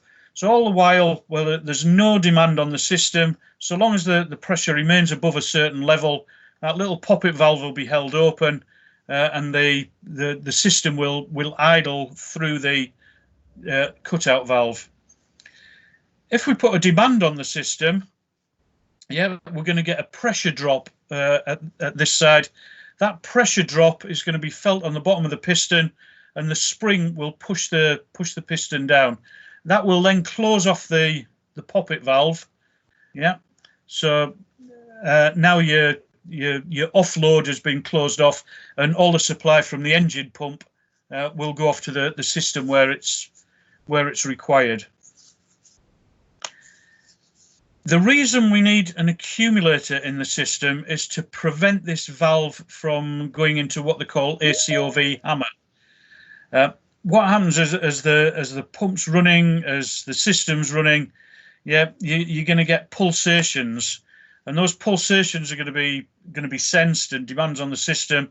So as the pressure's falling and not falling, if we didn't have an accumulator in there, this valve would be constantly opening and closing, and we'd end up with a hammering effect.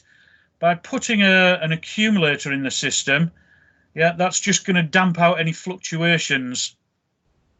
So if there's no demand on the system, the valve will stay open. Yeah, idling quite happily. Any slight fluctuations aren't going to affect the system, because the accumulator is going to damp them out. Yeah, So as you build up a pressure, yeah, the valve opens, the pressure's going to drop, the valve's going to reseat, pressure's going to build up, valve will open, valve will reseat. Yeah, so to prevent that from happening, we fit an accumulator in the system, and the accumulator is there to stop the ACOV hammer, as they call it. Is everybody okay with that? Deathly silence. Yeah, so anywhere, yeah. Hello? I thought somebody was talking. Not, I think it needs again to explain. Right.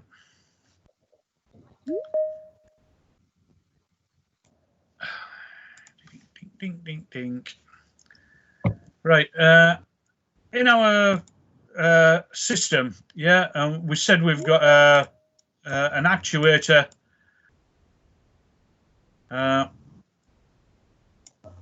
Forget that. Rewind. Right. With our hydraulic system, we've got a fixed volume pump, yeah, and a fixed volume pump is just going to be sending out fluid constantly, so it's going to be pushing a flow out constantly. If there's a demand on the system, if services are moving, that isn't a problem. If there's no demand on the system, let's just say we're flying along in the cruise, nothing operating hydraulically, that fixed volume pump is just going to be churning out pressure, and that pressure is just going to build up and build up and build up. So we need some means of offloading the excess, and we do that via the automatic cutout valve. Yeah, the automatic cutout valve is just a little piston, yeah, with a poppet on the end of it,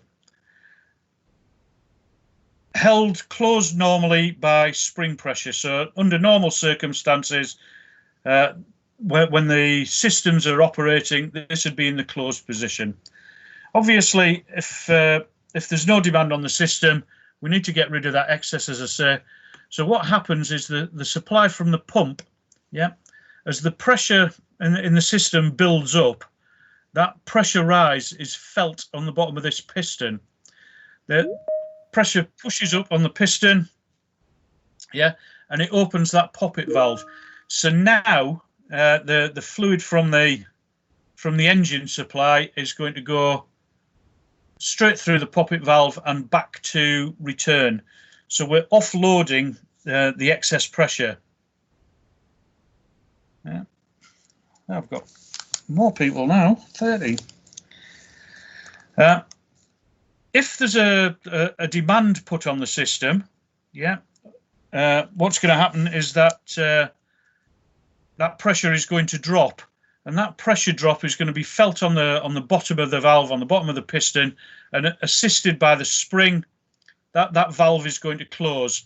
So now the idling route is cut off, and while there's a demand on the system, yeah, all your fluid is going to come from the pump off away down to the whatever it is we're trying to operate. The problem that can arise with the ACOV is while the system's in idle, there's no demand, that valve is going to be open. Yeah, as that valve's opening, that's going to create a drop in pressure further down the line in the system. That pressure drop will be felt. The valve will close, pressure will build up, the valve will open, pressure will drop, the valve will close. And what we end up with this this hammering effect, that hammering effect could have bad effects on the system, vibration, all the rest of it. Pardon me. So what we do is we put an accumulator in the system just beyond the ACOV. So now when we get that pressure drop, yeah, the accumulator is going to compensate for that. And because the accumulator is compensating, yeah, while we're at the correct pressure, the idling flow is just going to carry on through the poppet valve off to the reservoir. You okay with that? Has that answered your question? Accumulator, how does it compensate, Jim? We've just done accumulators, haven't we? How does the accumulator work? By constant supply of the pressure? Yeah.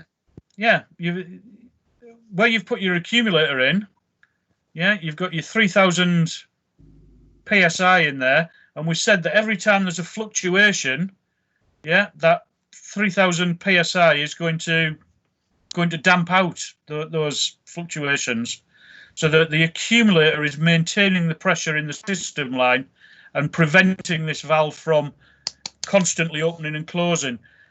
If there's a demand on the system, yeah, then the engine supply will fulfill that demand.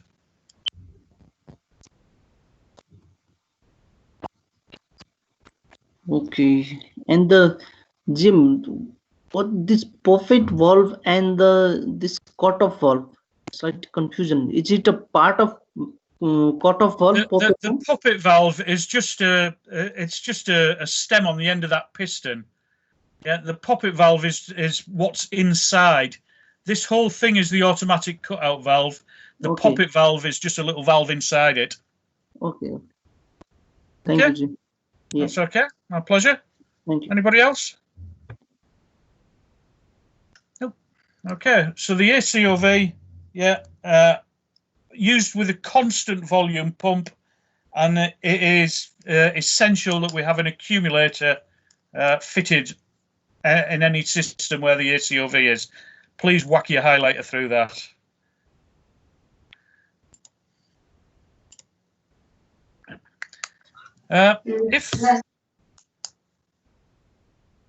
If pressure builds up in the system, yeah, again, that could be very detrimental. So with an ACOV, that's just creating an idling circuit. Yeah, if there's a blockage within the system and pressure starts to build up, rather than creating any damage, what we're going to do is just put a pressure relief valve into the system. Yeah, the pressure relief valve is dead easy. It's just a spring, yeah, pushing a ball down to cover a port. While we've got everything normal, nothing going on, the valve is closed. If we get a build-up in pressure, that build-up in pressure is felt at the ball, and it lifts the ball valve up against a spring. So that excess pressure is then binned off into the return line. Yeah, once the pressure's dropped, the spring will force the ball back down onto its seat. So the pressure relief valve is there if we get an excess of pressure. The pressure relief valve is adjustable. So different systems are going to be operating at different pressures. So let's say we've got a main system, we're operating at 3000 psi. The pressure relief valve we can set to, just for argument's sake, 3100. So as pressure creeps up, 3100 psi, that relief valve will open and relieve off the excess. As the pressure drops, the spring will reseat the thing. The reason I mention that is because they all look the same externally, but they've all got different adjustments internally. When you're changing a pressure relief valve, you must ensure that you've got the right part number for the valve that you're changing, because they've got different operating pressures. Yeah, as I say, they're adjustable, and they're open to return at system pressure. So you've got 3000 psi, and that 3000 psi going back into the return line. With the ACOV, yeah, all that's happening is it's creating an idling circuit. So it's the supply from the ACOV is just going back to the reservoir. So we haven't got that excess pressure being put back into the system. The thermal relief valve was one that I said stick your highlighter through. Yeah, it's used where there's no other form of pressure relief in the system. Yeah, small systems only, and it's where the temperature in the fluid rises, the heat expands the fluid. As the heat expands the fluid, it relieves small quantities of fluid back to return, and that will cause the pressure to drop. Yeah, the restrictor that's in it, the purpose of the restrictor is to prevent fluid loss if the valve, the internal workings jam. Yeah, so as the valve opens, this little restrictor is just going to close off the outlet, and the idea is just if the valve jams for any reason, we're not going to lose an excess of fluid. Just like the pressure relief valve, it's just a little ball that's held in place by a spring. As everything's happy and everything's within its limits, the valve will just sit there. If we get a rise in temperature, we're going to get a rise in pressure. That rise in pressure will unseat the ball and allow fluid out to return. The restrictor just there, just in case the thing jams. It just means we're not going to lose too much fluid from the system. Thermal relief. Everybody okay with that? Jim? Yeah. This thermal relief valve, when the outside air temperature increases, then also it will work? Then it gets heated and this work, thermal relief valve? No, it works on the temperature of the hydraulic fluid. Okay, only hydraulic fluid, not the ambient temperature or something? No. Okay. And think in a small system where the oil's circulating, it's going to get quite warm. Yeah. So yeah, it's purely the temperature of the fluid. And when we compare this ACOV and pressure relief valve, so which one is better than? They're doing two different jobs. The ACOV is creating an idling circuit. Yeah. The pressure relief valve is there to relieve any excess pressure that's built up. So they're doing two different jobs, really. Okay, I understand. Okay. Yeah. Anyone else? Right. So within our hydraulic system, there might well be systems that don't need the level of pressure that the pump is generating. The brakes is the best example of that. Your brake system, if we put 3,000 psi at the brakes, there's a good chance they're going to try to lock up. There's far too much pressure. So what we need to do is to bring the pressure down to a usable level, to a system operating level. And again, you're looking at about 1,200 psi for the braking system. So it's reducing the operating system pressure. And what have we got? We've just got a cylinder.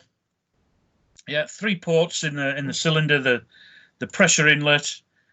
Yeah, we've got a reduced pressure port and the return port. Again, the internal workings of the thing, I'll very swiftly run through it, but we don't need to worry about it for exam purposes. We just know that a pressure reducing valve is there to do as its name suggests. It's going to bring system pressure down to a better level for an operating system. But basically, again, all we're looking at is a valve operating against a spring. Your high pressure from your main system comes in and it acts on the bottom of this little blue piston. At the same time as it comes in, it goes into a large chamber. Because it's going into that large chamber, you're going to get a pressure reduction, different areas. So as the area expands, the pressure is going to reduce going into that area. At the same time, the pressure is acting on this little piston, pushing up against the spring. And as it pushes up against the spring, this additional port is open to return. So you've got high pressure in, some of that pressure going off to return, but the bulk of it being reduced because it's going into a much larger area. That reduced pressure then goes off to service whatever system it is that we're doing. The one I use, the brakes. So the pressure reducing valve there to reduce pressure, and all it is just acting on a piston, and your differential area is a larger area is going to cause a pressure drop. So now we've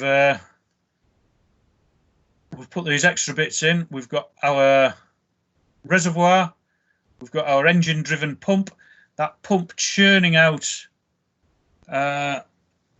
constant pressure, constant flow. So we put the ACOV in the system to offload. If the actuator is not moving, yeah, the excess can just flow back to return via our filter.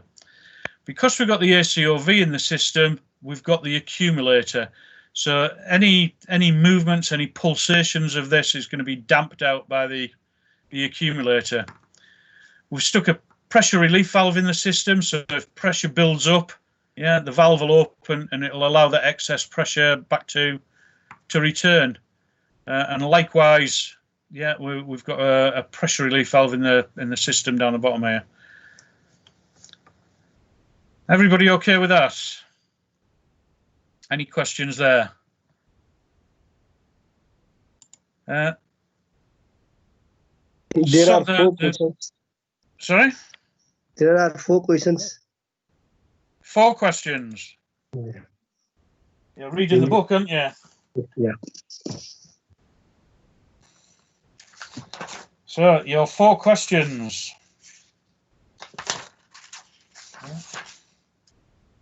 Which leads on to the next section. Yeah. How can remote operation of your selectors be achieved? Yeah, we need to look at how we're going to direct the fluid. Yeah. How can we operate the speed? Yeah. How can we control the speed of operation, which we're going to come on to? How can we ensure that fluid flows in the right direction? Again, we're coming on to that. And how can we protect the important systems, yeah, which is protection of our vital services, yeah, and all that comes under the umbrella now of flow control. We are controlling the flow of fluid around the system, yeah. So we looked at controlling the pressure. Now we need to look at controlling the flow and how we're going to direct that flow from point A to point B. Yeah. Selecting our services. Yeah, we need to make sure that the actuator is operating in the right direction, and the way we're going to ensure that is by using selector valves. And selector valves allow us to control our operating system. Yeah. With our selector valve, what we want to do is to control that from the flight deck. Yeah. So the selector valve allows us to control our services remotely. Yeah, and the selector valve at the same time is going to give direction and speed control of the flow to the service that we're looking at. Selector valves come in all sorts of shapes and sizes. Yeah, the depending on the aircraft, depending on the type of selector, and depending on the system that we're operating. But your selector is there to direct fluid to one side or the other of an operating system. And at the same time, it needs to open up the other side of the system to give us a return. Yeah, so fluid, as we saw with our actuator, we put fluid into one side to extend the actuator, but we need to provide a return path for the other side of the piston. Yeah, it'll provide flow in one direction. Yeah. And also with our selector, we can get a neutral position as well, which is quite handy. So selector, yeah, provide a neutral position too. The there are different types, as I said. We've got mechanical selectors, very simple, straightforward, pull a lever and it's purely mechanical action. And we've got the rotary type, the poppet type, and the spool type mechanical selectors. May well come across them. They're used on a wide variety of aircraft, wide variety of systems. A better type of selector, a different type of selector, uses electrical solenoids to allow fluid to be directed in the direction that we want to. We get the single solenoid type and the double solenoid type. So your selectors, you've got mechanical and you've got electrical. The electrical, single solenoid or double solenoid.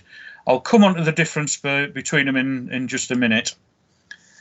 But your rotary selector valve, again, dead easy. We've got our selector handle. It's got a neutral position. It'll move one way or the other.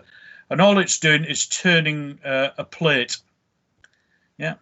As that plate rotates, it's going to direct hydraulic fluid through a matching plate to one side of the actuator or the other. And that's what it's saying when it's talking about jack connections. So what's happening on this one? We're getting hydraulic fluid in.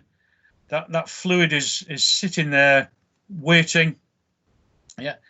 As I make a selection, I'm rotating this plate, and whichever way I rotate it, I'm going to open one side up to pressure, and I'm going to open up the other side to return. And that is a basic mechanical selector. We don't need to go any deeper than that.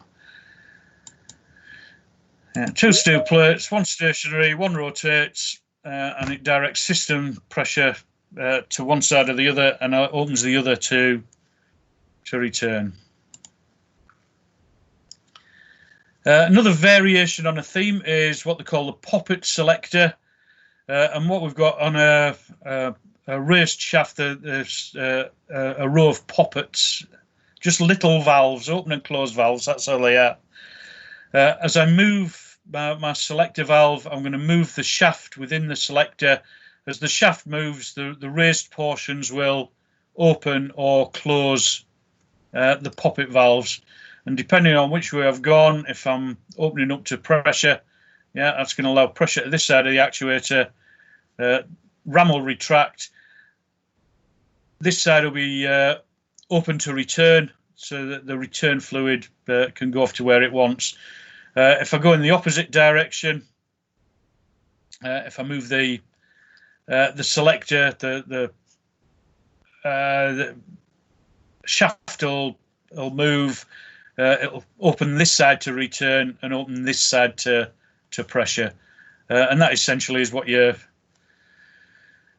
poppet type selector is. Just a row of poppets, and that operating shaft with the thickened portions on it, as it says on the slide. Just raised portions on there. The spool selector is very, very similar.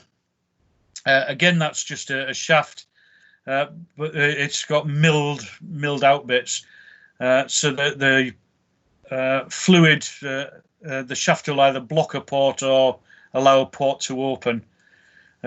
Again, we're going to operate it from the cabin. In the neutral position, where it's selected to. The up line, the pressure line, and the down line are both blocked off. So your gear's not going to move. Select the gear down. Move the valve. Pull the stem forward. That's now going to allow pressure to flow around the sides of the spool and off to the gear down. The other part is opened up to return, and vice versa. If I go the other way, I'm opening the other side of the actuator up to pressure and the other side to return. And that's your spool selector. There's not a great deal to them. Just a stationary body, ports drilled inside it, and the spool, as we move the spool, opens or closes the the ports and directs fluid to where we want it to be. Has anybody got any questions on the mechanical side of things? Jim? Yeah.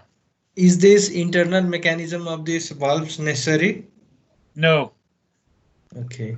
No, I'm just showing you because when you're going through your notes, yeah, and everybody does it. They'll say, "Oh, how does that work? What's that doing?"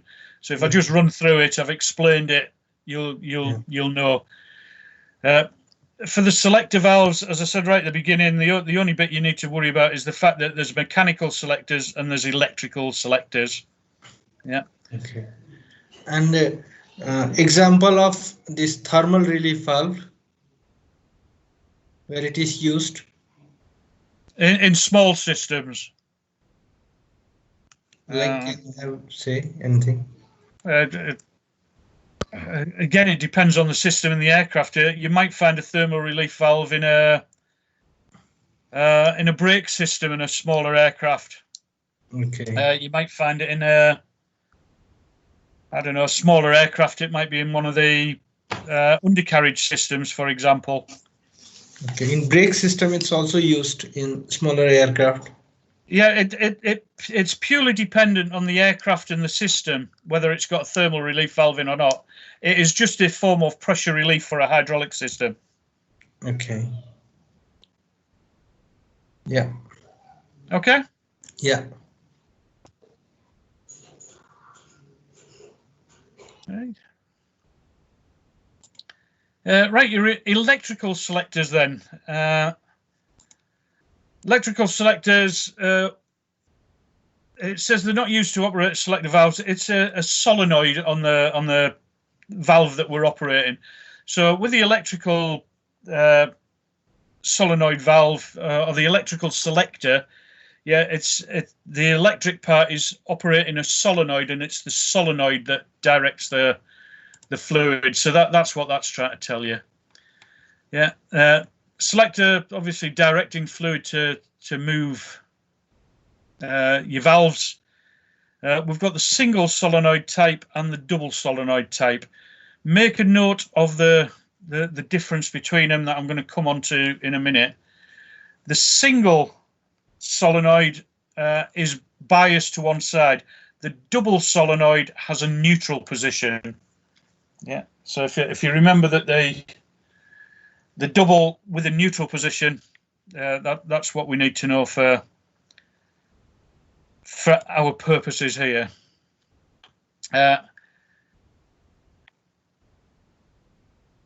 Again, the single solenoid works on the principle of differential areas. Yeah, with a slide that's in the within the solenoid, it's got a large piston at one end, a small piston at the other end. Yeah. Supply pressure coming in, yeah, and that supply pressure is being fed straight through to an actuator. We've got pressure acting at the small end of the piston, and we've got pressure acting at the large end of the piston. Because the large end of the piston, yeah, differential areas, the slide is going to be constantly pushed over to one side. Yeah. If I make a selection, if I press the button, yeah, the solenoid energizes. It seals off one side of the piston. The pressure now comes through. It acts on the small end of the piston, and it pushes the slide across, opening the other side of the actuator up. Yeah. If I turn pressure off, power off, the solenoid de-energizes. We'll go back to where we were.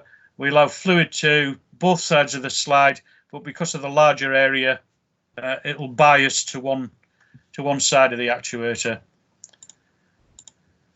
The double solenoid, yeah, has a neutral position. So when we sit in the neutral position, we've got pressure on both ends of the slide, and because they're the same size, the thing's going to go to a central position, to a neutral position.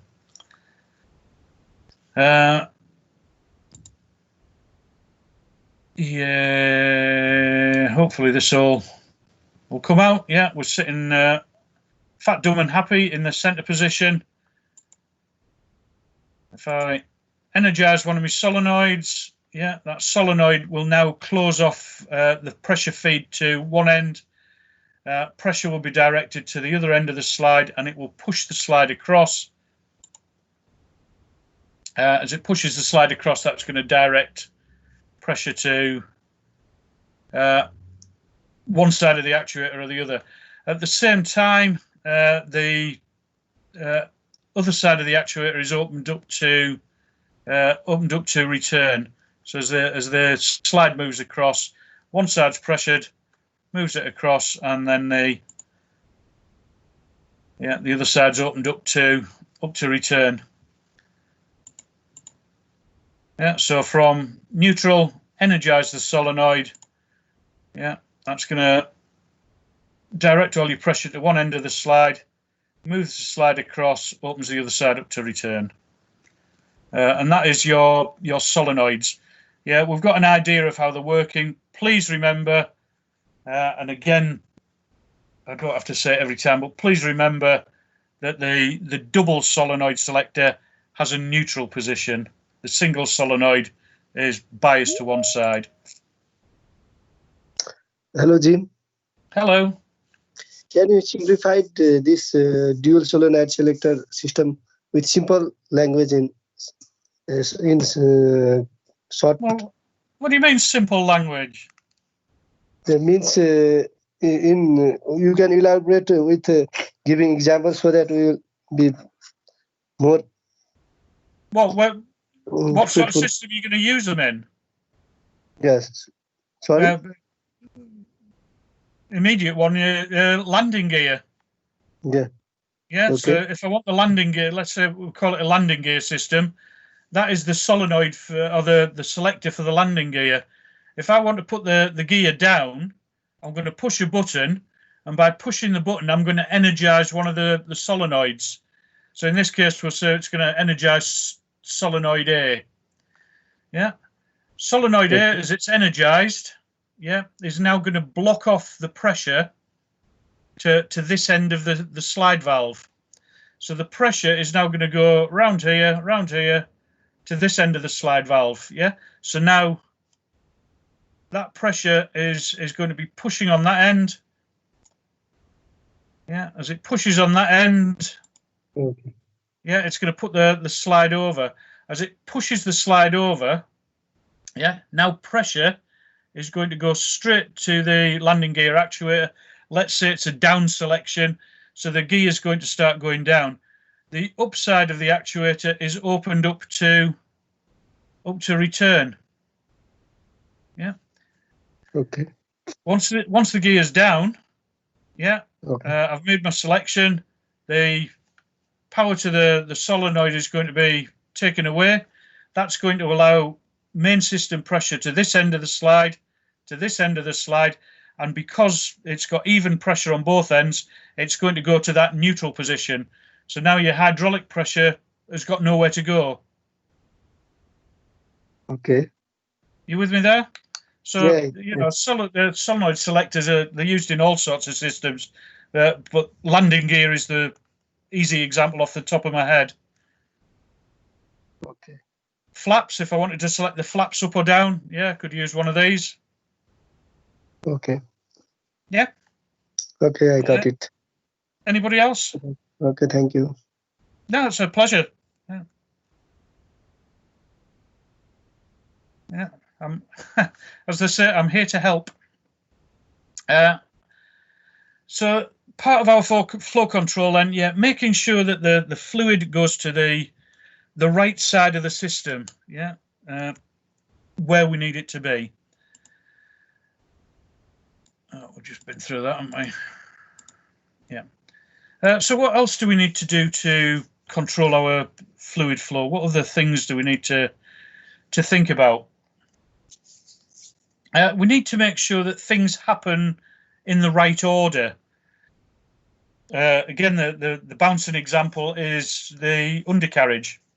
If I'm wanting to lower the undercarriage, I'm flying along, I want to make sure that the doors open before the undercarriage comes down. I want to make sure that the undercarriage is down and locked before the doors close. So making sure that things happen in the right order. What I can use for that is a sequence valve. If I want to make sure that the system that I'm operating works at the correct speed, I want to slow down the operation. So, for example, with the undercarriage, if I'm lowering the undercarriage, I don't want it just dropping into the airflow. I want to control the rate at which it's lowering. So I can do that using what they call restrictor valves. And your restrictors, we can use them one way or two way. Yeah. Again, if I want to control the extension of the undercarriage to prevent it just dropping like a stone and putting a great big vibration through the airframe. On the up selection, I might want to slow the thing down so it locks in nice and gently. It doesn't just hammer into the aircraft. Yeah, so we can use one-way, two-way restrictors. Yeah. What else do we need? Shuttle valves. Shuttle valves are there to direct fluid or to shut off one system and allow fluid from another system to take over. So we use shuttle valves to close off one, open up an alternate system. So mainly used in emergency applications. Non-return valves, or check valves if you're American, are going to direct the fluid in one direction only. Yeah. So we're just making sure that it's traveling in the direction we want it to. So that's your non-return valves. Your priority valves are there to preserve our primary services. The priority valve will make sure that in the event of an emergency, that the essential services, basically your flying controls, are protected. Yeah, so they'll seal off from the main supply. We have fuses in the system, hydraulic fuses. Yeah, and very much like electrical fuses, a hydraulic fuse is there to isolate parts of the system if we get a leak. If we get a leak, we don't want everything dumping overboard, so the fuse will shut off the affected part of the system. Pressure relay valves are very similar. They will act in a similar manner to a fuse, but a relay valve is there to transmit pressure from the main system to a direct reading gauge in the cockpit. Isolation valves, we get isolation valves, and isolation valves allow us to work on different areas of the system without affecting others. So if I wanted to do some work on, I don't know, the flap system, I could operate an isolation valve. Somebody else could be working on flying controls, but because I've isolated the flaps, I can work on them quite safely. The idea behind that. Jim. Yeah. These valves are the same for that used in the fuel system and the pneumatic system, right? Pneumatic system, yeah. We don't have shuttle valves in the fuel system. Yeah. Non-return valves will be the same. We don't have fuses in the fuel system. Your priority valve, again, no. Pneumatic. Yeah, pneumatic systems, and we're going to do pneumatics on Monday. Yeah, these valves, the purpose is same, but use is different, whether it's in hydraulic or fuel or pneumatic. Mainly, it seems similar to that of the pneumatic system. They are. Yeah. Yeah, like I say, we haven't covered pneumatics. We're going to do pneumatics on Monday, but okay. Yes, the valves are pretty much the same. Yeah. Okay. Thank you. Jim, can you explain this pressure relay valve once again? Yes, I'm going to come on to it with a diagram in a minute. But the relay valve is there to transmit pressure from the main system to a gauge in the cockpit. Okay.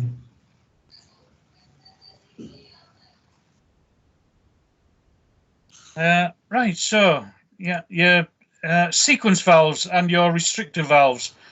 As I said before, the sequence valve is to make sure that things happen in the correct order. So with the undercarriage, yeah, we want to make sure that the door opens before the gear goes up and that the gear's up and locked before the door closes. So the whole purpose of the sequence valve is just to make sure that everything happens in the right order. So it controls the sequence of the operation. Undercarriage is the prime example of where we're going to use sequence valves. Yeah. And it says it operates as a switching device. All it's doing is allowing fluid to flow at the right point in time. Yeah, we'll come across sequence valves quite often. A sequence valve, the bit that you need to remember, it's a physical operation. So what the sequence has is a plunger, yeah, and that plunger will contact, let's say, a striker on the door. So we want the undercarriage to come up. Yeah, we need to make sure that the door's open. Yeah, so as the door opens, it will hit this striker. Yeah, and that will allow the valve to open. It will then allow pressure to wherever it needs to be. So in this case, yeah, we've made our selection. The selector's allowed fluid pressure. Fluid pressure's gone off to the door jack. Yeah, the rest of that pressure is held waiting. It can't go anywhere. As soon as the door's made its journey, yeah, there's a striker on the door that will contact the plunger. Plunger will push in, which will open the valve, and that will now allow hydraulic pressure to the undercarriage unit. Yeah, so the sequence valve is there to make sure that things happen in the right order, and it is a physical contact that enables the sequence valve to work. Okay with that? Yes. Restrictors, we've said, are there to control the rate of flow for a system. Again, undercarriage the favourite. If I'm selecting the gear up, I want it to come up nice and steady. I don't want it banging into the undercarriage bay, creating damage to the structure in the aircraft. And likewise, when I'm lowering the undercarriage, I don't want tons of metal just falling out of the undercarriage bay. I need it to move nice and steadily. So again, I'm not putting horrible vibration and stress through the airframe. Yeah, there are different types, but basically all work off the same principle, where we've just got a metered orifice, a series of holes in washers, or a little needle valve. Yeah, just restricting the flow. The variable orifice type, I don't think it comes up, but it's also known as a throttle valve. Yeah, the restrictors can operate in one or both directions. Yeah, in this case, we've got our flow. Yeah, we'll get full flow in one direction, which will open the valve against the spring. Yeah, allow fluid through. In the opposite direction, yeah, the valve's going to close, but fluid is going to be allowed through the wee orifice. So in one direction, this way, we're getting full flow. In the opposite direction, we're getting restricted flow.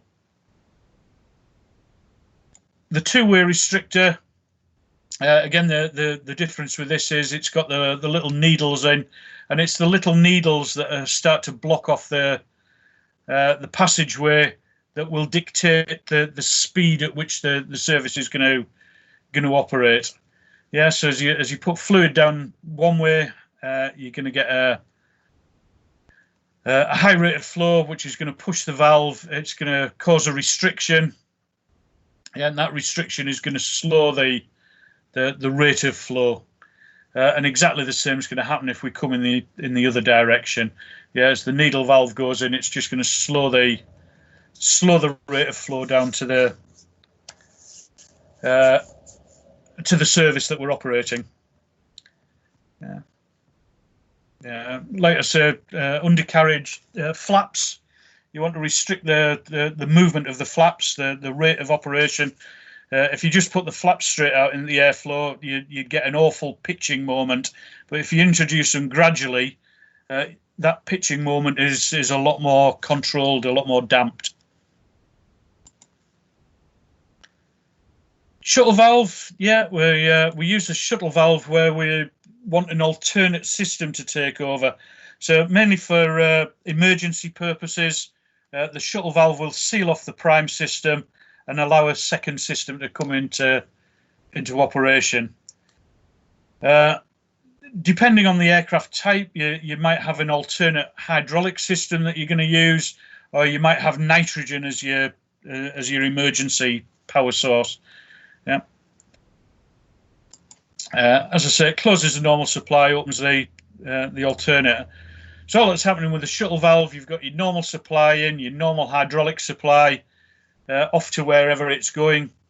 Let's say we get a failure in that system, failure in the supply, failure in the supply system.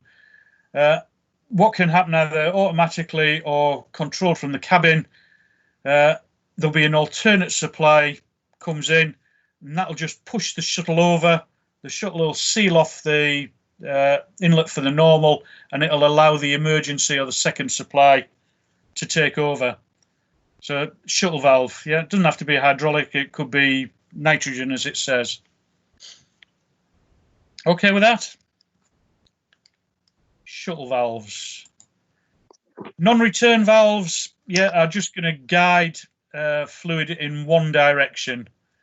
They come in all sorts of shapes and sizes internally. You can get the ball seat, you can get the plate seats, sometimes you get these conical seats, but they're all going to have the same effect.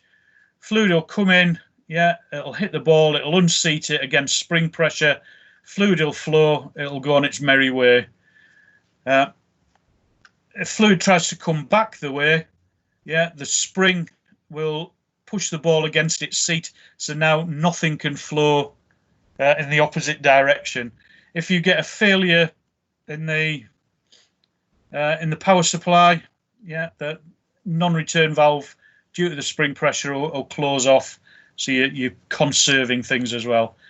The plate, it's just a little rubber seal, again with a washer behind it, held in place by a spring.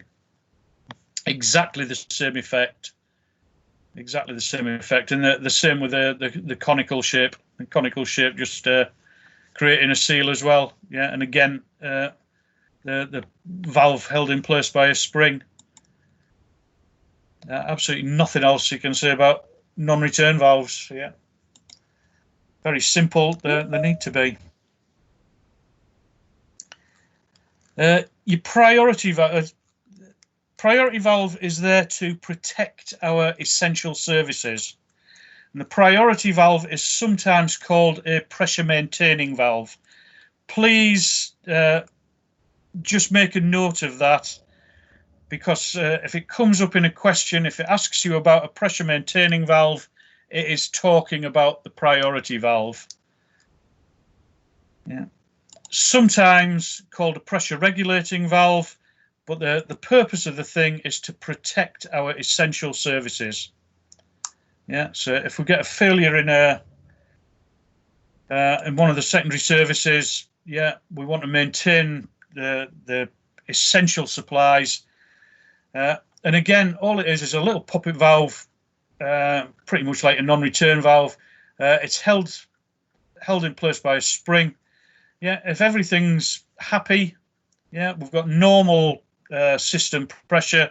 Normal system pressure will lift the valve against the spring, and it will allow the primary and the secondary services to be supported. If I get a failure,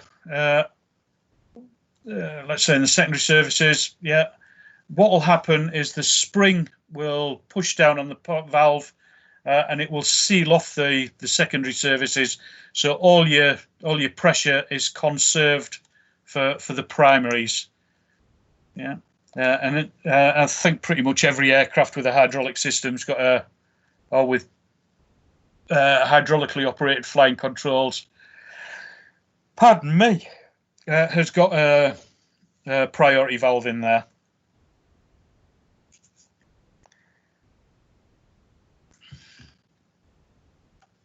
Everybody okay with that? Yep. Your hydraulic fuses sometimes fitted, and they are there to seal off in the event of a leak. Yeah. Again, just a little internal valve. If you've got hydraulic pressure, yeah, working quite happy, that hydraulic pressure opens the valve and it's flowing quite happily. If I get a leak, yeah, then the valve is going to seal off. Yeah, it'll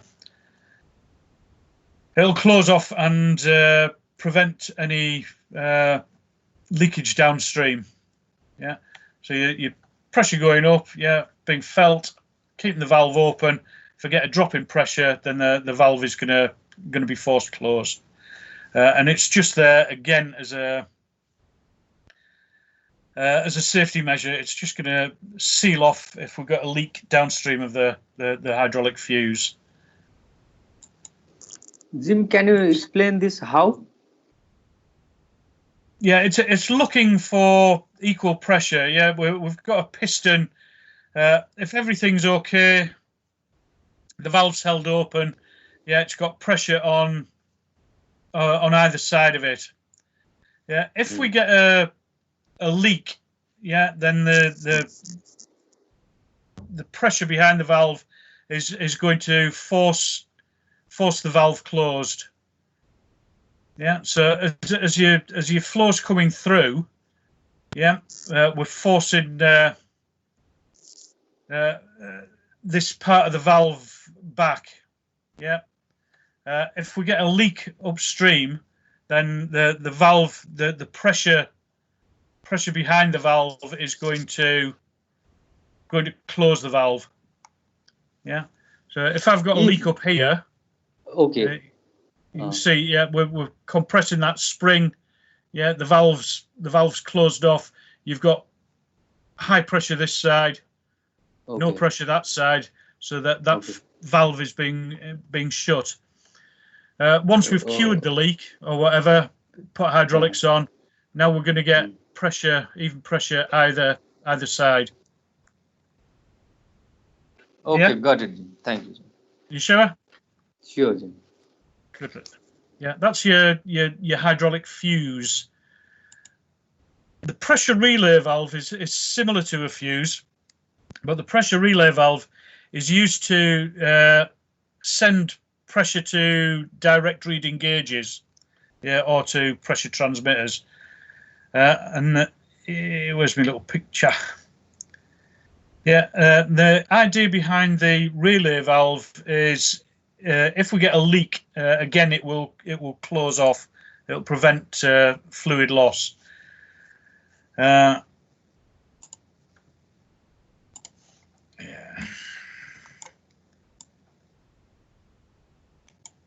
Your pressure relay valve is basically just a piston.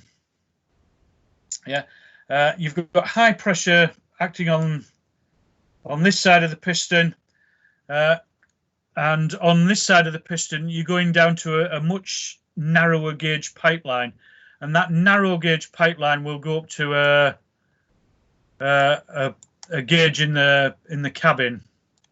Yeah, so this line is filled with hydraulic fluid. This line's filled with hydraulic fluid. This one, it's a little capillary tube that goes like that, and on the end of it there's a gauge needle. So the higher the pressure, the more this coil, if you like, tries to expand. As it tries to expand, it's moving the gauge to whatever reading it needs to be. Yeah. If I got a leak in this side. And remember, this gauge is going to be up in the cabin. What I don't want to do is to get hydraulic fluid from the main system into the cabin. So the piston, yeah, if I get a pressure drop on this side, the difference in pressure either side of the piston will push the piston up, and it will seal off the cabin to prevent fluid loss and prevent the pilot from getting soaked with hydraulic oil.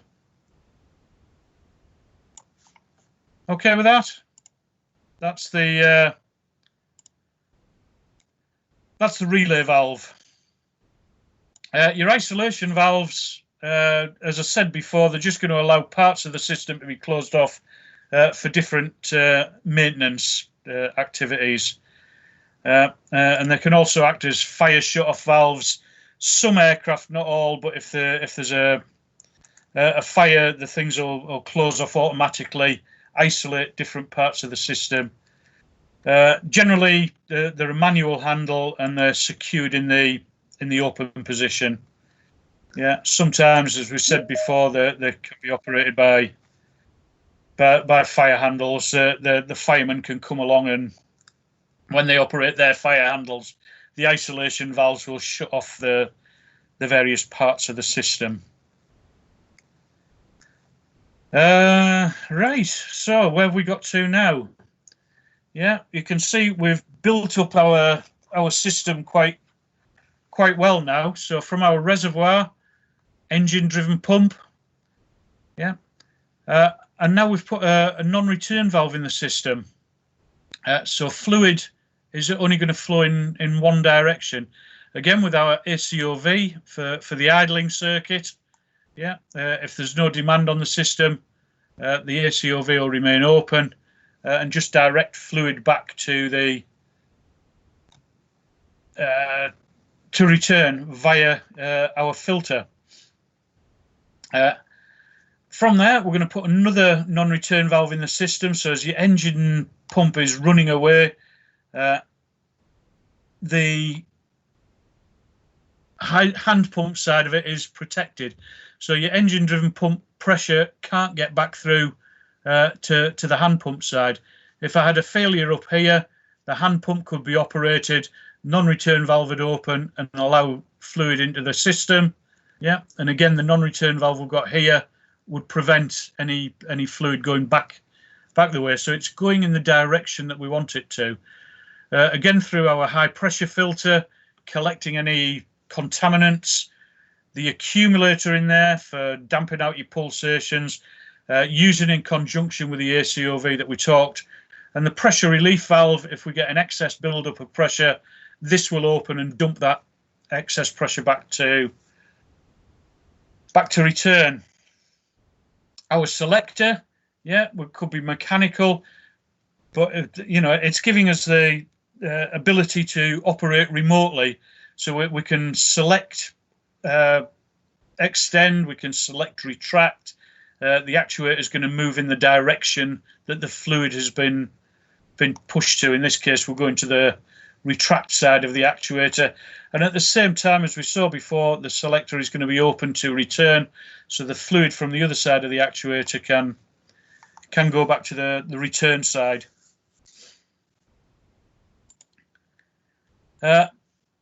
And that just the MD80 just showing the location of the valves.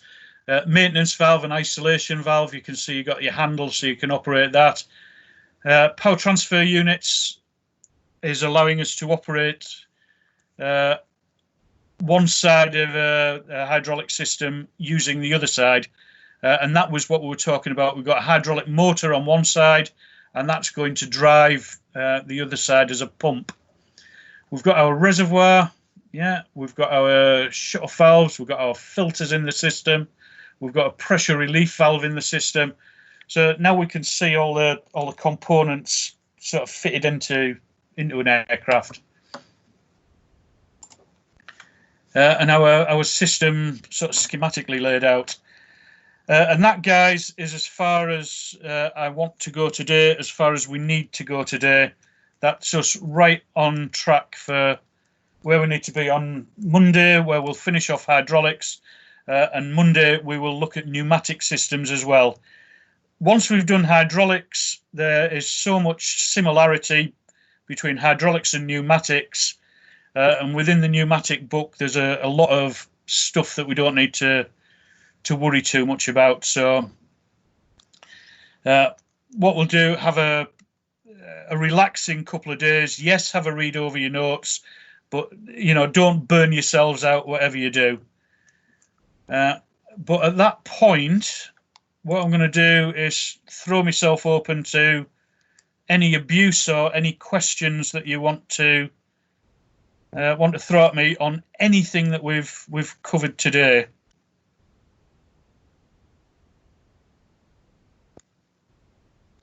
Is everybody happy with all that? Yeah, I'm happy. Yeah, very much happy. Thank you. Fantastic. Right. Well, Jim.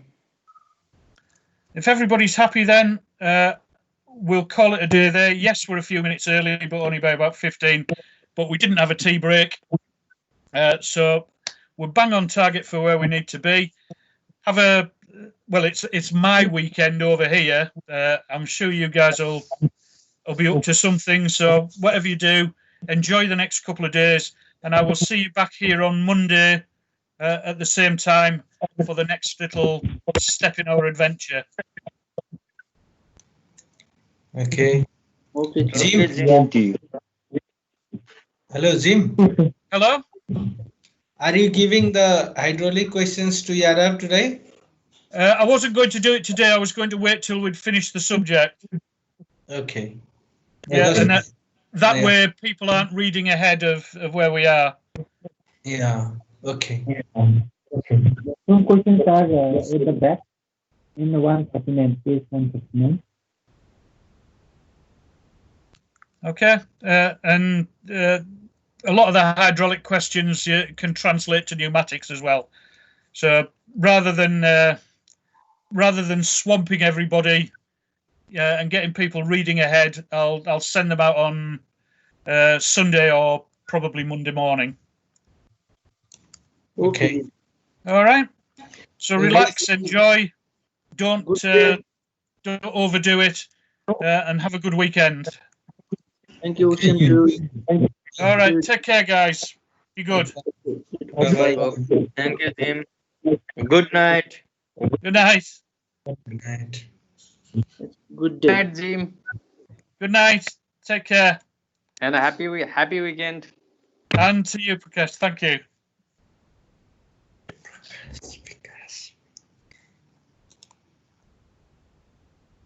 Okay, good night. Good night.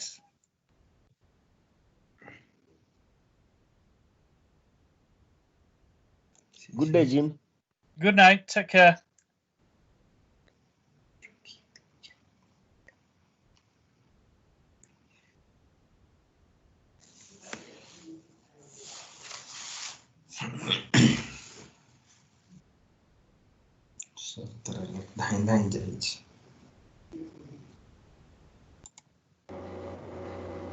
Good night, Jim. See you Monday.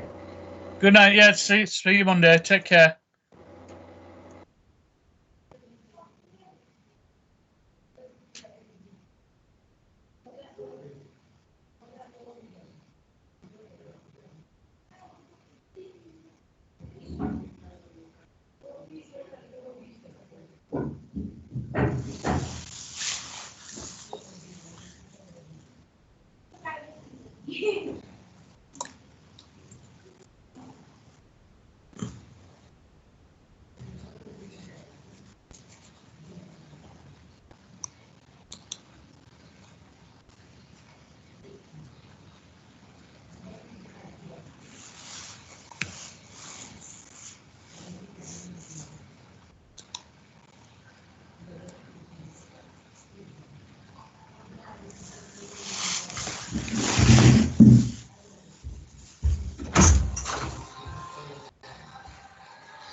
कहिले 10 लेकिन साथ में साढ़े 9 खत्म एक minute break ले लिया या 20 मिनट क्या 10 मिनट का